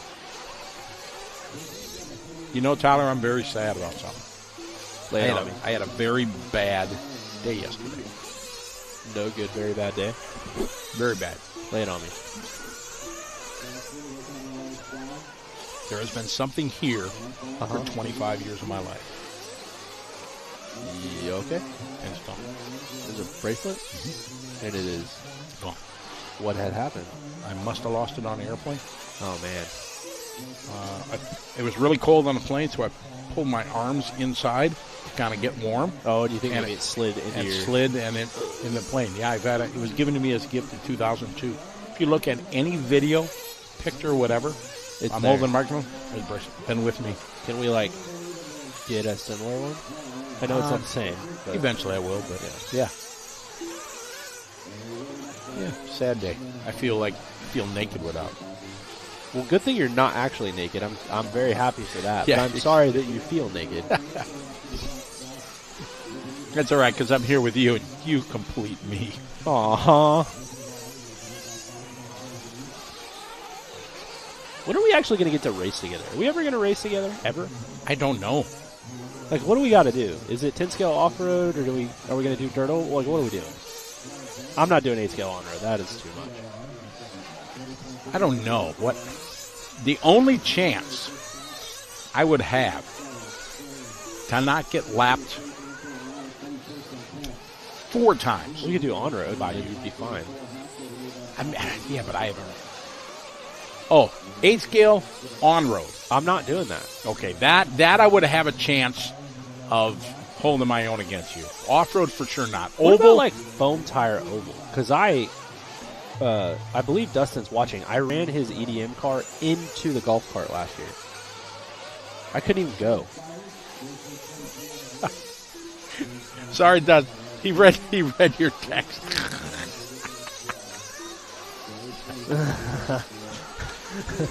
He needs to be stopped. Don't you have a Huffy to buy, Dustin? If it was only if we don't run the rear end like this. If we do old school, like the midget rules, not 8 degrees of rear toe. 8's not even enough. No, it's now it's up. It's 10. It used to be 6. Like 12. Now it's 12. Yeah, the cars are broken. It should be a rule that should not be allowed. Tell Jamie. All right, we're all in B sort here, trying to get AJ's time. Oh, we got another one of the Kiwis in there. Shane O'Connor, he's back. Boomer Wheeler. Drew Zeller in this one, paid a half coat. Sammy Moran. Sammy running Nitro. What? Oh, Chris Nelson, Mr. TNR Fuels. Having tough start. Tough one for Sammy. I didn't know Sammy running Nitro. He does. When they do races like this, he'll show up. Oh, that's cool. Races at the dirt. I think it's close to home. Ah, got it.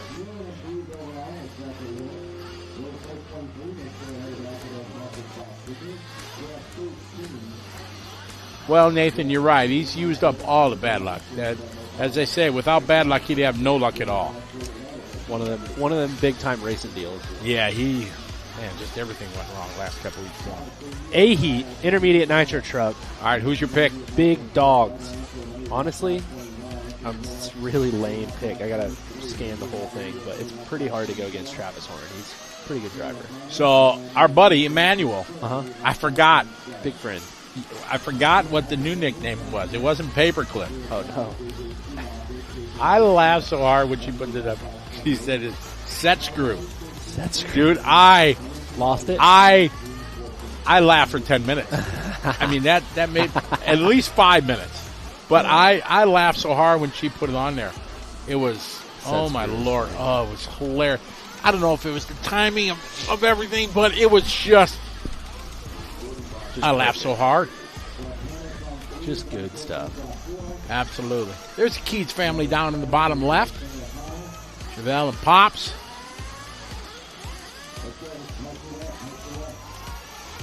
Looks like they're up there. Young man run all the way from the driver's stand.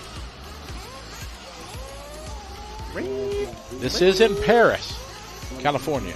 Yeah, not France.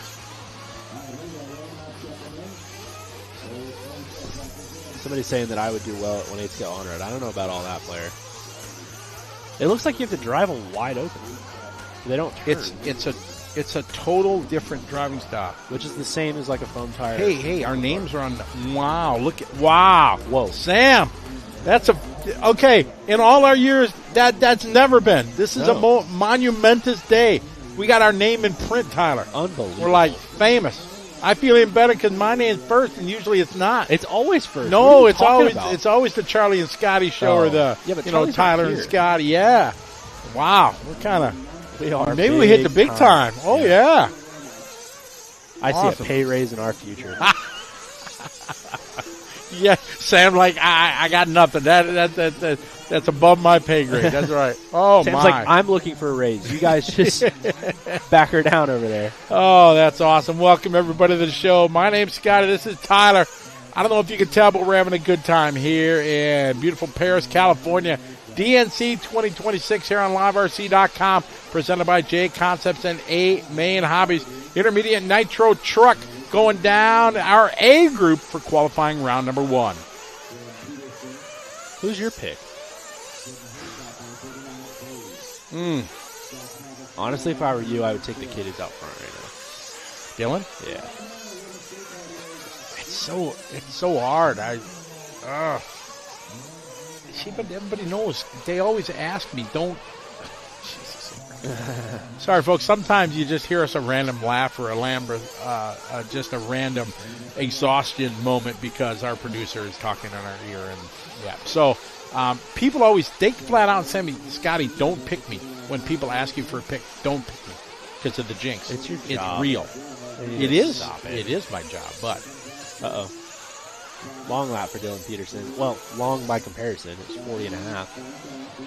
I couldn't even do that on a good lap. 8-scale on, we were talking about, it's unique because it goes against everything. Like when I first started driving it, normally you slow down for the turn and you turn and everything, right. But you brake when you're straight, and once you start to turn, you rip the throttle because it's a solid rear end, right? And that gets you through the corner. Yeah, and that was the hardest thing to learn. I'm still not good at it. Those foam tire cars drive like that too, like the foam tire oval ones, and like I can't do it. Like I let completely off the throttle and get back into it on a rubber tire, and that thing it spins out, or it just doesn't do anything. I'm out. Yeah, I'm out. You could beat me at that. You could beat me at foam tire too. Well, maybe that's what I'll have to do. I have to stop working though to do that. Yeah, that's my plan in 2027. I need more Scotty time. Yeah, your daughter is just fully convinced that you're actually going to do that. I'm going to try. I have to. She doesn't believe you at all. No, she doesn't believe me. I know. Sarah, if you're listening, I'm going to try. I want more time for racing. I want more time for me. I want more time for my granddaughters. Not for your daughters, but for your granddaughters. Well, no, of course for my daughter. Yeah. Fully granddad hours. Yeah. I want to go fishing. Fishing? I want to take my granddaughters fishing. Oh, I'm sure they'll love that. Absolutely. Ew, Grandpa, worm. Yeah, put a worm on it. I'll be like, all right. I remember when my dad did it. All right, we got Travis. Benny Comarion having a good start. 339s out of the gate for Benny. Oh, Mitchell Pratt. Mitch on the mic is watching. What is up, What is up? The voice of Australia, RC Racing. What's up, man? I hope you and the fam are all doing well. I did my best to fill your shoes last week, brother. Would love to meet you, just not on your continent. Yeah, bitch. It ain't going to happen. You have to come stateside because he ain't going to Australia. No. Even you buy him a paid business class ticket, ain't happening. Not happening. Nope.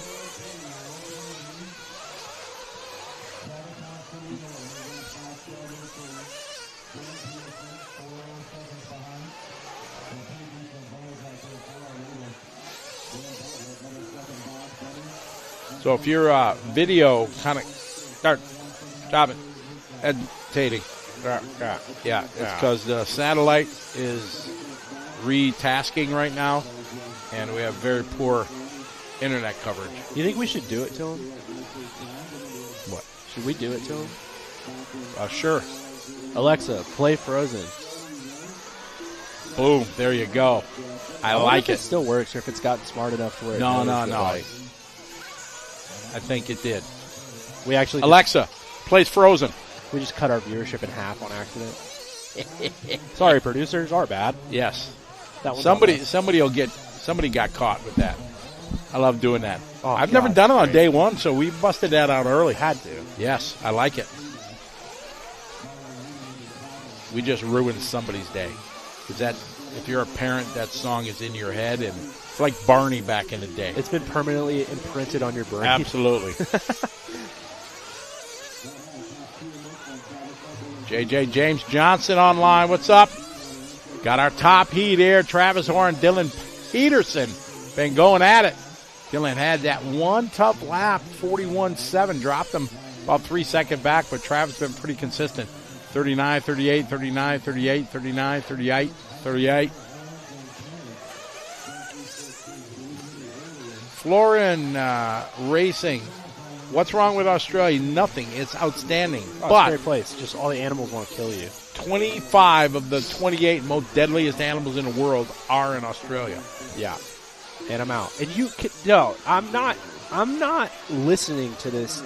New Zealand just miraculously has none of them. It There's doesn't. No way. I think you can Google it, and it's true. Yeah, Google would be lying.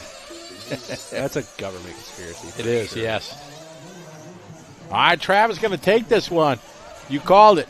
8-lap 5:11. 8 seconds to the good over Dylan. Wow, that was a banger of a run for him. Solid. 38s and 39s across the board. Let's see how this one sits in the pro class, because that would be the one where you're like, ah. All right, 8 and a 5:11. So remember that. We got 2 heats of pro. 8 and 5:11. Whoa, we're on the projector at work. Charlie Max got us on the projector.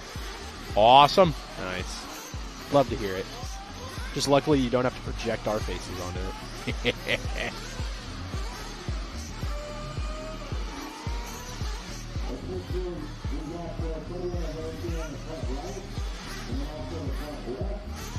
Yeah, Australia's awesome. Pro Nitro Truck. Heat 1 of 2. There's Murderers Sammy. Row. Hi, Sammy. Hi, Sammy. Hi, Sammy. Murderers Row. Elliott Booth, Spencer Rifkin, Cole Ogden, Brandon Rhodes, Jimmy Fishback, Jared Wiggins, Pekko Ivanen, Carlos Arredondo, Tyler Finster, Lee Setzer, Dylan Nelson, Jacob V. Hill, Sean Kirkman, Davey Battle, Walker Spinrad, Joshua V. Hill and Jacob V. Hill.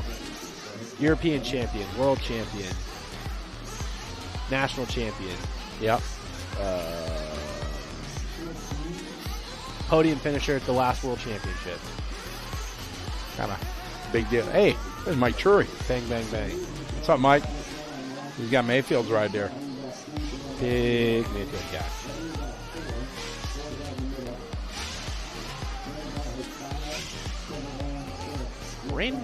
All right. Who's going to take this one? I don't know. I got nothing for you. Have nothing? The video of B. Rose that got posted yesterday running his truck he was hauling, but apparently not because he's in the first heat. Look good though.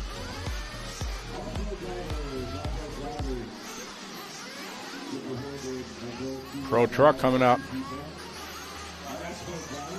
We got it. You did it, Tyler. We did it? Yep. Alexa playing Frozen.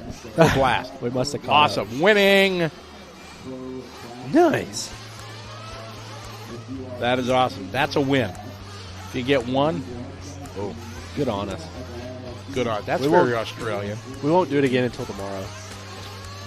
I don't know. I like busting it out every once in a while.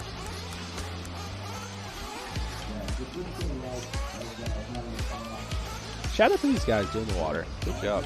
Very good job.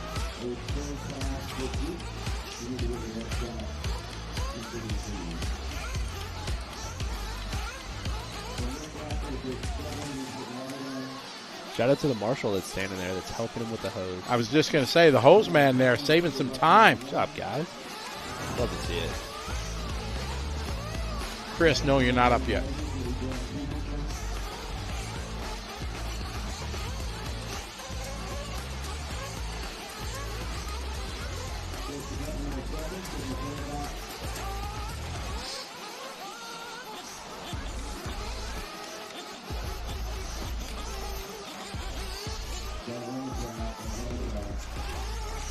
Flame out there at the line. I didn't see. Is Tebow here? I didn't see him in the selection, so I don't know if he's here. BT was holding the car that flamed out, so that had to be Rivkin. Let it go. Let it go. Exactly. Oh, we nailed a bunch of people. Good. Robert Walker, how are you? Welcome to the party, Robert. Sorry, we can't. I don't see them all. We try. We get the chat room moves pretty quick because it's bringing in from the YouTube and Bookface, everything. He called us bums. You bums. Hey, Will, how you doing?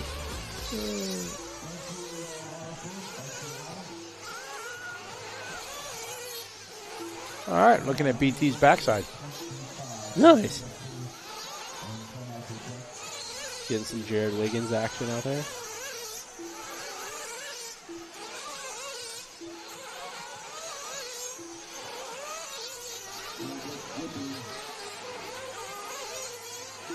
Good opening lap here. Looking pretty good.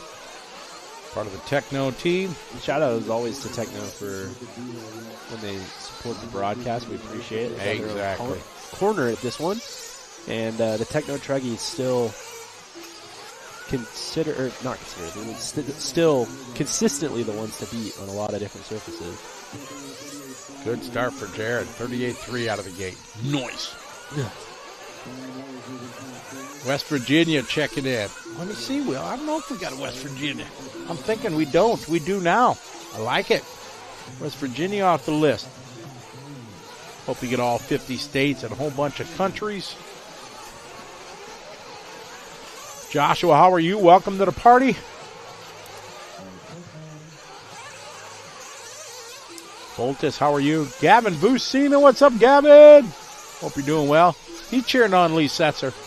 We had a dominating run a couple weeks ago in Motorama in Pennsylvania. Racing with Gavin. Yep. Dominator. Well, Mechanic did get that last. He got the last E-Truggy run, I think. Maybe E-Truggy main. I don't know. I can't remember. Sadly, I do so many races, and I'd have to go and check the stats. He won something, and Lee got him on his tiebreaker. Looks like this is Pekko Ivanen. Pekko Ivanen. Finnish driver. No, he's not finished yet. He's still racing. Stop it. Stop it. Pekko from Finland. He's going to be coming to Lap Paradise in Malaysia next month. Is he? Yeah. Nice. Him and his boss. Oh, wow. Yeah. Boss sighting. Exactly. They're all coming to Malaysia. So Setzer out front, 8.508, Spinrad the 2, Wiggins in the 3. For somebody who doesn't run as much as Spinrad does, he's really, really good. Very good. I think if he would be able to put the time in like the other guys do and run constantly, I think you'd always see him top 5. A lot of natural talent. One of my favorite paint jobs, the teal and yellow. I like it. Not a lot of cars with teal in it, and I really like this. I think his dad paints them. Really? Mm-hmm. Yeah. I did not know that.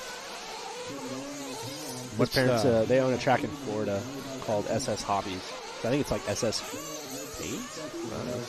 Okay. Yeah, he does some like local paint job. Like that's what he does for work is he paints real cars. Ah, okay. So Setzer back out front. Rivkin, Spinrad, Boots, Ogden, top 5. Big shout out, Rob Jackson checking in. What's up, Rob? What is up? I have no idea what truck Pecco is running. Don't know. Unfortunately, we wish they'd have all the manufacturers listed, but that's a tall task to do. We're going to work on it, though. Right.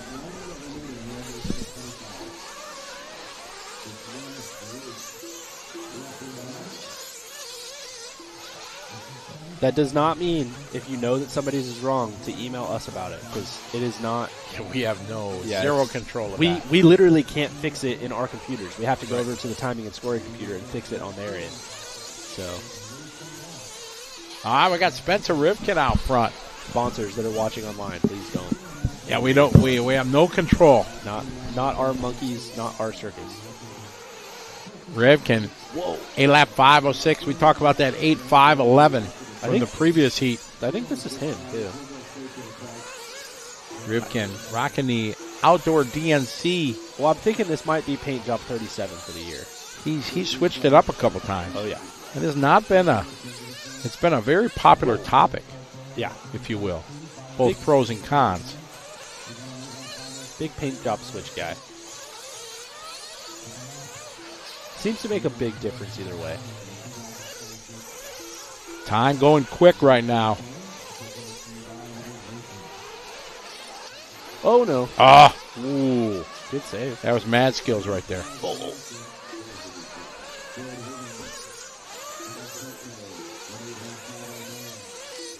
So Wiggins done 8:5:09. Setzer done 8:5:09. Waiting on Rivkin and Boots. Top heat's coming up next. Rivkin going with 8:5:07. Just lost 2 seconds with that little kerfluffle there, but still a solid run, 8:5:07. Oh, we want to give a big shout out. Mikhail Orlowski, check it in. What's up, Mikhail? Wait. He is. Watching some 8 scale. Yeah, we'll see you next week in Vienna. Where did he check in? Oh, YouTube. And he's on the YouTube.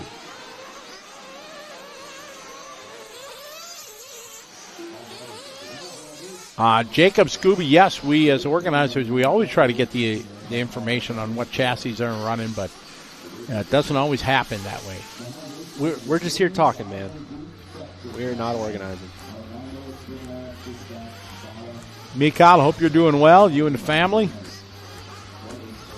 Hope you had some time off. Ah, there it is. Setzer's RC Art. Thanks, Oliver. There you go. My friends Oliver Manchester and his son checking in. Hello. Oh, we just did our first Alexa visit with Alexa, play Frozen. So Tyler hit that right away. Let it go. Let it go. All right, there's Mike Trury. Big Trury. My guy got some new shorts. That might have been the first time since 03. He's got like 10 pair of Dickies gray shorts. Yeah, with the GRP logo on them. Old school. Those look fresh. Maybe new for the new year. Truly looking good. Oh, we talk about legends. We talk about GOATs. Whoa. We got one in the chat room. In the chat room. Ladies and gentlemen, one of the greatest of all time. Of all time. All time. Yeah. Multi-time world champion and just great guy. Because they say the first one, yeah, but this is the man. Right. The one and only. Yes. Asushi Har, ladies and gentlemen. What's up, Har-san? Hope you're doing well. Good to have you following along. Miss you. Happy New Year. It was good seeing you in Thailand. He ran Thailand.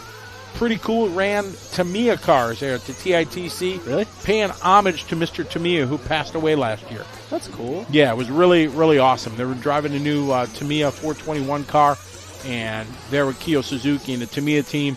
Really cool of him to, just pay homage to that is cool, one of the true legends of our world, Tamiya. Whether you were a Tamiya fan or not, doesn't matter. What Mr. Tamiya and the Tamiya family did to RC is amazing. How many people they've got into it from the basics back in the day, you know, the Blackfoots and stuff like that, to the original Formula One cars and sedans and so many great things.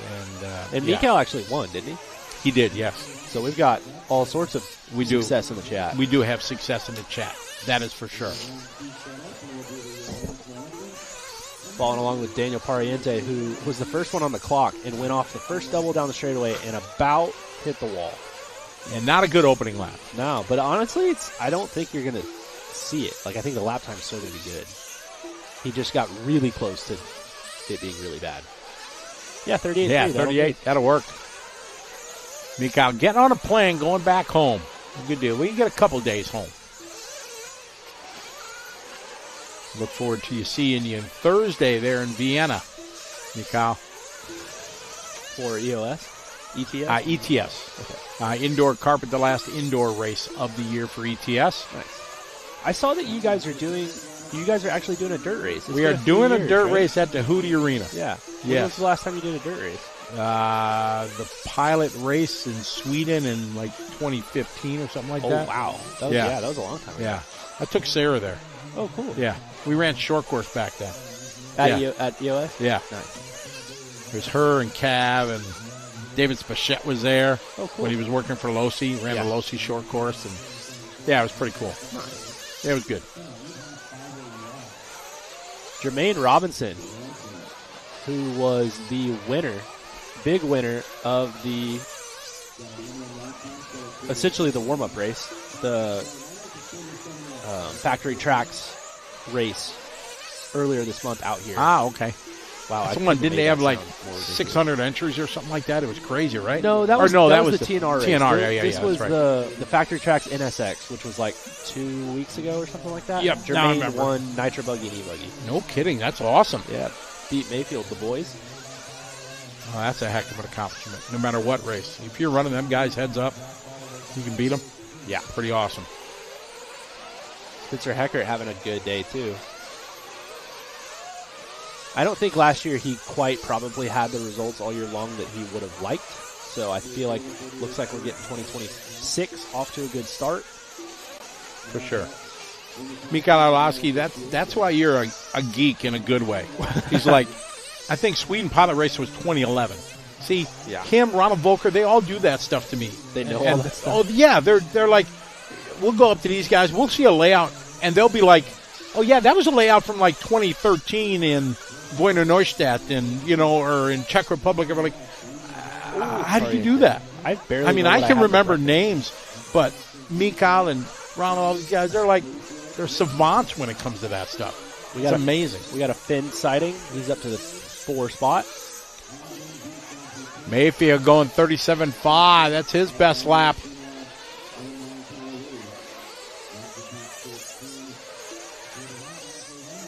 Fast start to this one.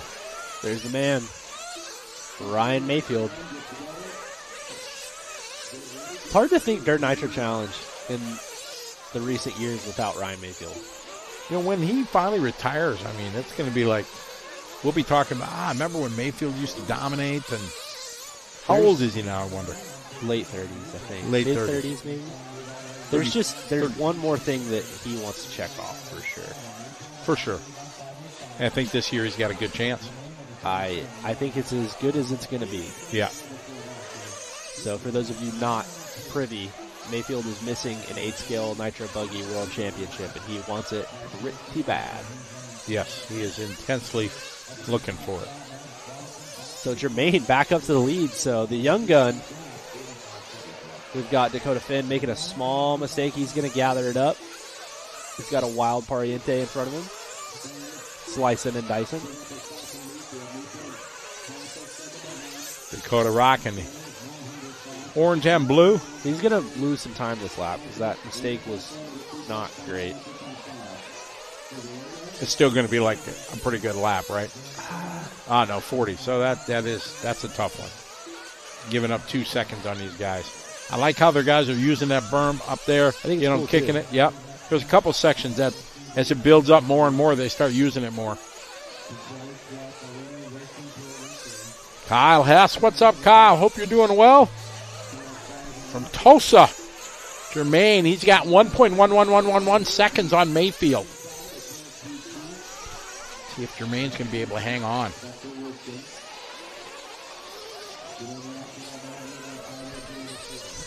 Good picture of Jermaine.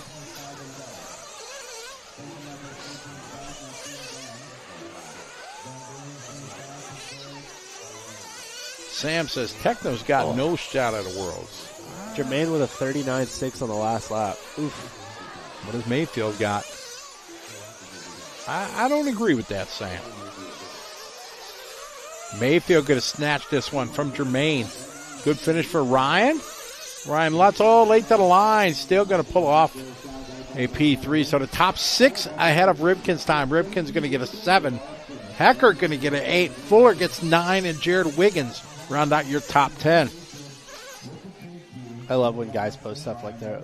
It's a C-Hub car. It just won't even go on high grip. I can't even do it. I definitely not choosing him as one of the favorites. Yeah. Like, yes, will there be some cars that are really good there and some that are maybe not quite as good? But yes, but it's like maybe a 5% swing. Plus to think that, like, I mean, they have 8 months still. We can't make some parts. I don't know. Okay, since you're the technical side of this team, Sure. of you and I here, your opinion, the C-Hub, why do people think that it's slower on high grip tracks? What is the technical? I don't know. I don't know the science, but follow the science. Yeah, I'm not gonna. There's definitely podcasts out there that love to talk about stuff like that, and that's not me. But why? I guess from what I know of RC, I don't see how that could make it transition slower or be slower in that conditions. I think it's a way that like the geometry functions.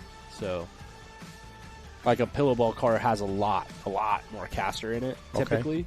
Okay. But I think we're going to do a national anthem, so we will be back shortly. Yeah, he did say between 1 and 2 they were going to do that. Look at Dakota taking a look. All right, we're going to throw it there to the track side here, folks, as we give honor to all the veterans and people that have served this wonderful nation. We stand and remove your hats. National anthem time. Shout out, a special thank you to the men and women past and present that have served our country and made it possible for us to be here racing RC this weekend. So thank you all very much. And then, of course, anybody that is here that has paid the ultimate sacrifice, that has lost somebody in the line of duty, we appreciate you very much as well. And so without being said, let's pay some respect to our nation's colors and all these awesome folks with the playing of our national anthem at this time. Once again, the flag is on the side of the driver's stand. It's up there. It's just not windy, so you can't see it waving. But let's pay some respect to these awesome folks here, guys, real quick before we get going with round number 2.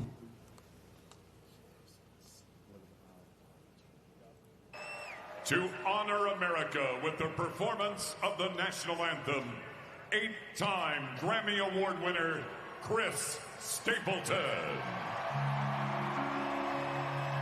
Oh, say, and you see by the dawn's early light, oh, so proudly we hailed at the twilight's last gleaming, whose broad strides and bright stars through the perilous fight. Oh, the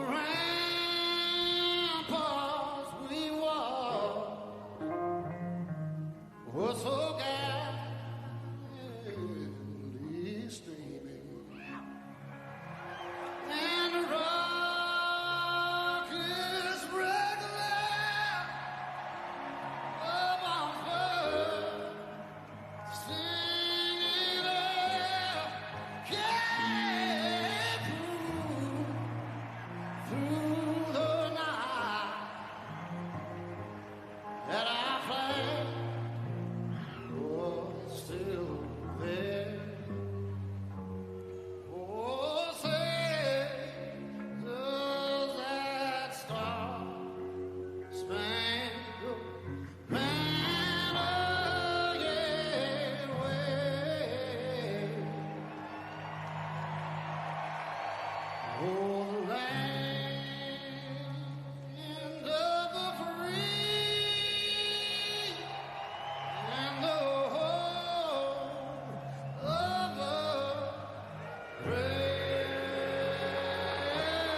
All right, thank you guys very much. That's a very important part of every race program for me and my crew anyway. So do want to acknowledge all the international folks as well. I wish I had everybody else's national anthem, but we appreciate all the international guys and gals for coming over. And thank you all very much, and we'll get back to racing here in a second.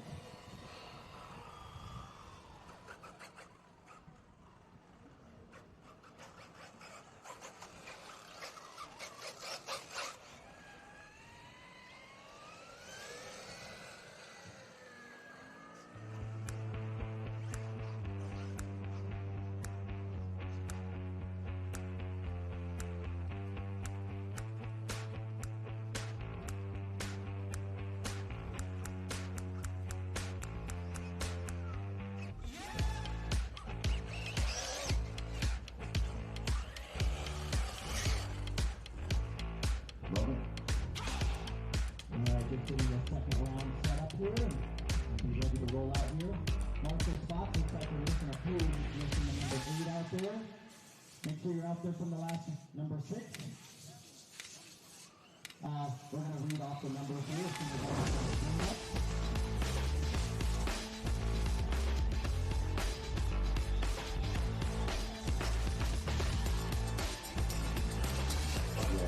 Race number 27.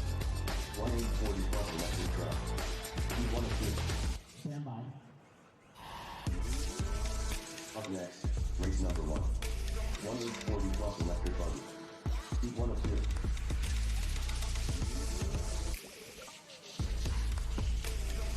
Alright, so it's the 1-on-1.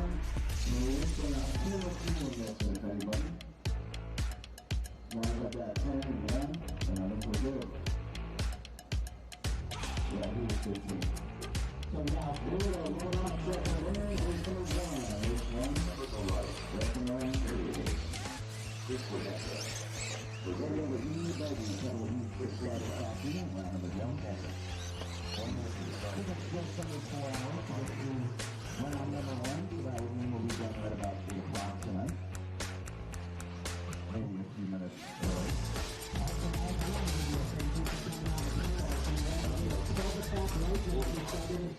And that was 4 hours around. If we stick with that, we're done at 8 o'clock tonight, nice and early.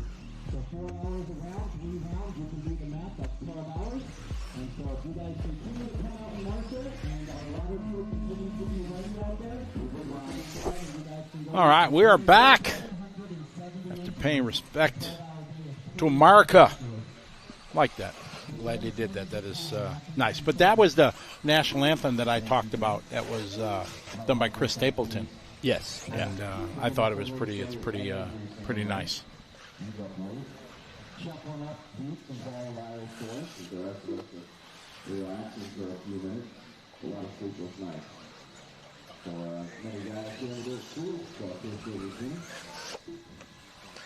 Nice comments, guys, from everybody. Glad you guys paying respect for sure. Tyler and I, we stepped out of the studio and paid respect. As most people were standing silent, took their hats off, stuff like that. Everybody doing the right thing. I think most people, you know, the youth of our society right now, I don't think they take that as serious as anybody. I would say over 30. I would venture to guess it's not taught as much as it was. For sure, it's not. When I was in school.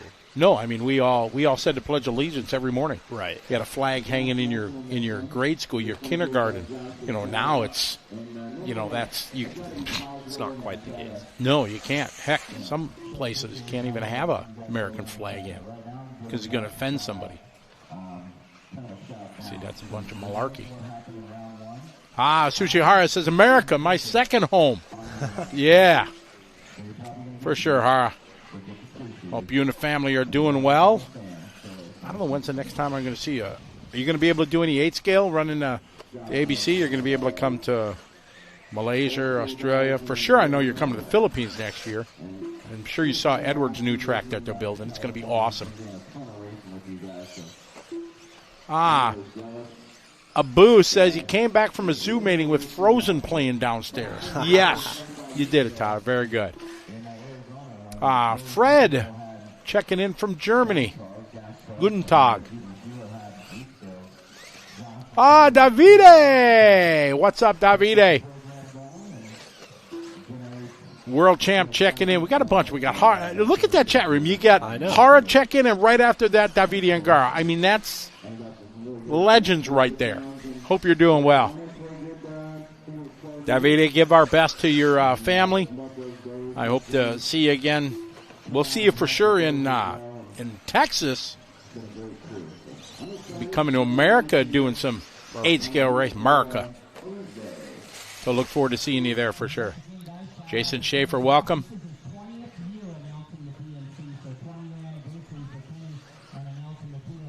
I got 2 minutes left to go in this one.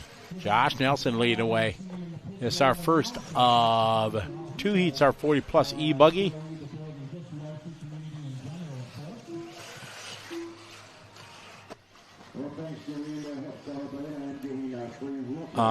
The song, well, Scott, there's a great song by Johnny Cash that talks about the flag. And it is very, very meaningful and talks about the flag and everything and all the many people that have given the ultimate sacrifice for this country. And it is, Matt, yes, it is disturbing and disrespectful for sure how many young people take it for granted, the blessings we have here in America, and how many countries have it far worse than we do in our. Yeah, we got a lot of great things going on here. Every country has problems as we do, but we are very blessed to live in the country that we do. That's for sure. And we get to race RC cars whenever we want. Beautiful places like here, Paris, California.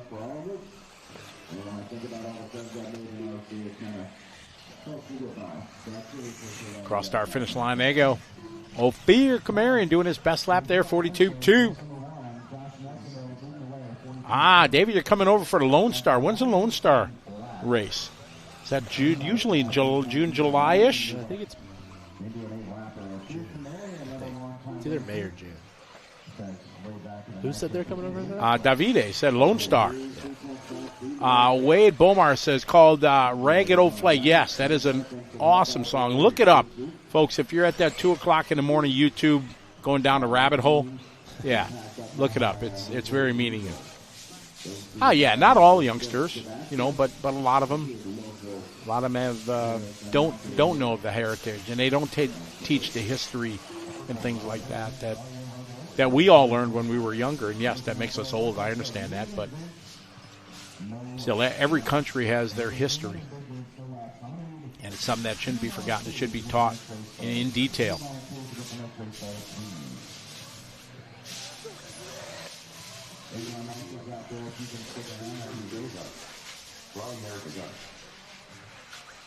I learned, I kind of got intrigued in history because of RC. I don't know if I've ever told this story, Tyler. I don't know. But I've always been fascinated with travel, and I'm blessed to be able to do it a lot because of the hobby. But 2000, it would have been, I think, maybe 2003, maybe. I was in Thailand at the TITC, and I wanted to, it was like my first year. And every time I go to some new place, I always try to do something to see the country that I'm in. So I decided to go to the north to the bridge over the River Kwai. It is a famous movie from back in the day in America, but it's a historic place that played part in history, and they had a amazing museum there next to the cemetery of people that died in this part of the war. And going through the museum, I learned so much that I didn't know. Back in World War II, we learned Japan bombed Pearl Harbor, we bombed Japan. Right. That was kind of the sense. The European, there was the battles over there and everything, but didn't really realize what Japan was doing to Asia, things like that. And it really opened my eyes to what there was so much to learn from history that I didn't know. And it really intrigued me in life. So from that day forward, everywhere I traveled that had some sort of history in it, I wanted to learn. I went to Berlin for the first time, so I wanted to go learn about the Berlin Wall and Checkpoint Charlie and all those things. Right. And it was really, really fascinating. I have my family from my wife's side is from the Philippines, and the Battle of Bataan, the main road that they talk about, is the March of Bataan went right down the main street in front of our house. There's a statue there in the little town. And then my mother-in-law would tell us stories about how she helped the Americans. She would give them rice and stuff to help battle the Japanese. And it really it intrigued me. And so everywhere I went, I try to go to places that are history, things like that. I took my youngest daughter to Japan for one of my events at Yatabe Arena. So we took a week and we went to Hiroshima. It was I don't know what the right adjective. Fascinating. Yeah, cool is maybe not the right correct, one, exactly. But it was amazing to see and learn and go to this museum and see from that side what happened and everything. And it's now, because the bomb, most people, not a lot of people know this, the bomb, it didn't detonate when it hits the ground. It detonates, I don't know, I think it was 100 meters or 300 meters above the ground when it detonated. And in that area where it detonated is the most pristine park that you would ever go to.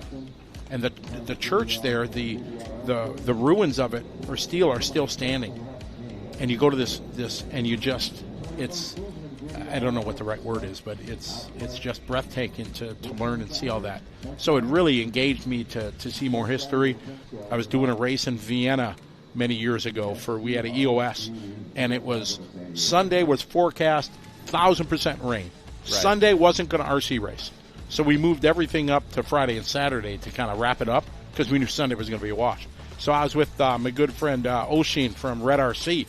And we were like, what are we going to do on Sunday? I've already seen the city center of Vienna. What am I going to do? So I looked it up, and I was like, we got to go here because it's somewhere I always wanted to go. And we went to Auschwitz, the concentration camp. It was 4 hours from where we were in Vienna, and he had a rent-a-car. So we're like, we went to Auschwitz, and it was everything you can imagine, and they take you on a tour, and you walk into the furnace rooms of where they committed these atrocities. And you stand right under the vent where they dropped the canisters in. That's crazy. And the furnaces are right there for where it was just extraordinary. So my history of RC, my intrigue in history all started with RC because I was at an RC race and went.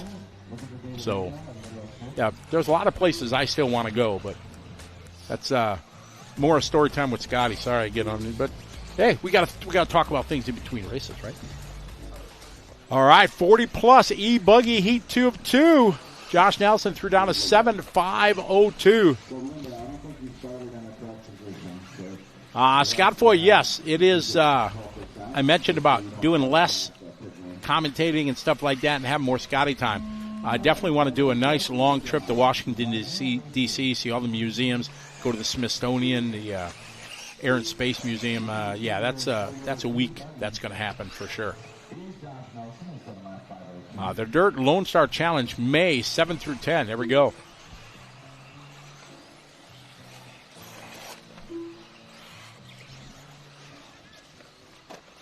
I have not been to White Sands there.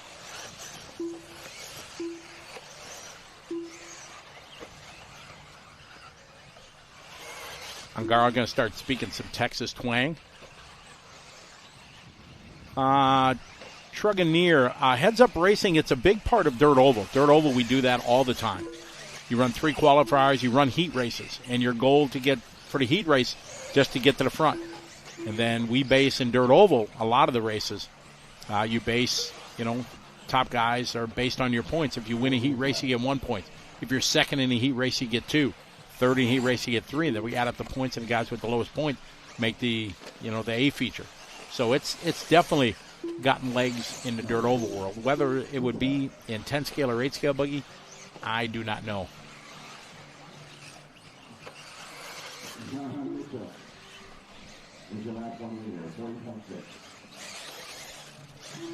Invisible Speed checking in. South to the Plantations. I would, that is part of my, like I said, my retirement is to to go to a lot of places I haven't been blessed to be able to see in our great country. So definitely want to go through the South. I want to go take the Route 66 trip through America. There's a lot of great places that I still want to go and see that I haven't had the pleasure of seeing. I'm trying to think. I think I've been to about 40. I think I've been about 40 of the 50 states. I haven't been to them all. I haven't been to Louisiana. I haven't been to North Dakota. A couple places. I haven't been to Maine. I want to go up there, and love to go up to Maine, New Hampshire, Vermont in the August when the leaves are changing. Spectacular.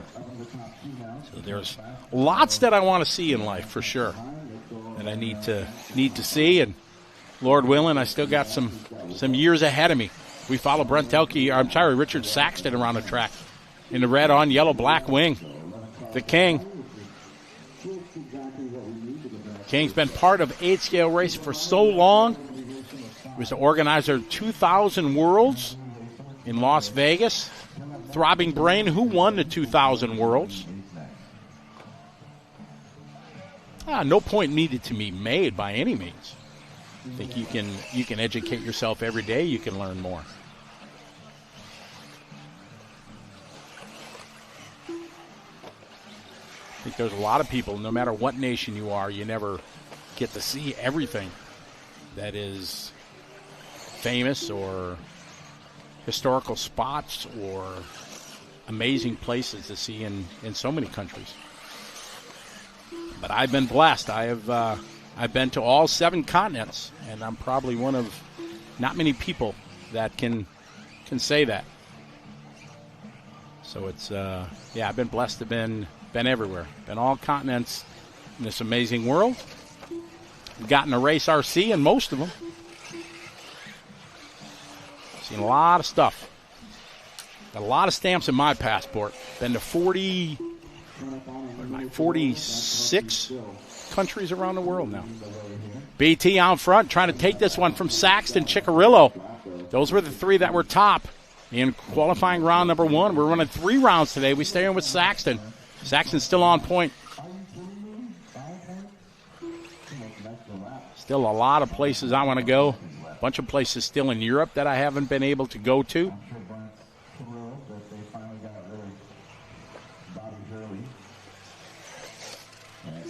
Always dreamed of going to Russia. I had a chance probably about 15, maybe 10 years ago. Big RC racer Dimitri was organizing a race, and I had a chance to. We were trying to put the pieces together to go to it. Unfortunately, it never came to be. He was doing a indoor carpet off-road race. I don't know if I'll ever have the chance with the current situation of the world. Been a couple places in the Middle East. My military years. This one winding down Saxton. Sean Miller moving up to the 3 spot here again by BT. And BT threw his hot lap down that last lap, 40.4. Barry Baker, the one and only. What's up, Barry? How you doing? You are correct, sir. Kanai won. No, Hara did not win in 2000. What year did Hara win? Throbbing Brain. Barry, you can't say.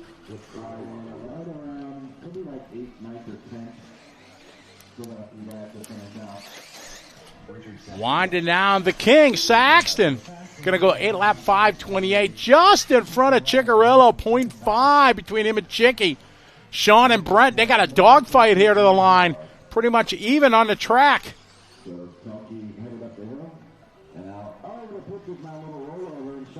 Rolls it over. Oh, final 2. BT with a little roll there. Probably going to give this one the sexy leg here. Oh, BT with a good line coming to the inside. Sean going to hang on. Good times. Anthony going to bring home 5. Smiley, Scott, Josh, Dave, Josh, and Trammell. The race is completed. So Saxton going to take round 2. I agree, Vacant Pixel. Yes, I wish he would bring home, run his race paint.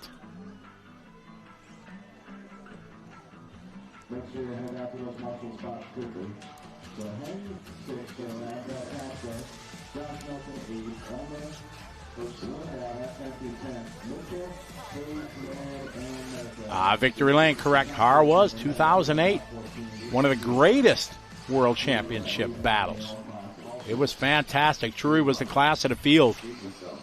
He had one section of that track that he had figured out in qualifying, then stopped doing it in the later stages of qualifying. He was doing it in the maze, kind of into this sandbox section that we talked about.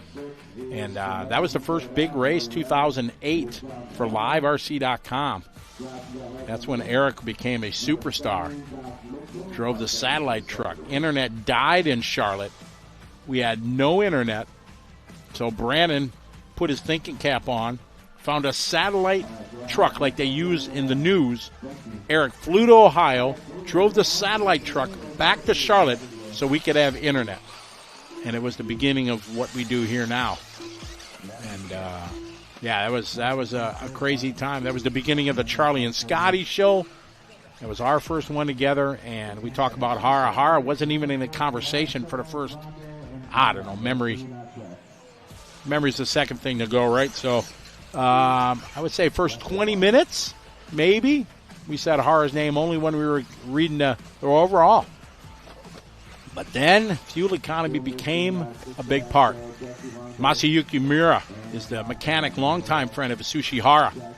Amazing pit stops. Single, just grab the car, fuel it himself, and quick pit stops, and then fuel economy got him less pit stops, and then all of a sudden his name starts going up the leaderboard. And it made for an unforgettable world championship, and Hara getting his 8th scale title.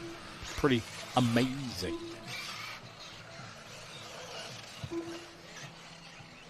All right, off and running Heat 3, keeping the show rolling. They're about 4 hours around.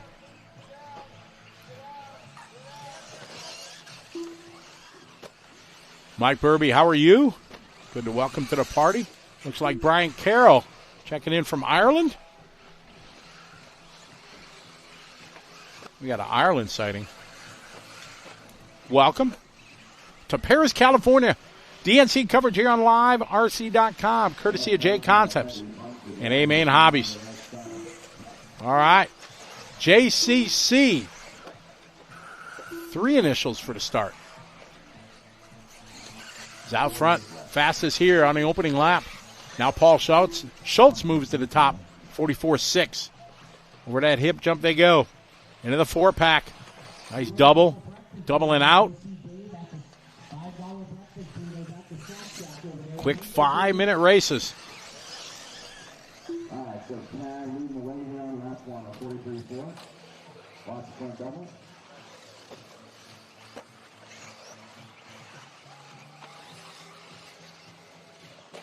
E-buggy working the track here. Heat 1 of 2. Yeah, that's a good size. That's manageable.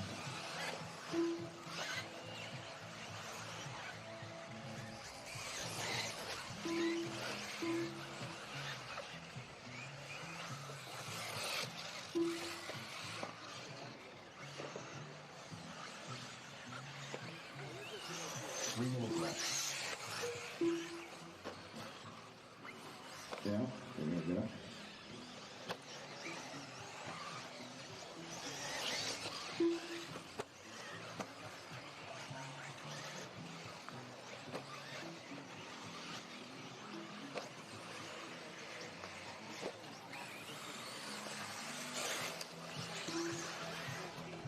Okay, so Pat leading the way by 3. Paul Scholes in the 2 spot. Rob in the top 3. 2:25, just hit the halfway mark of this one.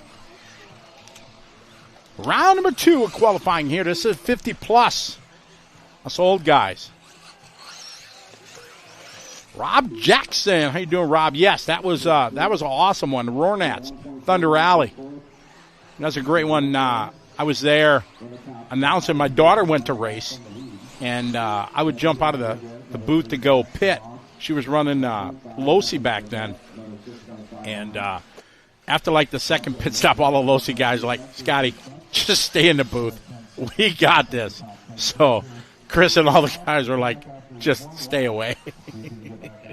We got it. So Wheeler and all the guys are pitting for. It was pretty funny. St. George, Utah checking in. Welcome. Too cool. Glad you're enjoying the coverage. We love bringing it to you each and every year. Dirt Nitro Challenge.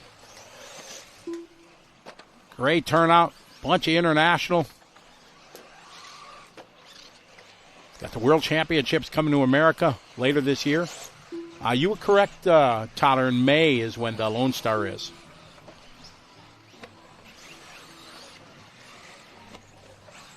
Tab Wilder now moving in his top spot. Second is we're following Captain Jimmy Rodley from New Zealand.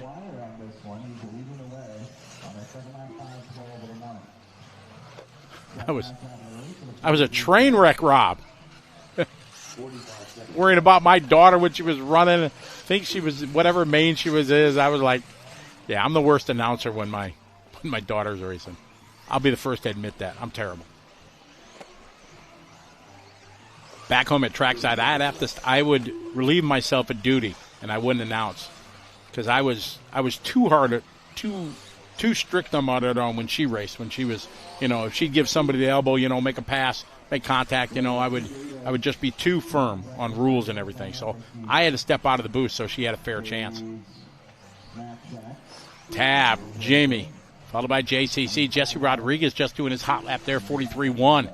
Jesse going to move up to P3. Now Max DeMoss goes up to P3. Jason Stump here. Jason, formerly of Vegas, lives in Dubai. Now he's back here. After all the stuff going on in the Middle East, he said he went on vacation. Did some touring around Southeast Asia. Went to the Maldives. I said, you stay in one of them cool little huts, over the water? He's like, oh, yeah. Tab out front, Jimmy, followed by Max, Jesse, Paul, JCC dropping all the way down to the 6th spot.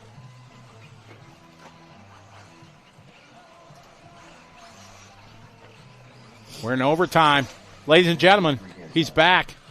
I am back. We missed you. Did you? Brian checking in from Dublin. Oh, I'll own it, Rob. I was a wreck, for sure. What's up, Noah? How are you? Yeah, great track layout as always. Joey and Aaron and the crew always do a magical job. It's a big challenge this year, though, with the amount of sun we're going to get. This is the most sun ever recorded at a Dirt Nitro Challenge. We've had a day and a half of sun so far. It got warm quickly. It is, yes. Like, it's hard to complain because this is way better than 30 degrees and rain, but usually we get the heat on burning our feet. Yeah, and then you get smoked out by the propane. Yeah. You pick one or the other. Exactly. You want to breathe or you want to be warm? Now we're going to complain because it's going to be too hot. Yep. We're going to need some fans. Oh, hey now. More comments from our producer. Hey, there's Paul Thacker up there. You can see him in the little step out. You can kind of get a shot of his cool wheelchair. It's like a tank. It is. You see the tracks on it? It's awesome. It rises up. It's pretty amazing setup.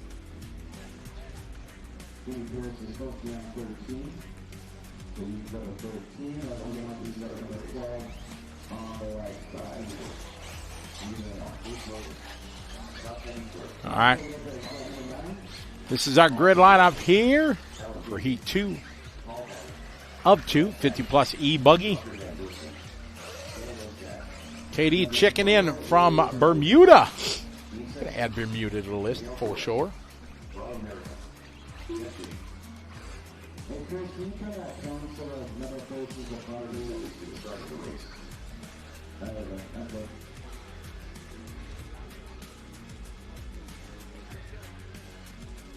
"12 nations already in the first 4.5 hours. It's pretty awesome.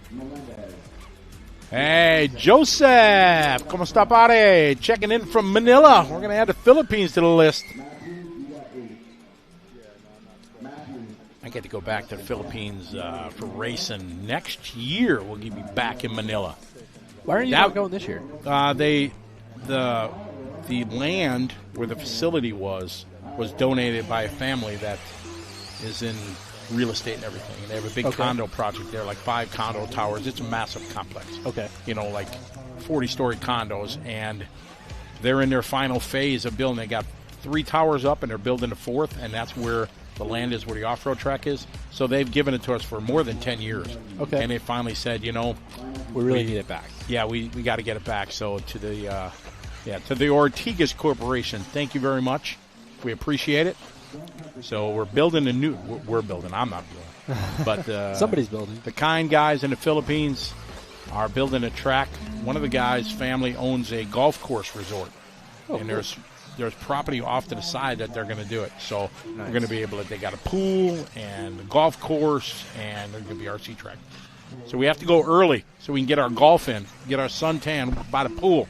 So the guys, when you have a bad qualifier, I'm out. I'm not going to make the next one. I'm going to be over by the pool. Right. Umbrella drink in hand. Absolutely.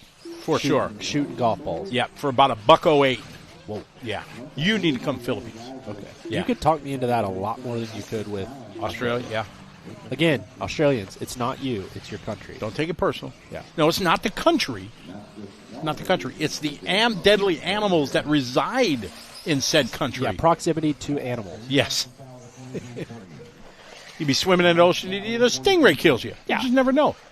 Portuguese man-o-war comes up, just sting you. Done. What are the birds that come down and attack you? Magpie birds? Magpie. Yeah, There's magpies there. Oh, yeah. They're there. Spiders, scorpions, snakes, alligators. Lots of snakes. Lots of snakes there. Yeah. Keep them. You can have them. Don't want them. No. All right, I got Rusty leading the way here. Vegas local Oscar Spratley in this one. Another guy passionate about RC. Been a TLR Losi guy for decades. Kind of like Matt Miller back home in America. This may and back shock in you. Wisconsin. This might blow your wig back. I don't think they run for Losi anymore. Did they change? I think they run for WRC or WIRC. What? I think. His kids racing, I believe. Yeah. But, oh, man, they were diehards.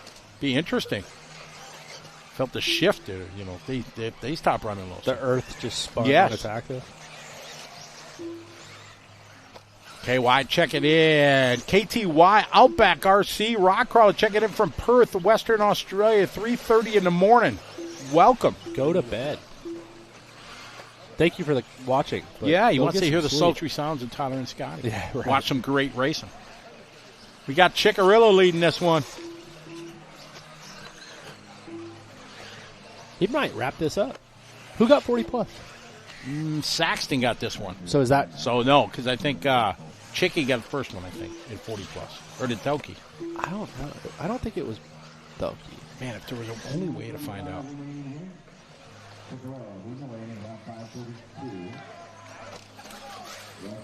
You're beating me to it, bro. No, I'm really not. Okay. I'm writing the first round little update. Got it.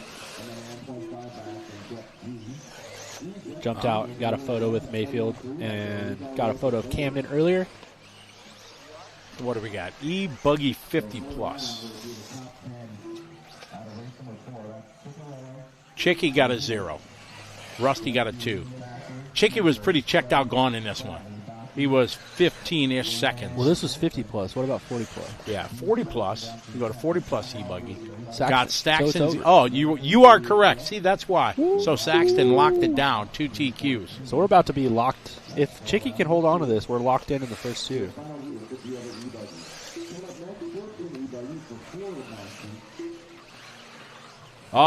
Jeff Guest, thank you. The throbbing brain knows. Spratley is running WIRC now. Look at that.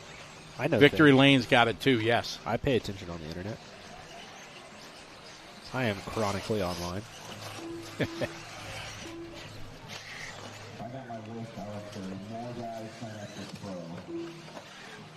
We are on.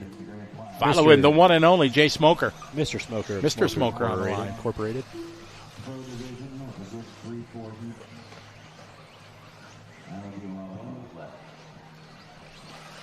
Jay right now in P5.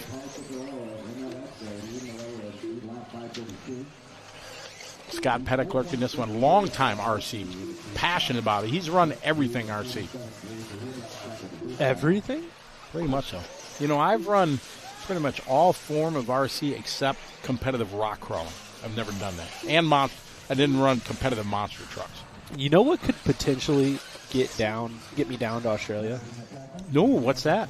Like, those guys are so big into full-scale dirt oval. When do we get the RC dirt oval stuff over there? They're trying. They are trying to get it going with a bunch of people got the low-C 22S sprinters. Yeah, that's not what I understand, but they call it speedway down there. It's not dirt oval. Like, if you go to I'm going to go to the dirt track and watch dirt oval tonight. Speedway oval. It's speedway. I'm going to speedway. Yeah, so it's definitely there's a track in Perth called the Perth Motorplex. I've heard of this. Yeah, longtime RC racer announcer Chris Mitchell is the voice of the Perth Motorplex. Another good announcer. Very good. Very good. I think it'll only be, I say within 5 years, he'll be on TV doing supercars. He's that good. That would be really cool. Yeah. Good for him. I said that years ago. He is very, very talented and knows motorsports. Right, yeah. He knows engines and things like that. It's good when you're into it. It makes it so much easier. I mean, I could announce a full-scale race easy peasy. I've done it. I announced Milwaukee Mile at the IndyCars at the Milwaukee Mile. I did that. Yeah, I think you told me that. I did, yes. I got to interview A.J. Foyt on national TV for the most famous words in motorsports. Pretty legendary. It is, yeah. So that's what my year was that? Oh, I hate to do this to you. This is not an old person joke. I'm just genuinely I'd have to look. It's on YouTube, though. Yeah. Oh, wow. Yeah. Marshall almost died. Oh, you about got hit twice. So, yeah, so that's easy to announce full scale because RC happens so quick. Full scale takes time. But I don't have the knowledge of, these cars were V8s for so long, and then they, Formula One went from V12 down to V10s, and I don't have that knowledge. The intricacies, if you Correct. will. And Chris is really good at that. Those V8 supercars are cool. Oh, that's in my opinion, V8 supercars right now is the best form of motorsport racing on TV. Right. I think it's better than Formula One, better than NASCAR. I enjoy it because I like road racing. For me personally, I put it above watching late models or sprint cars on dirt oval. If I'm watching something on TV, that's a hard sell for me. For sure it is. But if I had a choice, if Scotty, you got 3 to watch. Because I grew up in RC touring car days, in the heydays of Tamiya. In the late 2000 when it was Alfa Romeos and Mercedes. And plastic is fantastic. Exactly. I just get it, don't I? Exactly. So I love that form of the old German DTM touring car. That's kind of not as popular, and so I'm a big fan of the supercars. Right. I would love to go watch a race at Bathurst in Australia. Let's go do the Bathurst 1000. Oh, yeah. Then you'd have to go to Australia. And race some dirt oval. There you go. We can somehow make it all one thing. You could potentially get me over there. Okay. All right. We got to make dirt oval happen. You Australians, you guys, you want the hookup on dirt oval stuff and like how to set it up and potentially talking to manufacturers about importing. You let me know. I'll get you in touch with the right people. Get you hooked up like a tow truck. Yeah, you guys just reach out. You let me know. Tyson Walsh. What's up, Tyson? Hope you're doing well. Yes, I'm sorry you got to listen to me again. Hope you're doing well. I had a blast down in, 2 weeks in a row, New Zealand and Australia. It was a big honor to be asked to announce the Australian Nationals last week.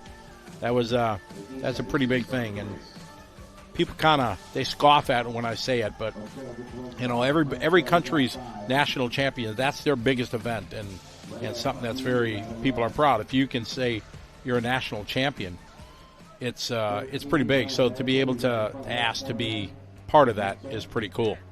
So I had a good time. So we got a little pause here as I throw a little water down. We got a little stats to throw up there. It's the top 25 RC drivers from around the world. And we got a couple of the top 25 drivers here in the tent. David Arangaro was here virtually. He was in our chat room. Exactly. Juan Carlos Canas, he is here. Elliot Boots is here. Dakota Fenn's here. Mason Fuller's here. Mayfield's here. No Ronald Falk. I was disappointed to see, but Ronald Falk is all in on Touring Car Worlds, which may have been a futile effort. Which, unfortunately, yes, because there's a chance the Worlds aren't going to happen. So, Fee Long is in this one. Seth Van Dalen's here. Barack Killich, not here.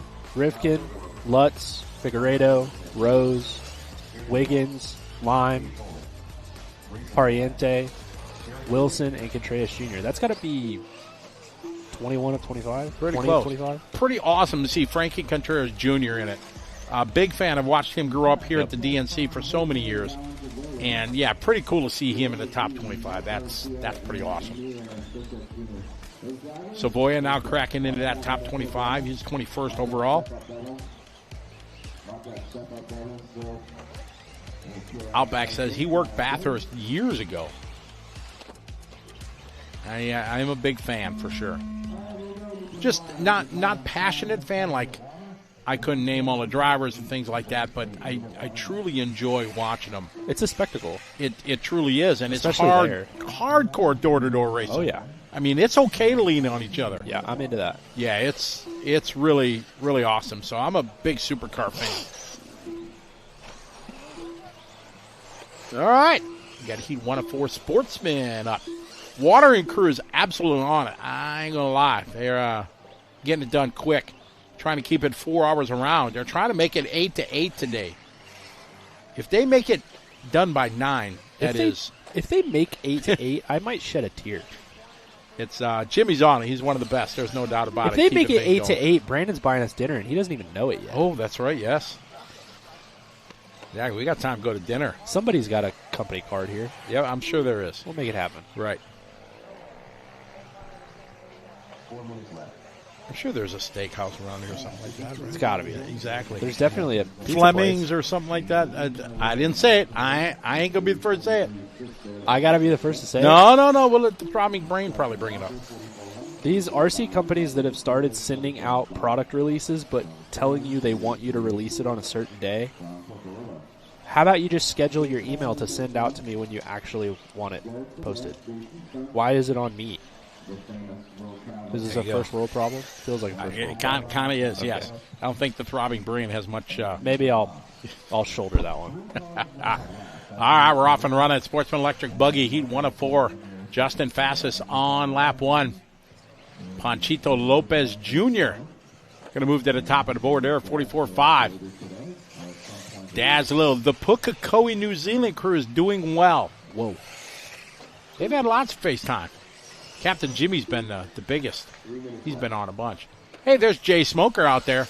So Captain Jimmy is from New Zealand. So yes. when you went out on his boat, it was in New Zealand. In New Zealand, you are correct. Oh, I missed that part of the story. Oh, yes. I didn't know where Captain Jimmy was from. Yeah, so he's from New Zealand. Okay. And kind of... I'm back. Yep, and they have the big bay that goes out to the ocean right at the end of where the airport is and stuff like that. And he took us out there, and he was the man. He said, yeah, we're going to catch some fish today. And I'm like, okay, yeah, you're going to catch one, throwback. Right. But, he dropped us, and we were catching them.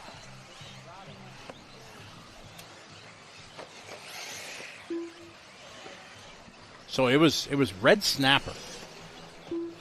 Never in my life had fresh fish out of the ocean. Unbelievable. I don't buy, when I go out to a restaurant, I don't buy fish.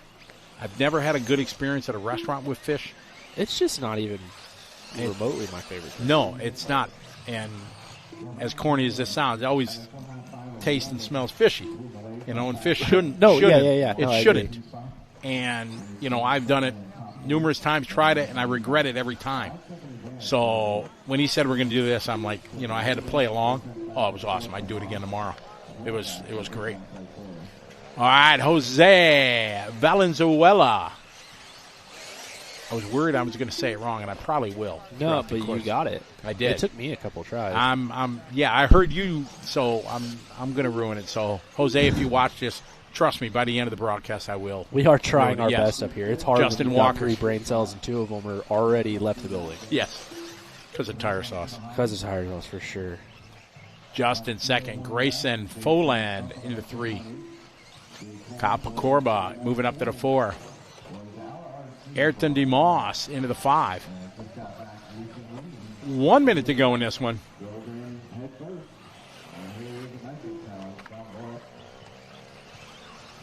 Texas. See, I'm a big Texas Roadhouse guy. That is, I feel, the best value in restauranting. Texas Roadhouse. The fact that you have a hard stance on the best value in restauranting is funny to me. I think you go to fast food, you're going to spend what, $15 on a You Big know what? Mac, Now that you put it like that, fries because and everything. you can get like the chicken fried chicken at Texas Roadhouse for like $17. Correct, exactly. Yeah, that's where you're right. going with this. So you can get a chicken tender meal, which is good. And you get a salad, rolls, peanuts, cream a gravy, side. all this stuff. Oh, exactly, for $15. Yeah. So it's, yeah. I'm with you. I'm back. Yep, you down like 4 flat tires on that. You sounded outrageous there for a second, and then you brought it. You tied it all together nicely. Oh, okay. There we go. This one winded down. Jose, Justin, Grayson, and Kyle.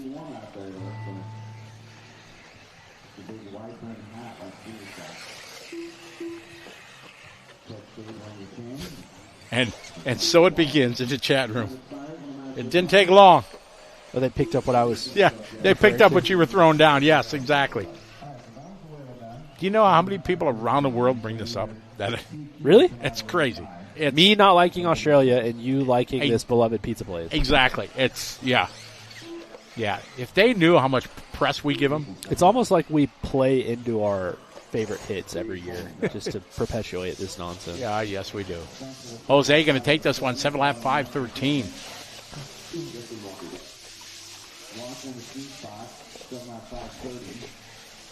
See Dave Coleman. I see the name Coleman. I bumped into Paul Coleman the last year. Oh, yeah, Paul? Yeah. Can't remember where it was. What race was that? Silver State? Nitro on-road? No. Maybe? I don't think so. I feel like he did an off-road race. Yeah, Paul. It was good to see him. Somebody asked, in people's opinion, which is quicker, the electric or nitro for dirt track racing? What do you think, Scotty? Well, I think... Why don't we take the quicker out of it and say the one that you're going to have a much better time with if you don't typically do it is electric? Correct. Actually, electric has grown in popularity because of the simplicity of it. Correct. You don't need a mechanic. You can go out. The batteries now can run 10 minutes. And that's a long duration in the world of electric. So that's the benefit of brushless motors, LiPo batteries. So electric simplicity is definitely the win. For me as a commentator, I'll take Nitro all day long because it allows us to tell a story and watch his races progress with pit stops and mechanics and tire wear and everything. You know why? No, please tell us. It's a goofy take. It's a goofy take. But there's something Goofy's to our it. middle name. I don't know if I feel like maybe I brought this up before, but like Nitro racing or like long form RC car racing, 45 minutes an hour, just as well as any other motorsports, NASCAR, F1. Yes, it's romantic. Romantic. It's romantic. How so? How would you explain the romanticism in it? Because it's like there's so much to it. Like there's wins and losses. Like there's a team aspect to a lot of it. There's anger and frustration and happiness and all of these different things, and they all coincide together. And depending on how the race is played out and our job as announcers, we can make people feel something. You know what I mean? Absolutely. It's very true where you can lose the race early but still win it. Right. Have a problem, have a mechanical, something like that, tire come off or whatever. Yep. And because it's an hour long or 45 minutes, it still gives you the opportunity to win it. So, yes, I fully agree with that. Remember that one. Racing is romantic. There we go. You guys all out there can tell your wives that. Exactly. You're welcome. Honey, you want to go to a racetrack? It's very romantic. It's super romantic. Yeah. The romance may just be two hillbillies beating each other up, but we could sell that. I don't know. That was a pretty good sale. Thanks. Jeff Guest says Paul was working security at Silver State a couple of years ago. Well, he's definitely bad enough to. Yeah, I wouldn't mess with him. See Paul come up. Excuse me, sir. We need you to leave. That would be, yes, sir. Where's the door? Paul's a cool cat. Long time RC racer. Big guy from Offna back in the day.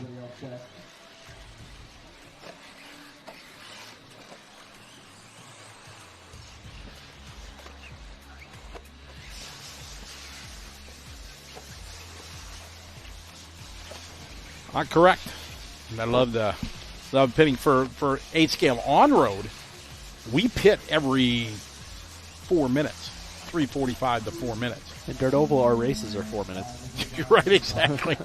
Well, some 2.5. Yeah, no kidding. Correcting, depending.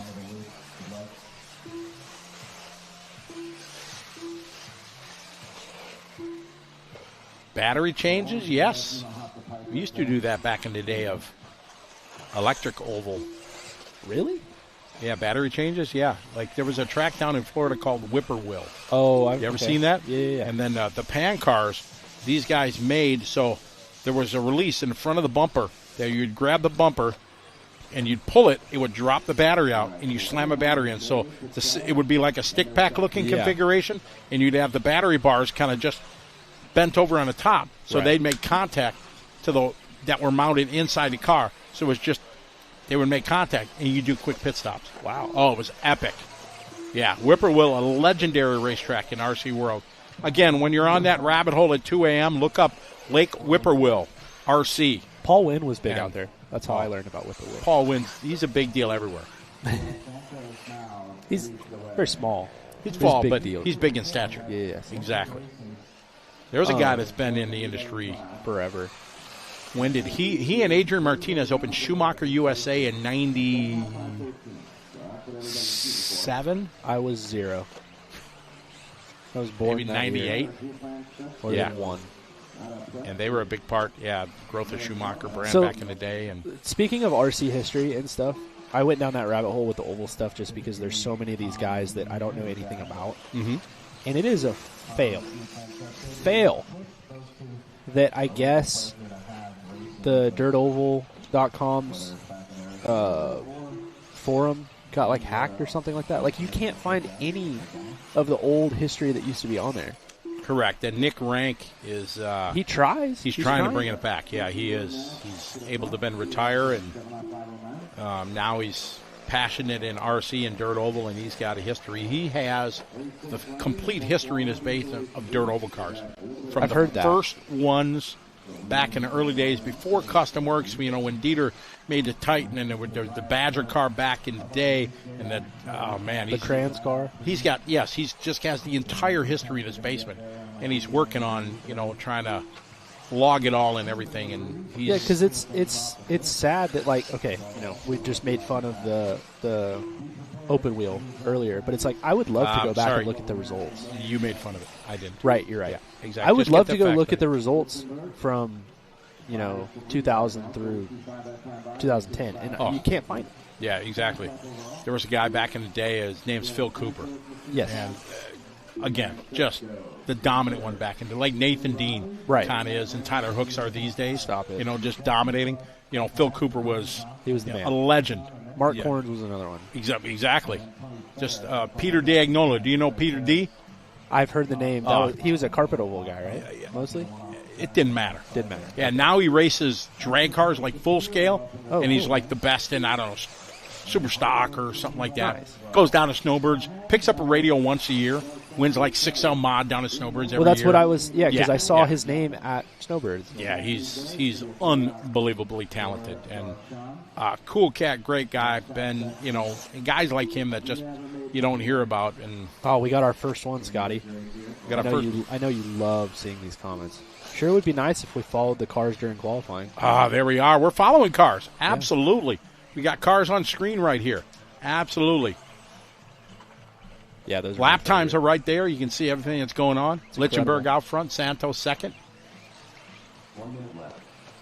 I would prefer not calling lap times for 12 hours. We talk about the industry. We talk about our sponsors. We talk about passions that you folks have. The Throbbing Brain are a big part of the show. I'm sure we can change. It's called lap times for 12 hours. Dope. Upside down. I like that. Wiggling the wheels. Marshall, find me. Because they can't rip the throttle, right? Yeah, it's not I love this guy's point. I think he's right. He said, you would figure that any sport that you put blood, sweat, and tears in has a romantic side to it. I agree. That's a very good football, very baseball, good basketball, motorsports, all of the above have a romantic side to it. For sure. This one wind down. Derek on point, leading away. Brian De Los Santos in the 2. Trevor Gianfrancisco in the 3. Brandon Austin. Austin just doing his hot lap 44.9. Sean a 45.1. Jimmy a 45.7. Jesse Sharp 46.7. Michael Asher doing a 45.6. Brian Shapiro 48.8. A couple guys not making this Q2 call for Group 6. They stay in the same group every round after the seeding round yesterday. So there's no resorts or regroupings, anything, depending what you call it. Derek bringing that one home.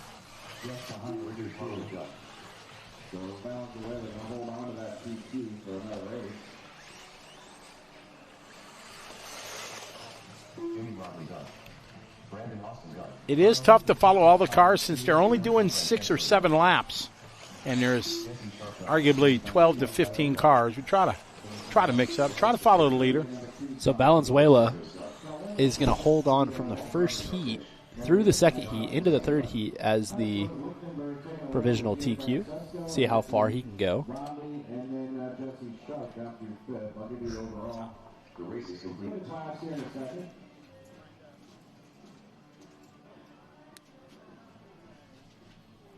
Somebody asking when Dakota Finn started running white wheels. I'm not sure that Matrix has yellow wheels currently. Somebody in the chat room, feel free to tell me if I'm wrong and you have Matrix yellow wheels, but I would guess maybe that's why Dakota's not running yellow wheels.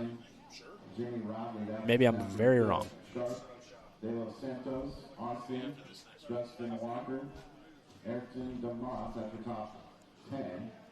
Lasher, Bowling, Takala, and then Shapiro down through 14. You didn't hear me earlier. We're taking 14 to the mains, and then a 2-car to the start of the race. 14 directly from qualifying to the mains, and then 2-car transfers on Saturday and Sunday.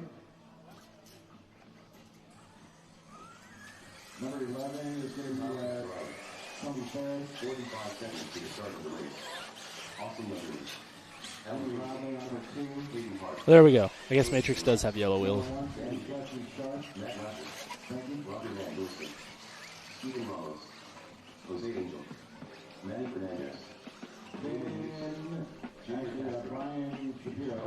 All right, next up, Heat 3 of 4, Sportsman Electric Buggy, Lasher, Ramos, Angel, Castro, Fernandez, Squillis, G, Hart, Neves, Kazarian, Keats, Dorston, Ginsey, Youngerman, Folan.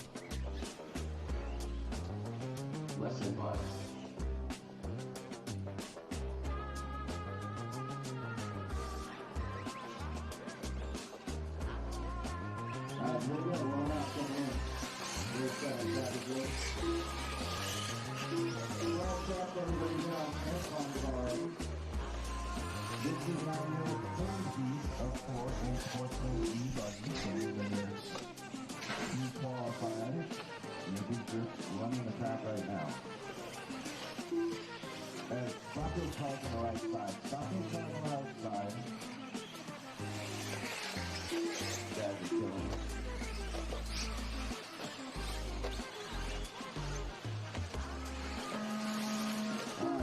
Alright, this is live.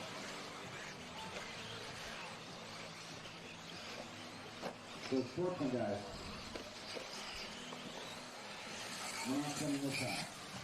All right, loop is live for these guys. Heat 3 of 4, Sportsman Electric Buggy. Chevelle, first one on the clock. All over the track, and we're trying to make it where everybody gets one out left, and then you're on the clock. Right? So, speed.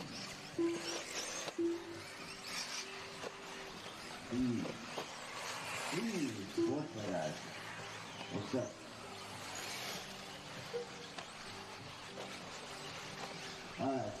First one around, Chevelle with a 44.3. Looks like we are following along with Kyle Kazarian. He comes around 43 flat to go to the lead. Track starting to dry out significantly more than it did this morning. We go 3 races between water.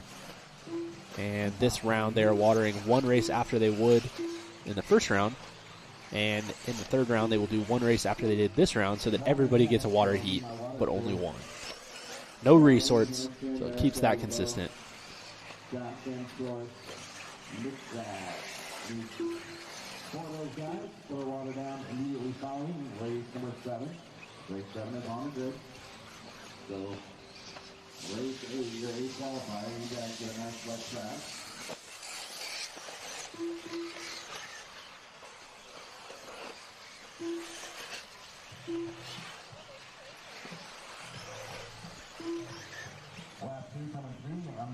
2 minutes down, 3 minutes remaining. It is Neves, Angel, Youngerman, Kazarian, and Keats. Hot lap of the race appears to be a 42.2 from, oh, now we have a 41.8 from Austin Youngerman.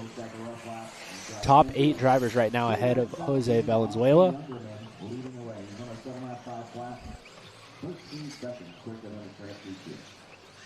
That is to be expected. You know, we've been seeing yesterday. And so, the more we progress through these Sportsman heats, the later we should be faster than a prior. Halfway through this one officially, now a 41.4 from Austin Youngerman, so continuing to pick up the pace.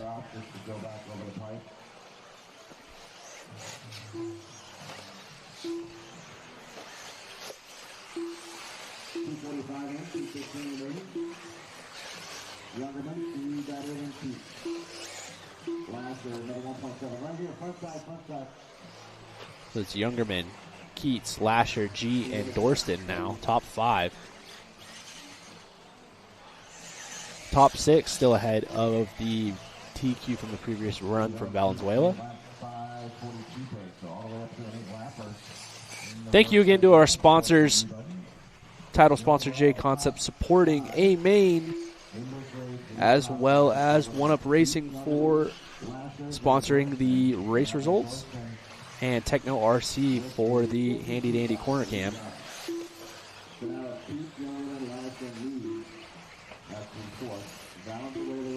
Definitely appreciate the sponsors that support the broadcast and allow us to bring you this coverage here from the 2026 Dirt Nitro Challenge in Paris, California.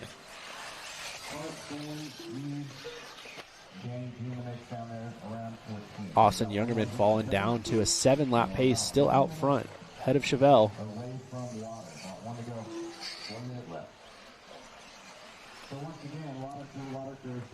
Looks like we're going to get water after this race.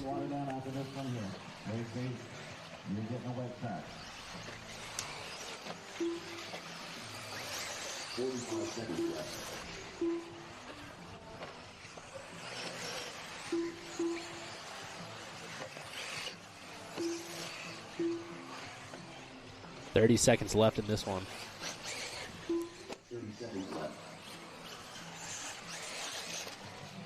Youngerman comes by with a 44.5, a little bit longer lap. We had a long lap from Chevelle. She had a 48-second lap. She falls down to third. Matt Lasher looking to come by with a long lap as well. He's going to fall back down to third. Chevelle up to second. Youngerman still out front. Now only the top 3 ahead of Valenzuela.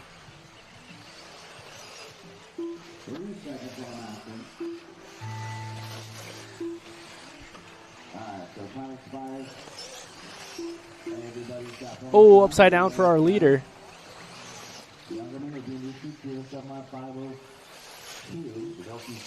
He should still take the TQ. He should be close enough to still grab it. But we shall see when he comes across the line. Youngerman ending up with a 7.506. Kyle Kazarian up to the 2 spot. Matt Lasher up to the 2 spot. Kazarian down to the 3.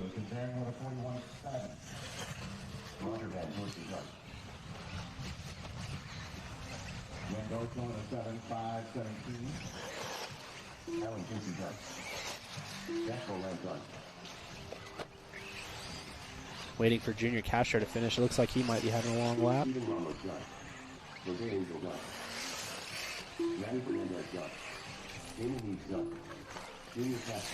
Castro with an extremely long last lap. He's going to fall all the way down to 12. So it's Youngerman, Lasher, Kazarian, Keats, and Valenzuela will be 5th right now with 1 heat to go.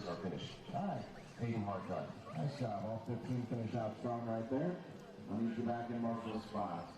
Austin Youngerman taking a win right there with Lasher, Kazarian, Keats. So that's your top 4 overall. Valenzuela 5th, Lichtenberg 6th. Then Angel, Bowen, Van Dorston, Kia Francesco top 10. Neves, Jinsey, Danny G, and Steven Ramos right now. Barely inside the top 14. Put one in, I need water crew on that left side, and then I've got one open on the back. I've got Brian Johnson and Camille LeBeau. They're already throwing water down. So I need Wilder, Hanson, America, Swillis, Hickback. Time for the A-Heat Sportsman E-buggy. Grab the remaining hoses, get water down quickly. The race is complete.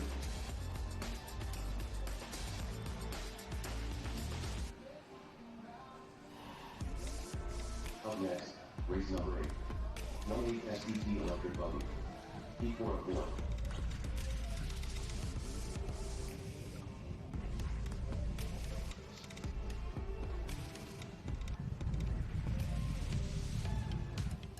Taking a second for some water.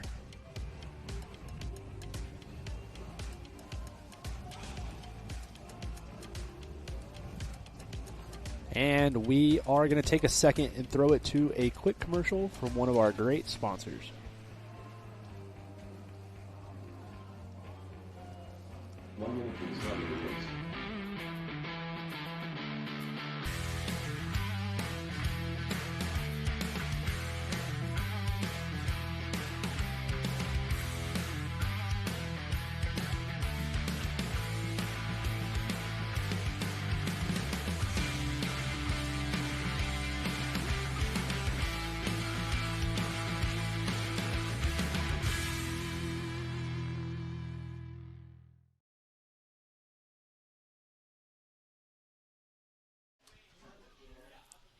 All right, and we're back.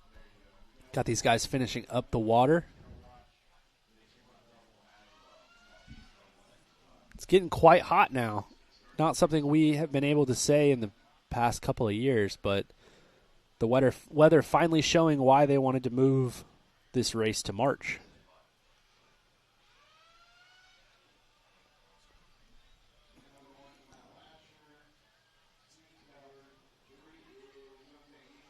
So we've got Saunders, Cervantes, Madden, Moreno, Villegas, Oil Can, Morehouse, Elmer, Witziak, Smith, Sawinski, Wilder, Cordasco, Peters, and Hector in this one.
Looks like our watering is just about wrapped up.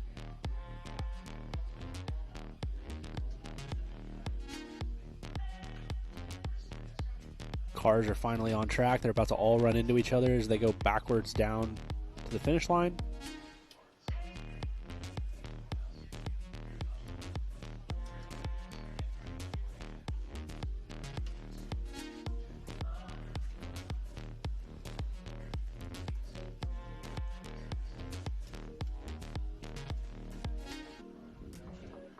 These guys doing their one practice lap before they get on the clock.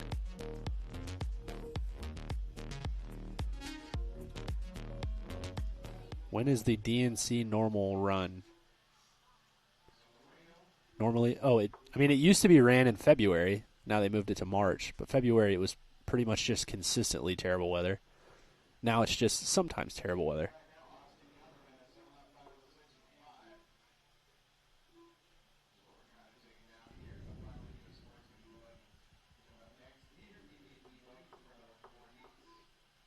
Love that. So race 8 on the track right here, and they're running it wet track. So thanks for watching. Excellent work out there, guys. Next time we get water, it'll be race number 11. Race 11 will get the next water.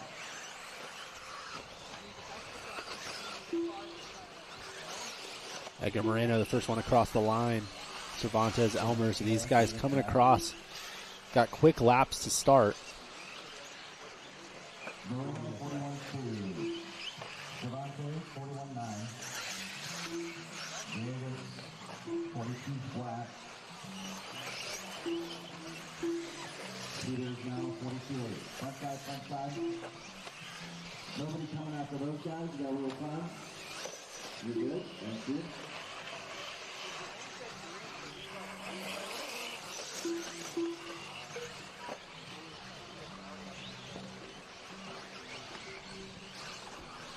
So after one, it's Moreno, Cervantes, Villegas falls down. Cervantes falls down, so it's Moreno, Villegas, Madden, Peters, and Elmer.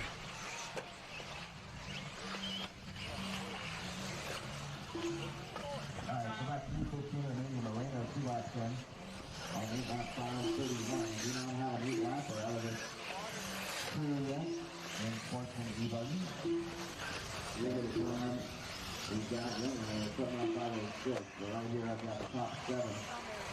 Inside that posted 2 feet.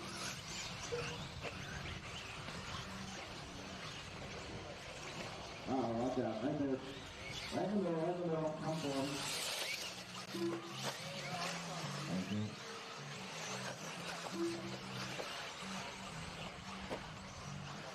Moreno's leading. Reed Saunders up in the top 2. 1.5 back, Hector. Another 6/100th behind, and Peters is following with last time. All right, just past the halfway point in this one. Edgar Moreno out front, 8.537. Our top 5 drivers on an 8-lap pace projected.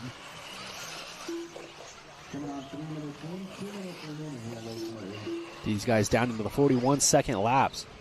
Next 2 minutes left. Next race is number 9, focus on intermediate electric button. I agree with the chat room. The step-up corner is pretty sweet.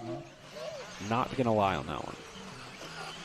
It's just off-cambered enough to where the cars look cool going over it, but it's not so ridiculous that it's impossible to hit.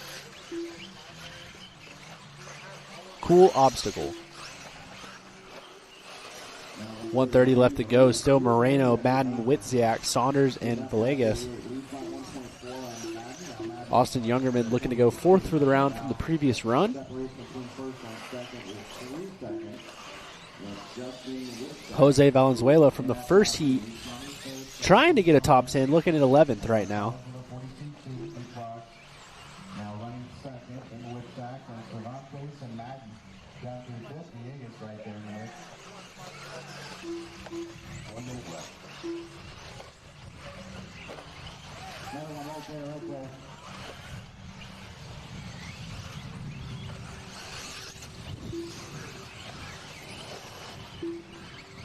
.45 seconds left to go in this one.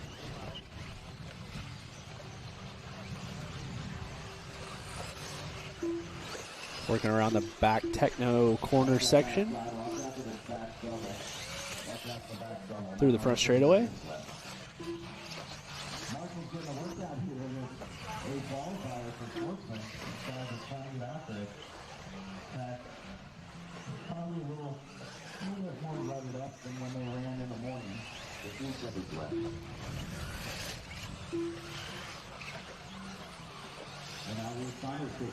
So now Edgar Moreno, 51-second lap. He's going to drop down to 4th. Reed Saunders to the lead. Witziak in 2nd. Cervantes in 3rd. Moreno, Villegas. So Youngerman looking to go 3rd from the round for the previous run.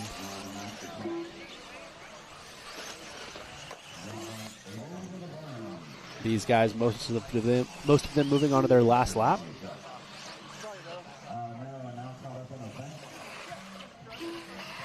Great job, Marshall. That's Josh Elmer done. Reed finished out with a 7.5. So Reed Saunders going to take this one by 1/10 of a second over Justin Witziak. Jacob Cervantes in third. And it's going to be Youngerman and Lasher from the previous heat. Villegas looking to have a long last lap, so he may fall.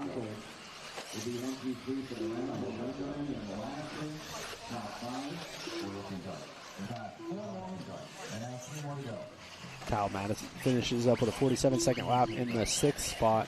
Still waiting on Villegas.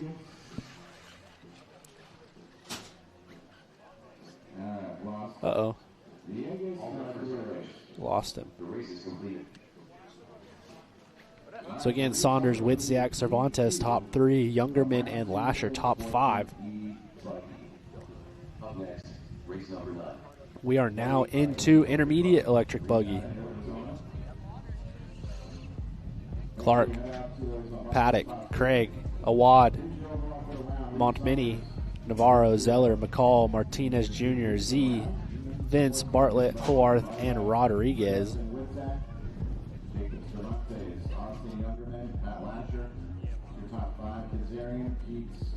Venezuela, Lichtenberg, and then Jose Eagle Creek, Poland, and Dorson, Francesco, and Josh Homer. Rounding out the race to start the race. Joe are 4 rounds off the way. Christopher Craig. So, last time you lead Farmer, number 2, this one. Maria Cervantes. Number 3 is Joao Marcelo Aguilera. 5 is covered.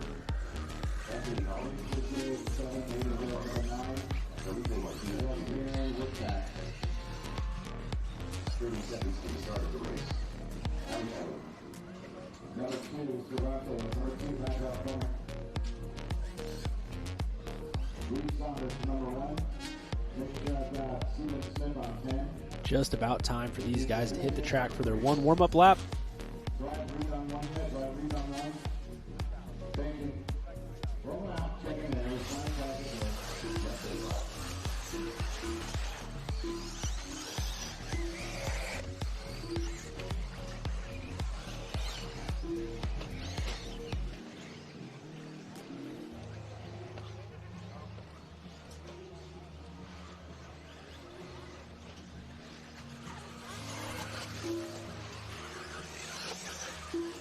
No McCall, no Terrell Z, no Big Drink, no Adrian Rodriguez. All right, most of these guys getting checked in. Heat 1 of 4, intermediate electric buggy. Had a couple of fast guys in this one last round. Rodriguez, Hoarth, Bartlett.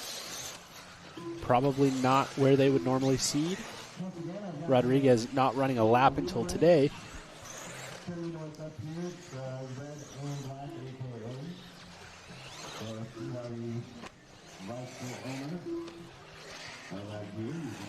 Oh, we got somebody with a long first lap.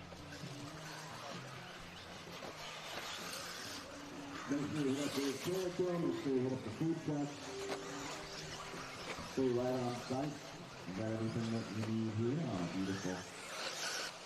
Thursday afternoon. Warm one out there. But it should be 20 and 30 degrees. So.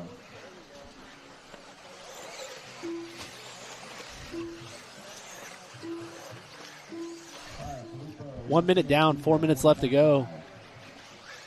Felipe Martinez coming out swinging with a 40.5. Then it's Christopher Craig and AJ Rodriguez. And now Anthony Hula goes second quick. Your opening lap coming through. Most of these guys trying to get to their second lap. Following along with the leader, Martinez Jr. He comes by with a 41.7, still holding on to the lead at the moment. AJ Rodriguez comes out with a 40.7. He's going to move up to the 2 spot.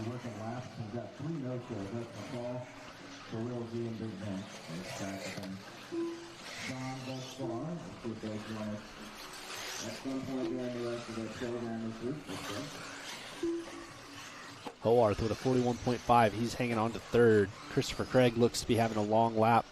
Trouble for our leader, but he rights himself. Bit of a pirouette.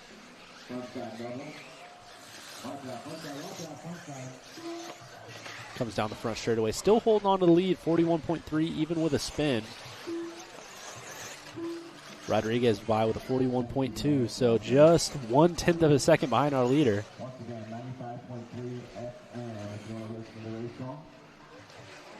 Into the double-double. Martinez going to make a big mistake. That might take the lead away from him. Definitely going to take the lead away from him.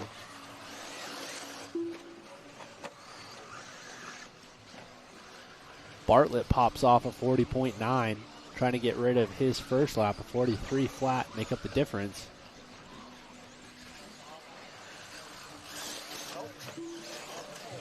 So Martinez falls down to fourth. Bartlett up to the lead with a 39.4. He is the pink car right behind Felipe Martinez. So there is Bartlett. And there is Rodriguez. So our first and second place drivers all pretty close.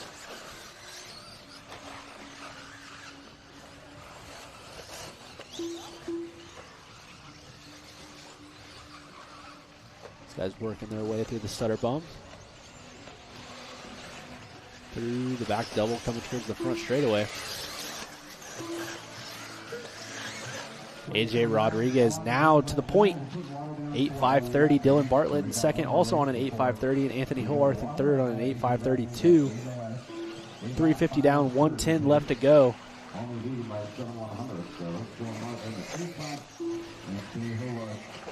Rodriguez making his way around Martinez Jr.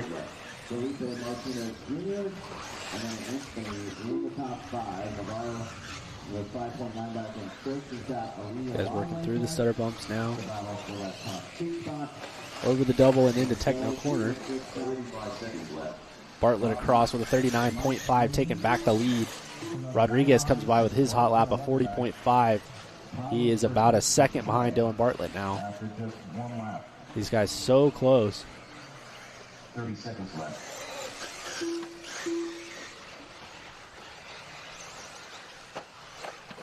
Just trying to find any way to find a little bit more speed.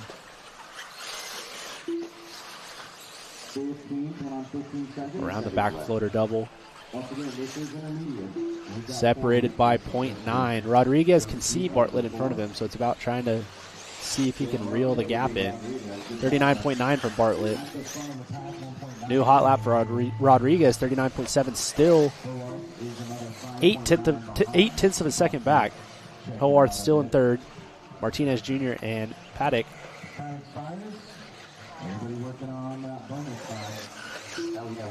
Oh, we have a mistake from Bartlett. That's going to promote Rodriguez to the lead.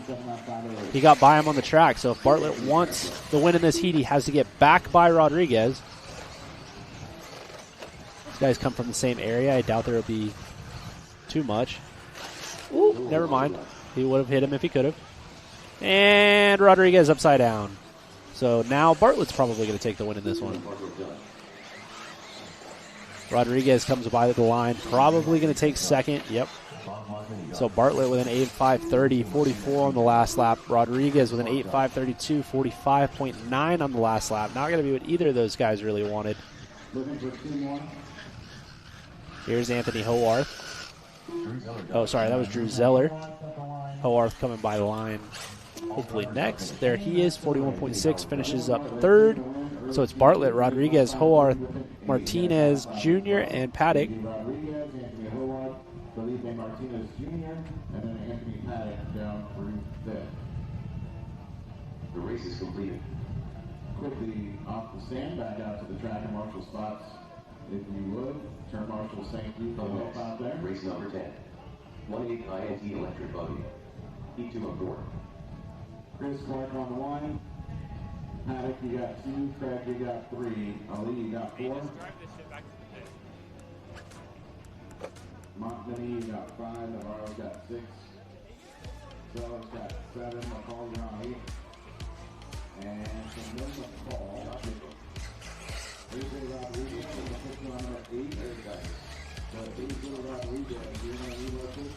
Next up, going to be Heat 2 of 4 Intermediate Electric Buggy.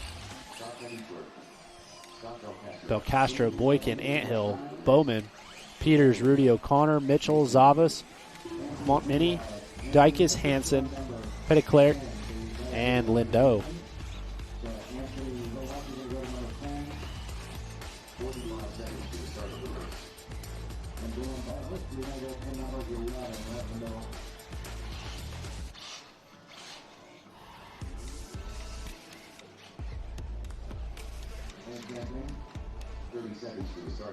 Number 1 for strike, last full strike on 1. Thank you. Number 11, we relocated Dylan. Dylan Bartlett for number 11 right there in the middle. 15 seconds to the start of the race. Hustle off lead, got the last one. Alright, rolling out second in. Race 10, back in the race. Left and left.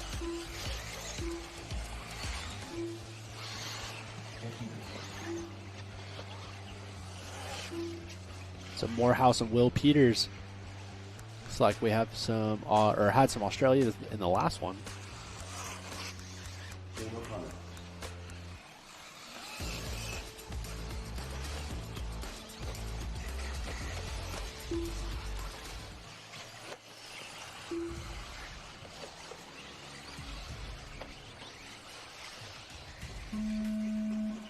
All right, loop is live. First one on the clock going to be Mario Rudy. Working his way through the bowl corner.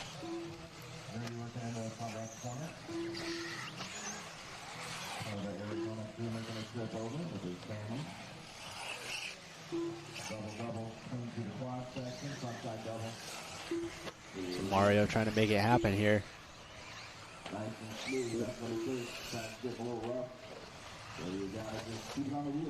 Got a smooth first lap going here for Mr. Rudy.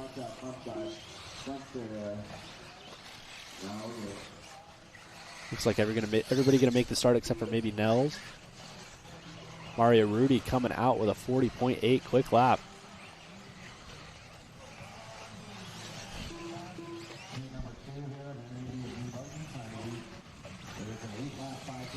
Our leader going to be fast laps so far. Ooh, and a mistake from the leader, but going to catch it.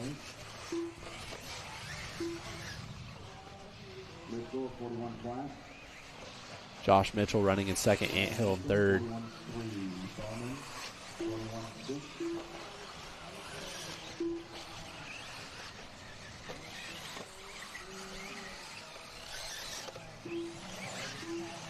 Rudy comes by with a 42 flat, moves to fourth.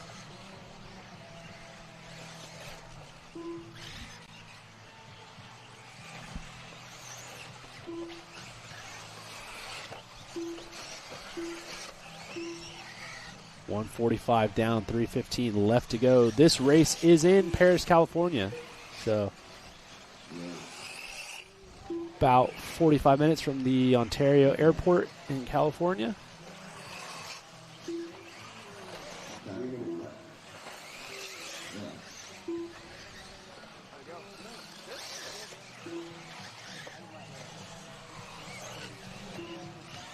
Mario Rudy comes by for his third lap, 40.9. Josh Mitchell goes to the lead with his own 40.9.